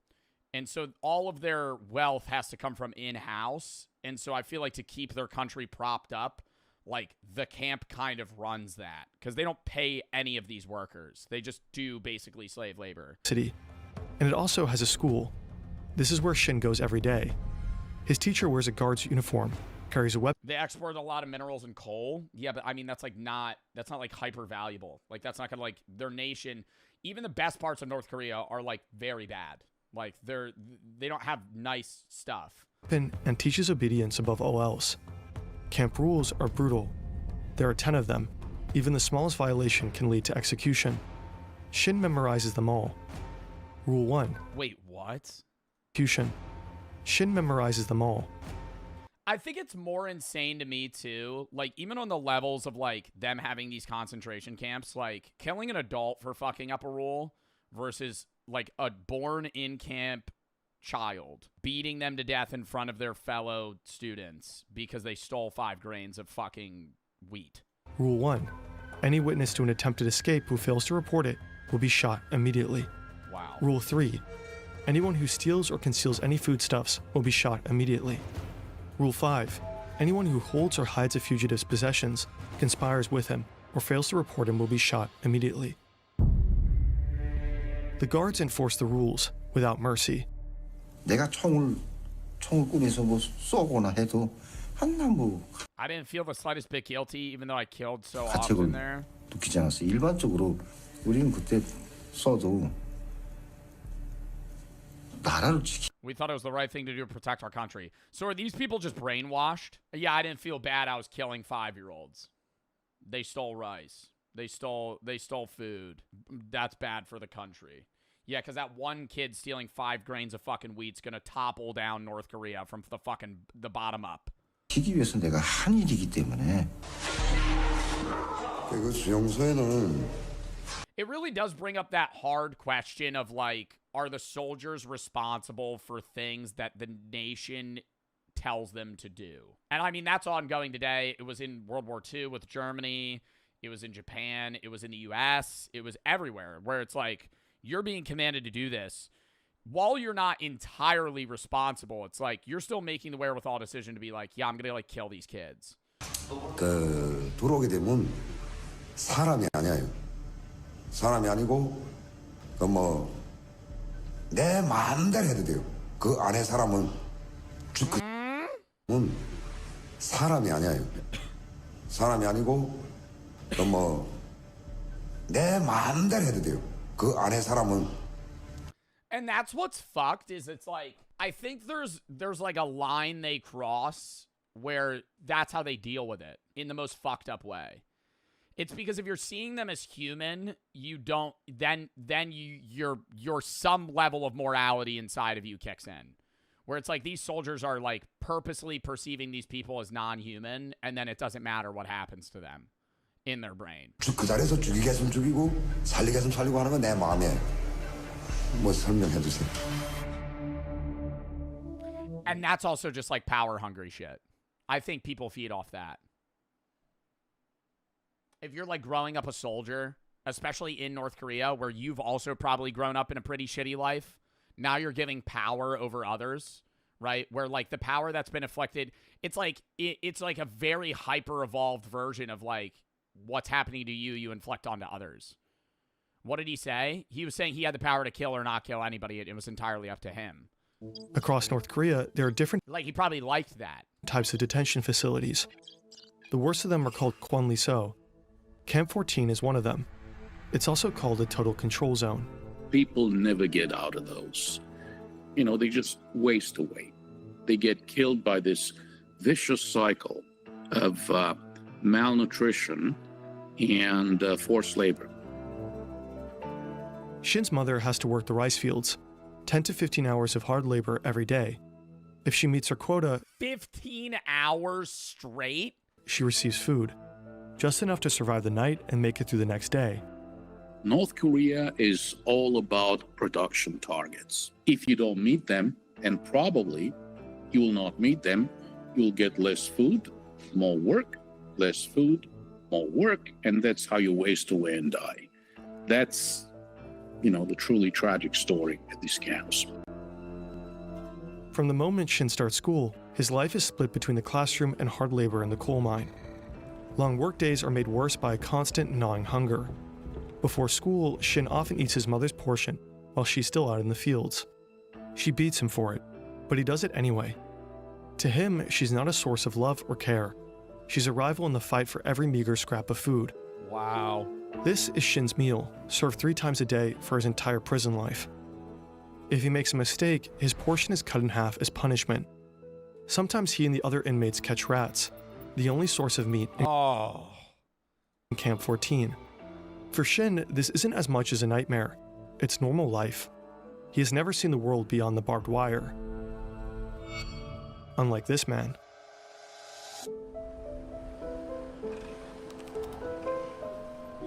Kim Young is in his mid-40s when he's brought to Camp 14.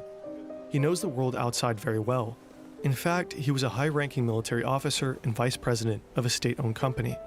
In his former life, he enjoyed culture, a chauffeur, and all the benefits of being a government employee. Now he's also forced to work in the coal mines. Kim didn't break any laws to get here. His parents... That's what's fucked, because that's how dictatorships work, because you have to bend... You can't just be an all... You can't be an all-ruling dictator without people below you. And that's like, it's the rule. There's a video that I want to watch called The Rules of the Ruler as well, where it kind of dives into that. But it's like, if you're a dictator, you have to please all 4 people below you that run different areas of your government.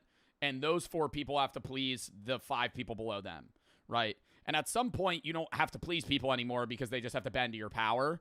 But you have to keep people in power happy, otherwise they will turn on you. So that's why Kim Jong-un never gets turned on, because he keeps the people right below him happy, because they lived a shitty life. He brought them out of it and said, hey, if you just follow my rules and do what I do, you'll have power, you'll have a chauffeur, you'll have a mansion, you'll have a nice wife, you'll have this and this and this and this and food and cigarettes and weed and fucking whatever the fuck they want, right? And they'll go, okay. And so they'll just do whatever he says. Kim didn't break any laws to get here. His parents did. In North Korea, this form of collective punishment is called yunjoje. Wow. Guilt by association. Up to 3 generations can be punished for crimes of family members. When Kim was a child, his father and brother were accused of spying for the United States, enough to execute them. After that, Kim was brought to an orphanage under a new name. It took more than 40 years until someone found out about his true heritage. Even Kim himself wasn't aware of the supposed crimes his family allegedly committed. And that's insane! He didn't even know! He didn't even know. Oh, sorry, no, now you're gonna fucking get stripped of everything. There's absolutely no judicial process. This is extrajudicial punishment. They'll just, take you away in the middle of the night, together with your family members. You just disappear. That's how it goes. 대낮에 잡아가는 건 없어요. 다 밤에 그냥 원래 그냥 어느 순간에 와서 싹 다 쓸어 가고. Without the neighbors noticing. So one day you're just living your life like in whatever, if you're in the city in North Korea or wherever, and then the next day your neighbor just disappears. Wow, and then you just don't talk about it. And it's just like, but it's just unspoken. It's like, oh, he disappeared. We know where he is. 정치범 수용소에 가서도 그 가족들은 우리가 뭘 잘못해서 왔는지 그걸 모른다는 거죠. Fear is the most powerful tool for prison guards to keep inmates in line. During Kim's time in Camp 14, a total of 25 inmates are executed. One day, he witnesses a fellow prisoner being killed for collecting chestnuts that had fallen from a tree. Kim's chestnuts that had fallen from a tree. Were they even being used? Spends most of his days underground. Hours and hours of endless work with no sunlight and no mercy. Kim struggles. He's never faced labor like this before. Mistakes are inevitable, and every one of them is met with the punishment of a guard who never leaves his side. Do you think he had like an internal wow moment? Because he was a high-ranking military official. And then now he's being sent to where he probably had to send other people. One day, a guard strikes Kim with the butt of his gun till he falls unconscious. For the next 2 days, he only receives half his meals. After more than 2 months of living like this in Camp 14, Kim decides to end it. Following a long day of work, he steps into the elevator of a mining shaft. The metal cage ascends until it reaches a height of around 2,000 feet. He pulls the safety pin, and the elevator falls. But Kim survives, and the vicious cycle goes on. When Shin is about 6 or 7, the camp's borders shift. His village is merged into the neighboring Camp 18, just across the river. It's said to be slightly less brutal than Camp 14, but for Shin, life hardly changes at all. Oh, he got moved to a different camp over? Shin is 15 and has moved out from his mother's home. He now lives with his father. One day, a teacher allows Shin to spend the night at his mother's house, a reward for good behavior. When he arrives, another guest awaits. It's his brother. Wait, he got awarded for good behavior, but he tried to take his own life in an elevator. Did they just think it was an accident or something? One day, a teacher allows Shin to spend the night at his mother's house, a reward for good behavior. When he arrives, another guest awaits. Oh, it's the previous kid. It's when he grew up? This is him when he's older? When he arrives, another guest awaits. It's his brother, Shin Hee-gyun. The 21-year-old works at the prison cement factory, a couple of miles away. Shin doesn't like him at all. In the middle of the night, Shin wakes up from his sleep. He hears voices from the kitchen. His brother is talking about escape. His mother seems to support him. Shin's first instinct, he has to report this. Oh my god. Dude, having to rat on your own family, they'll die. Holy shit. Like, I was thinking it in the sense of like, oh, you just see some guy at like your work doing that. Like your own you would have to fucking snitch on your own family. And because, and it's not even snitch on them and like, oh, they'll just get punished. No, they're going to get shot in the head in front of you. And then you'll be like, not even really rewarded. It's just like, okay, you're not going to die. He goes to a nearby dorm room and wakes a friend to ask for advice. The friend urges Shin to tell the guards. They go to the school's night guard on duty and report the escape plot. Wow. Shin also signs a false police statement, claiming he saw his mother and brother commit murder. This piece of evidence ultimately leads to an execution order. Wait, so they had to fucking... Wait, what? So they have to fake that they committed a crime so they could kill him? I thought they were just able to kill him for conspiracy to run. The guards take Shin to an execution site next to the Taedong River. Why are they taking him there? I wouldn't want to go see that. A crowd has gathered to watch. They drag out his mother and his brother. They're killed in front of Shin's eyes.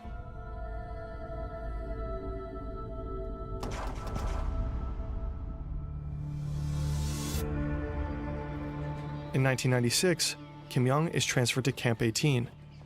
To him, this place feels like heaven. The labor conditions are slightly better, and to his surprise, he reunites with his 70-year-old mother, who is also a prisoner here. But the violence and abuse 70-year-old mother, I thought his mom just died. Don't stop.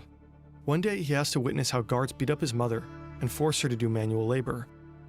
His mother is certain they will both... Oh, other guy. We keep bouncing back between people. Sorry, this is the dude that used to be a high-ranking military official. Labor. His mother is certain they will both die in the camp. Even though it means risking his life, she urges Kim to leave her behind and escape.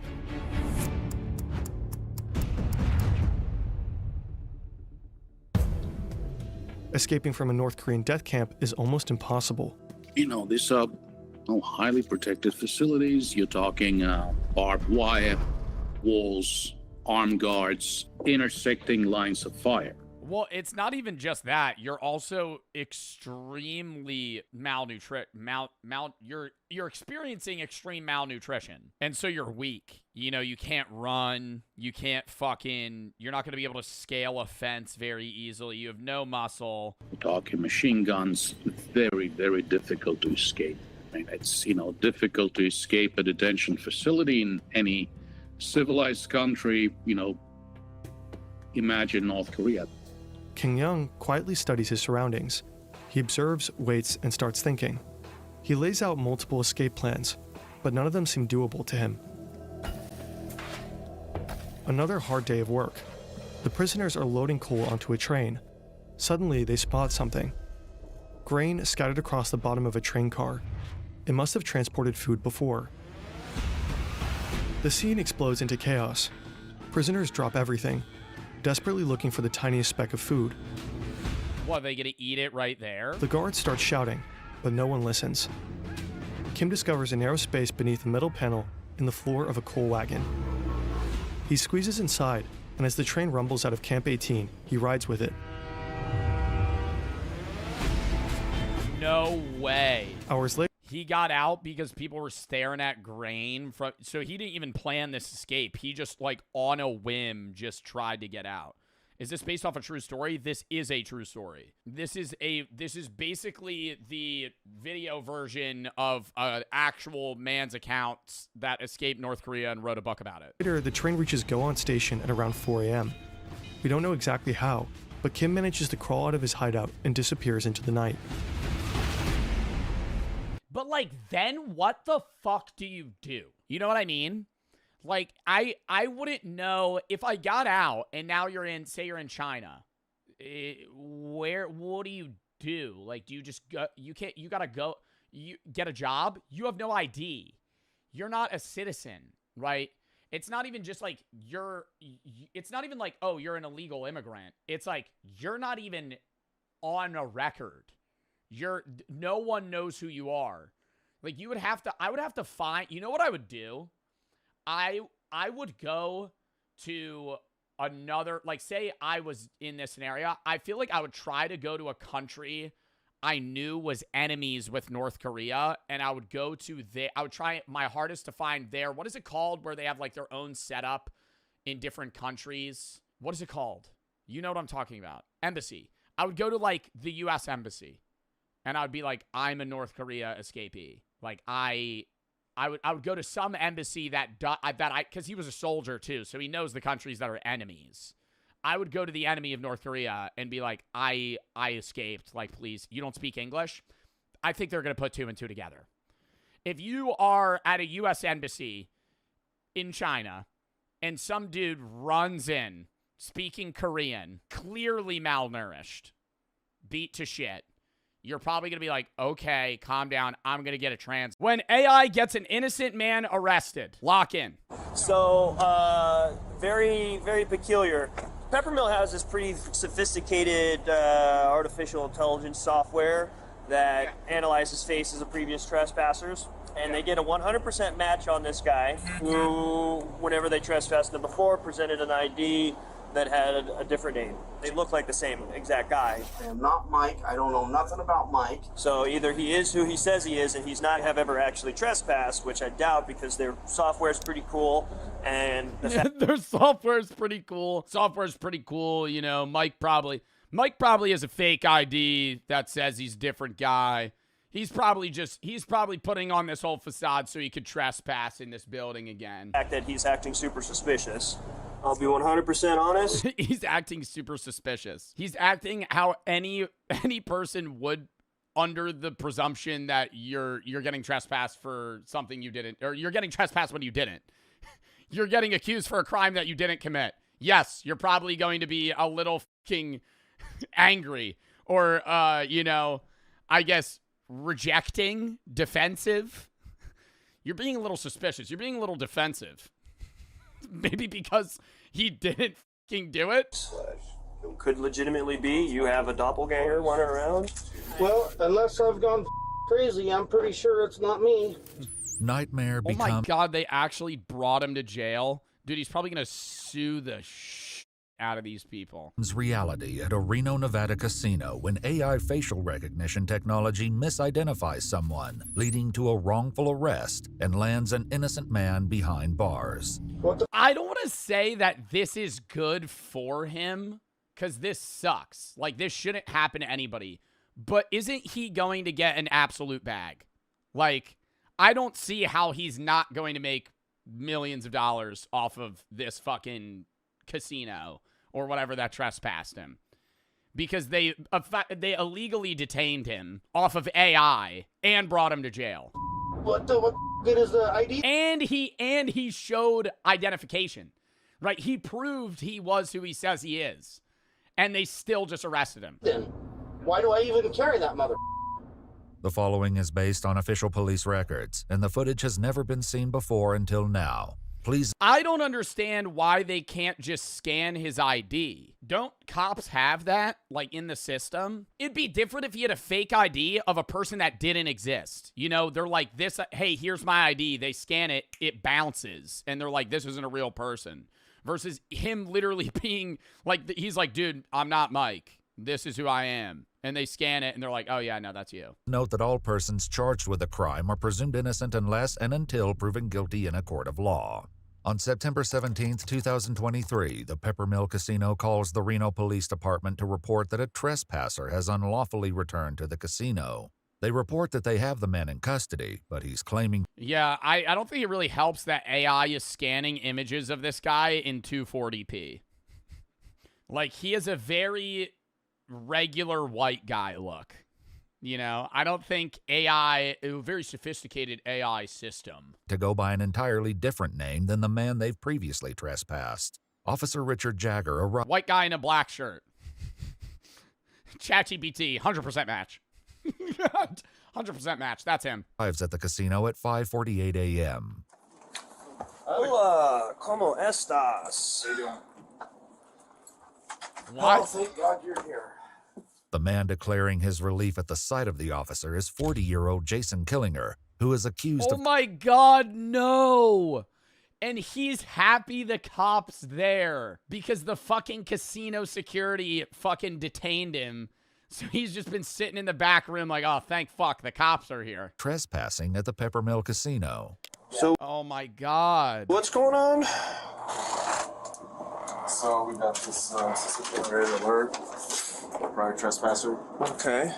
And we made contact and arrested him, and he claimed that wasn't him. And What does my so name we're just say? trying to. If they have him trespassed, shouldn't they have, like, I mean, I don't know if they're legally allowed to do this at a casino, but if they're trespassing somebody, shouldn't they have fingerprints of him? And then they would just see that it's not him? Get you guys any phone call if it's really him or not. So what's the issue, you guys? Did he have a different driver's license or a secondary one, or has he got more property than just this one? Just that, those effects right there, and that's it. One second, pal. But no other forms of identification. Things in his pocket. You guys ran this information through our dispatch? Through your guys' dispatch? Couldn't the casino run his ID and see that it's a real ID? Wait, what? When you gamble and they ask for your ID, they'll put it into a machine that fucking scans your ID. And so I feel like I don't understand why they couldn't just scan this guy's ID and be like, no, that's real. Like, it's not a fake. Like, even bars have that. Not all bars, but like club bars that have bouncers. Like, they just scan your ID. No. Fakes can scan, though?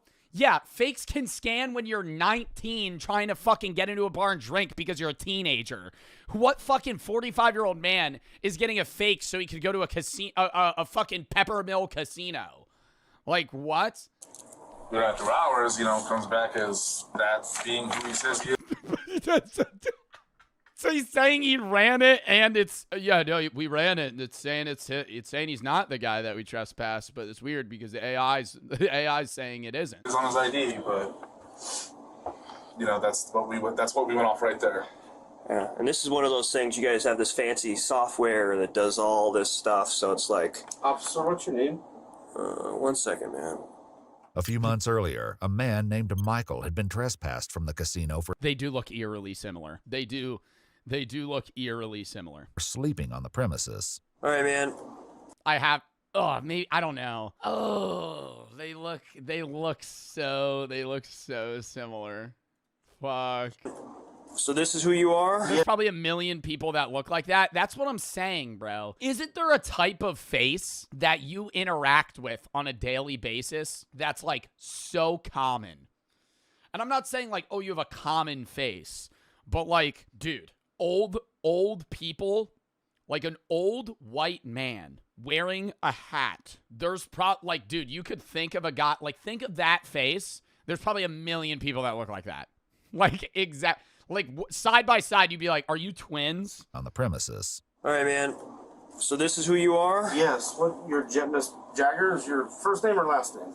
Last name. All right, Mr. Jagger. Yes, that is who I am. I drive the semis for UPS. I am not Mike. I don't know nothing about Mike. I'm a craps player here. Look, there's my socks for UPS. Can you please, you got a gun here. Will you please take me out of these cuffs? My shoulders are killing me. You're going to sit there for a minute, man. So when he gave you this information, did you guys verify it against an ID, or how does that work? So in that report there's an ID. 4'8", 85 years old, you know, like just so recognizable. I'd go, okay, you know, I get this, him trusting the AI software. This guy could be a million other people. In person. Yeah, Shaq. 7 foot tall Shaq comes walking through the door. It's 2 different IDs with 2 different names. Can you look names. at the back of the IDs? Because I have all the endorsements except for motorcycle and hazmat. Okay. Other than that, I got all the endorsements. But that's the thing is his a CDL?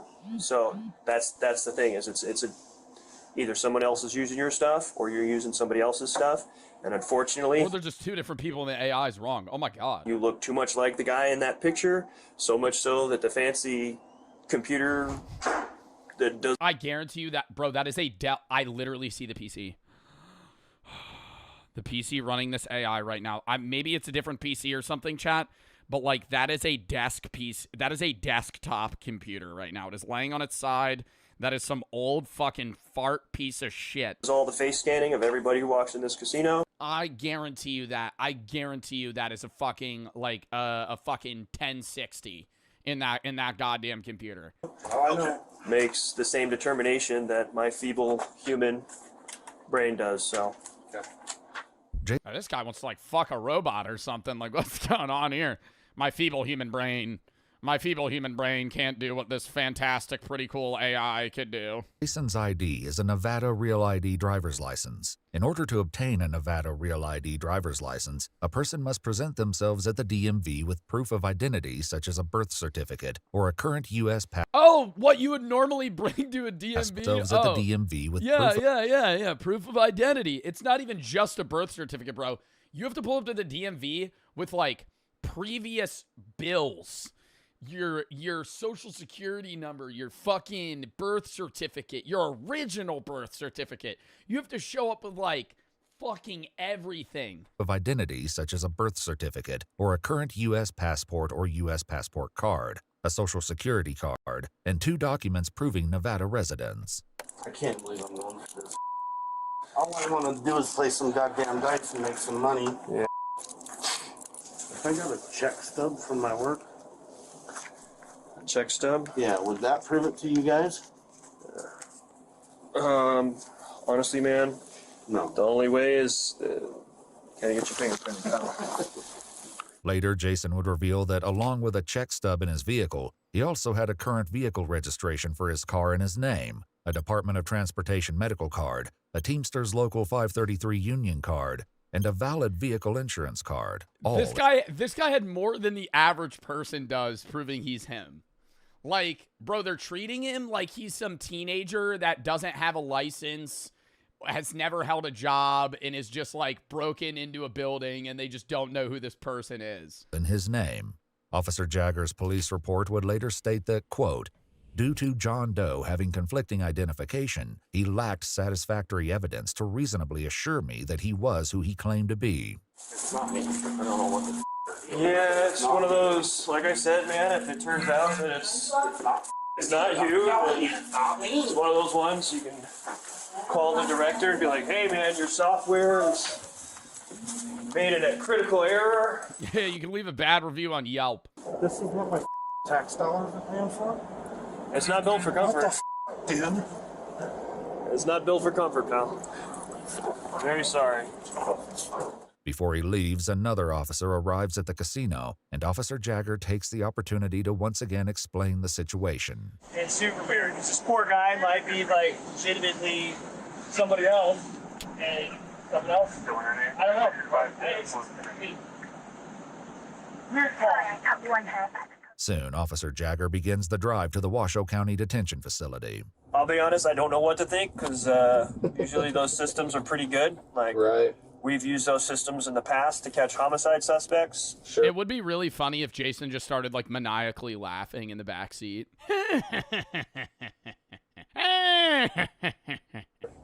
So and he just doesn't respond. Like, they're fairly reliable, so if it comes back, you know, one angle on your face, it was 99%. The other one was 100%. Is that right? Yeah, so it's like, it says that you're that guy. Well, unless I've gone crazy, I'm pretty sure it's not me. Yeah.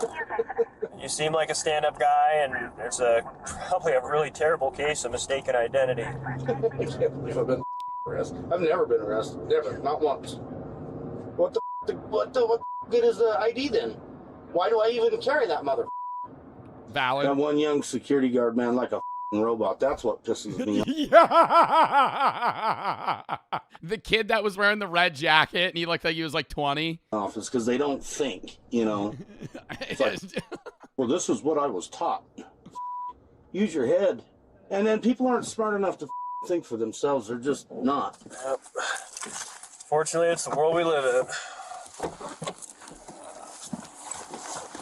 Dude, he's like such a nice guy, too. If all goes well, you should be out of those cuffs in the next, hopefully, 8 to 10 minutes. Okay, good. All right, imagine plot twist, though. They're like, all right, let's get you fingerprinted. He burned all his fingerprints off. Because I would immediately switch sides. I'd be like, wait, what? all it looks like me was sleeping Maybe he is counting the system. in the casino. It's not me. Despite Jason's continued protests, Officer Jagger hands him off to the jail staff. Jason's fingerprints were soon submitted for analysis.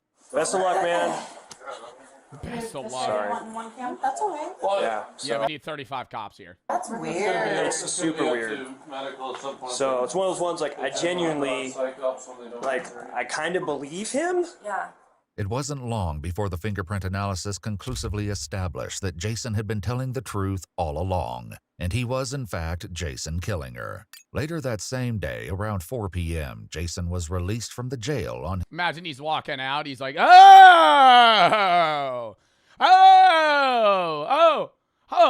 maybe I wasn't lying that it was me.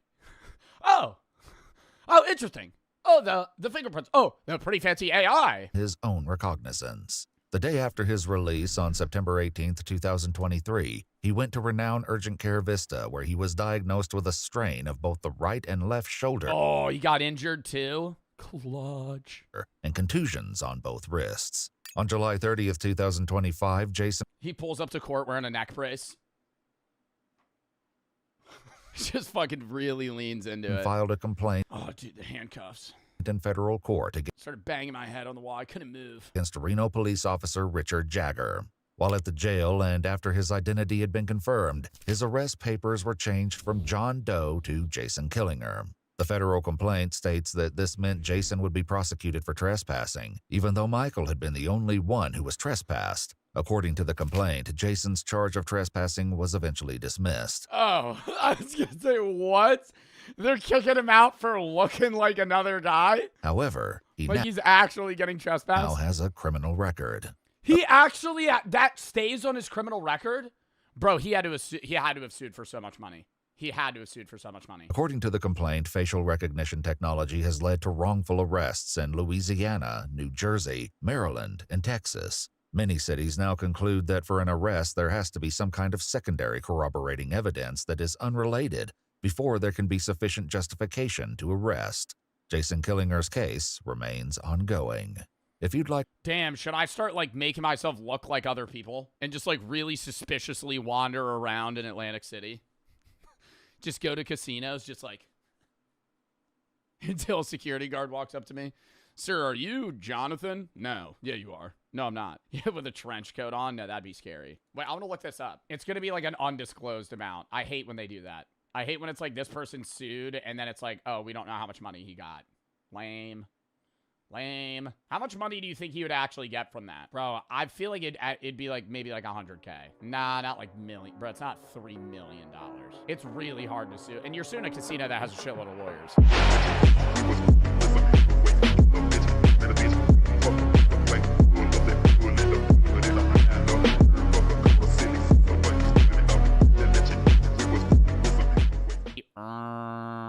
hospital lights. It's just like 3 TV screens with like B22. Like you're playing bingo, but you're just sitting in a fucking shitty plastic chair waiting for your name to be called. Enjoy enforcing structure, not because it helps society, but because it gives them dominance. In other words, psychopathy thrives in organizations where human suffering becomes just procedure. Anyways, on to number 9, which might surprise you quite a bit. Chefs. Not only are they idiot sandwich Head chefs. Yeah, Gordon Ramsay. I think Gordon Ramsay puts it on for show, though. But that's not that surprising. I feel like civil servants surprise me more than chefs. Yeah, that's not that crazy. They are psychopaths. My dad's a chef. Okay, but you got to keep in mind this video means the highest percentage of psychopaths. Just because your dad's a chef doesn't mean he's a psychopath. It just means there's like, 8% of chefs are psychopaths, which is higher than the average population. Pathic idiot sandwiches. Kitchen culture is brutal. High stress, long hours, sharp knives, and the bear. Fire everywhere. Chefs operate in an environment where perfection is expected and mistakes are punished instantly and aggressively. What kind of personality thrives in that kind of environment? The kind who doesn't crack under pressure, who can bark orders without caring who they offend. Someone who sees people as tools to get the dish out fast. I'm not saying Gordon Ramsay's a psychopath, but maybe his mentor Marco Pierre White might be. No, I didn't make Gordon Ramsay cry. He made himself cry. And now on to number 8. Priests and I didn't make him cry, he made himself cry. Wow, holy term. religious leaders. In theory, these guys should be the most empathetic and compassionate in society, and a lot of them are. But research shows psychopathy often thrives wherever there's power without oversight, automatic trust, and access. Yeah, I mean, I wouldn't have expected to say priests and priests and religious leaders, but it's not shocking that a small percent or a higher percentage of priests are psychopaths. Because it's like, if you're a priest, you could use your power in the worst possible way. Like, you have a following of people that, like, beckon to your call. Like, they literally follow you. Obviously, they follow God, but follow God through your word. Like, they go to your church. They listen to you preach. Like, you can mind meld them to whatever you want. To vulnerable people, and religious roles often provide all 3. Kevin Dutton's pointed out that spiritual authority can often become psychological authority, and some individuals exploit that. Honestly, if you want the perfect example of a crazy psychopath within religion, look no further than Kenneth Copeland. Oh my God, that motherfucker, dude. Well, the jet was so cheap, I had to buy it. Don't you say that to me, you devil worshiper. Oh my God. It's like, dude, you own like fucking 9 mansions. What happened to being like frugal? You know, what happened to, it's like he literally preaches the exact opposite of what he practices. That's the thing, though. It's like, even though I'm not religious, I feel like me as a non-religious person and religious people all agree that like televangelists that just make millions of dollars and spend it on anything are like literally practicing the exact opposite of what they're saying. It's like so weird. Like, have you seen that one televangelist brag about his mansion he was preaching and he was bragging about his mansion for like 5 minutes. He's just like, yeah, I got like 9 bedrooms. And he's like, I say it's like my humble abode. He like calls it some weird term. It's like the house of dreams. I'm like, why are you calling it that? It's so weird. COVID-19! COVID-19! Net worth in the hundreds of millions of dollars, straight up demonic eyes. That video's so creepy. And supposedly spends disaster relief funds on repairs to his own private jet. It's easier for a camel to go through the eye of the needle than for a rich man to enter into the kingdom of God. Well, see you in hell, Kenny boy. Now on to number 7. The idiots we have running our countries. Politicians. Surprised? No, not at all. I think that's like the most obvious one. Yeah, me neither. If you take the traits of a psychopath, manipulation, charm, deceit, total lack of empathy, power, status, and zero accountability, and then you build a job description around it, you'd end up with Member of Parliament. In my video about Congress, we touched on how a massive part of their job is campaigning. Well, campaigning is basically just straight up manipulation. You lie to win affection, you make promises. Every politician, bro. I'm gonna do this. They don't do that. You'll never keep. I'm going to do that. Are you tired of this? Yes. Well, I'll change it. They don't change it. You convince people that you alone can fix the mess you helped create. Remember when Trump said he was going to release the Epstein files no matter what, and it was a massive part of his campaign? How'd that one work out for us? In a 2014 study out of Oxford, nearly 1 in 8 politicians displayed clinically significant psychopathic traits. In the general population, Wow. it's somewhere between 1 in 100 to 1 in 25. In I feel like it's higher in politicians, but it's like a toss of a coin, man. It's like so hard. Like they're like using the thing again. They're like mimics, right? Like a psychopath in like a political area is just mimicking everyone else, but you have no idea whether or not they actually have emotions. Like they're just acting like they do. Politics, it's 1 in 8. Because there are, like, it's impossible to say all politicians are shitty, because there are good politicians. I just think a lot of politicians that get into power end up being psychopaths because they're the most successful. Perhaps power doesn't actually corrupt. Maybe it attracts the already corrupted. Now on to number 6, media and TV personalities. Fake, fake, fake, fake, fake. They're all playing characters. And at Yeah, they're playing characters, but are they psychopaths? I don't know. Like, I don't think Jimmy Fallon's a psychopath. I think if you look at, like, old videos of Jimmy Fallon, he's just, like, wholesome. I think now he's, like, annoyingly happy. And it's like, and you tell him about anything, he's like, oh, really? Oh, really? It rained the other day. Oh, wow. Really? It's just like, okay, man. It's... Like, he has the worst job ever. I like, actually being Jimmy Fallon and having to act like you love every story and every person is just, like, painstakingly shitty. Like, I can't get over that. You watch a Jimmy Fallon interview, he's like, oh my God. So me and my friend went to McDonald's the other day. And how was it? You have me on my toes here. You have me on my toes here. Was it great? What'd you got? Oh, a Big Mac? Was it the big arch? Did you like it? It's just, dude, I just can't. works because they're so... I couldn't see his face. Couldn't see his face. It was just all ass. And other psychopaths. Amazing. Anyways, before diving into number 1, we've got a little bonus career where quite a few psychopaths are found. Want to take a guess? We'll say it together on 3. CEOs. 1, 2, 3. Police officers. Now, What? It's not. Oh wait, does CEO count as a job? I don't know if CEO is like CEO is just like you're a company owner. Of what? Cops are number 1? depending on which list you read, this one sometimes ranks even higher than lawyers, which ain't exactly surprising. See, the job attracts people who crave structure, hierarchy, and control. But for some, that control turns into Oh, this isn't top 1. This is a bonus? Read, this one sometimes ranks even higher than lawyers, which ain't exactly surprising. See, the job attracts people who crave structure, hierarchy, and control. But for some, that control turns into power, and that power becomes pleasure. The badge gives authority, the uniform gives legitimacy, and the gun gives fear. Now, before the comment section turns into a war zone, no, not every cop is a psychopath. Many genuinely want to serve and protect, and thank God for them. I don't even want to imagine what society would be like without police. But here's the uncomfortable truth.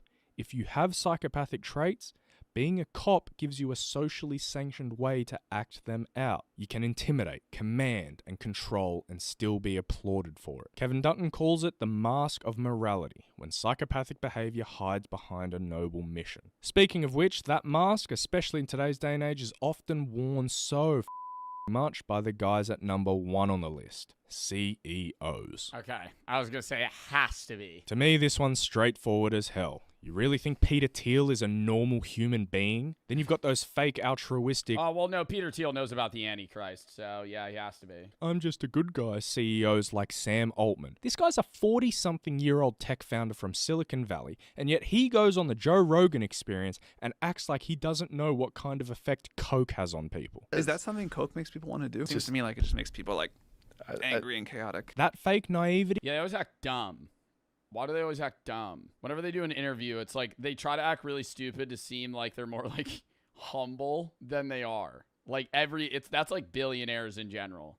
They'll like hop on something. They'll be like, oh no, like what is, but not, they won't be like dumb in the sense of like, oh, how much is milk? They'll be like, oh really? I don't understand. What is that? Like the very basic concept everybody knows about.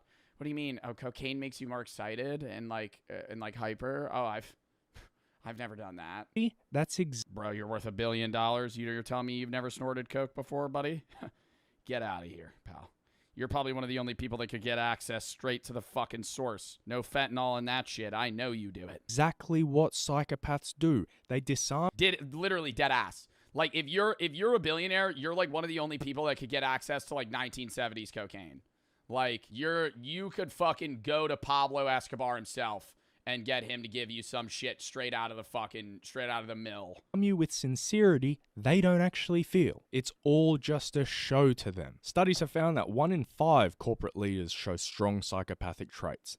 He's in jail. Pablo Escobar's dead. You're talking about, oh my God, what is his name? Not El Mencho. El Mencho's also dead. Who's the guy in like a Colorado prison? El Chapo. Sorry, I was trying to look him up. Joaquin Guzman. The same ratio as in prisons. Business at the highest level is war without bullets. You win by outsmarting, undercutting, or straight up swallowing the competition. And if you can do that without getting emotionally attached to people or consequences, you're rewarded with millions or even billions of dollars. The appeal to psychopaths is obvious. They're calm under pressure, can put on the fake charm when need be, they're utterly ruthless in negotiations, and they can fire a 1,000-person department without giving it a second's thought. And don't think you finance bros are off the hook. When psychologists collected this data, hedge fund managers and investment bankers were grouped in with the corporate execs. Superficial charm, inflated egos, no remorse, and manipulation to achieve their own ends. You're all little Patrick Batemans on the inside. So yeah, we like to think evil looks obvious. The serial killer, the dictator, the monster lurking in the dark. In reality, they're running... The finance guy I talk to, bro, I love him. But I don't think he's a psychopath, but he's like cut and clean, bro. I talk to him, he'll ask me about like how my business is going, like social media in general.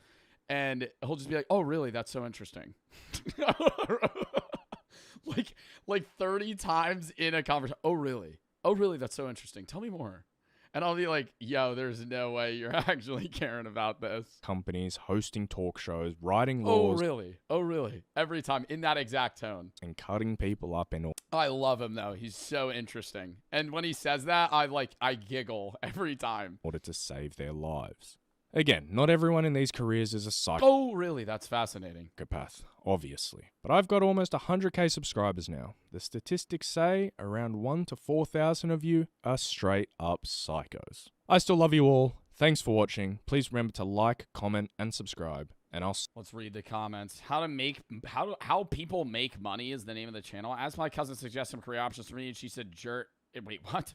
For me, and that jerk sent me this video. Oh my God. I almost misread that.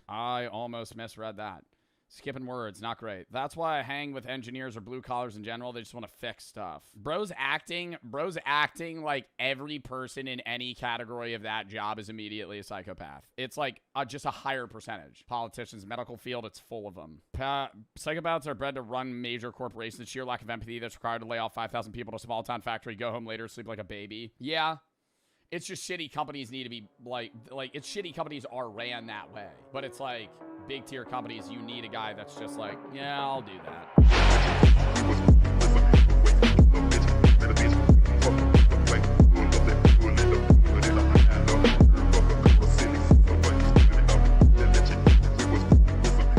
Cameras and surveillance, it's like tracking, bro. The evidence of like, even if you're good at hiding prints and you are able to hide yourself and hide the body, the police are going to know where and when you took this person because everybody has a phone on them and all phones have trackers. And they're able to tap into that and see where and when you were and where you disappeared, when you disappeared, where the phone went. Like, you can't hide your trail. And those two lucky ATMs with 911 systems, the internet. The rise of caller ID, ATMs with cameras, even store security systems. And those two lines, look, they almost cross like an X. As the killers drop, tech rises. Coincidence? As we see again, maybe. But again, hard to ignore the timing. When I first started looking at this, it reminded me of my own hometown, actually, when we first started installing its first set of traffic cameras. People complained like crazy. It's like, oh, Big Brother's watching. They said it was pointless. But guess what happened? Car accidents at that intersection where they put in the first ones dropped by like almost half. I mean, not because people suddenly cared about safety, but because they knew they were being watched. Now, imagine being a predator. I feel like traffic cameras, though, like, I don't think people were upset more with traffic cameras for the effect of, like, oh, Big Brother. I think it's more like, damn, I ran a stoplight and it just took a picture of my plate. Is that more agreeable? I feel like that's more what people are annoyed with. Nobody cares about a traffic camera, like, recording info. It's when they use that to give you a ticket because you ran a yellow and it hit red, and now you're getting charged, you know, fucking hundreds of dollars. You got points on your license. You're going to be like, oh, this sucks. You know, that's what people are upset about. Knew they were being watched. Now, imagine being a predator in 1977. No cameras, no databases, no caller ID. It was like the wild... No fucking street lights! That's another thing. That's another thing. You could stab somebody right out in the open. There were no lights anywhere. Yes, there were street lights. They existed, but they were more far and few between. In the 70s, used a lot of other random shit. And when you had that, there was no need to be like, oh, what if somebody sees me? Because it's fucking pitch black everywhere. NCIC, National Crime Information Center, went live in 1967, but it really came into its own in the 80s and 90s. The National Crime Information Center is a computerized system serving all law enforcement agencies, local, state, and federal. You could think of it as like a giant digital filing cabinet for law enforcement across the U.S. It stores everything. Criminal records. Oh my God. Stolen What, so if you're a serial killer that's moving across multiple states, it's easier for county and city police to also get roped in on it and find out things about you rather than it just being some high-grade CIA type shit, FBI. They're looking into a guy that's like cross-country killing people as a trucker. Now they could just see that. Warrants, fingerprints. Suddenly, you got a cop in Nebraska could type in a license plate and know instantly if it was connected to a crime in Arizona. I mean, that was revolutionary. Then came VICAP, the Violent Criminal Apprehension Program, launched by the FBI in 1985. VICAP was designed specifically with serial offenders in mind. It's a database that tracks the details of violent crimes, methods, victim types, crime scene signatures, and it looks for patterns across jurisdictions. So if a strangulation in Kansas looked eerily similar to one in Oklahoma, VICAP could flag it. Before that, those cases would have lived and died in separate filing cabinets. I mean, that... I still think there's serial killers that exist today. It's just like, I don't want to say it's like more low profile, but like, bro, like Ted Bundy and John Wayne Gacy, bro, they'd be killing people like every other month. Like, it would be nonstop. I feel like serial killers now, they'll kill a guy, wait 5 years, kill a guy. And then that's not showing up, right? Like, they're still a serial killer. They still have a profile of an individual that they're tracking down. They've been doing this their whole life. They wait for it. But they're like separating it to a point where it's not showing up of like, oh, this seems like a pattern because it's so spaced out. That seems absolutely huge, don't you think? I mean, even if it wasn't perfect, and VICAP especially struggled in the early years because not every department was using it properly or reporting it. It was the beginning of a net, though. A net that got tighter every single year.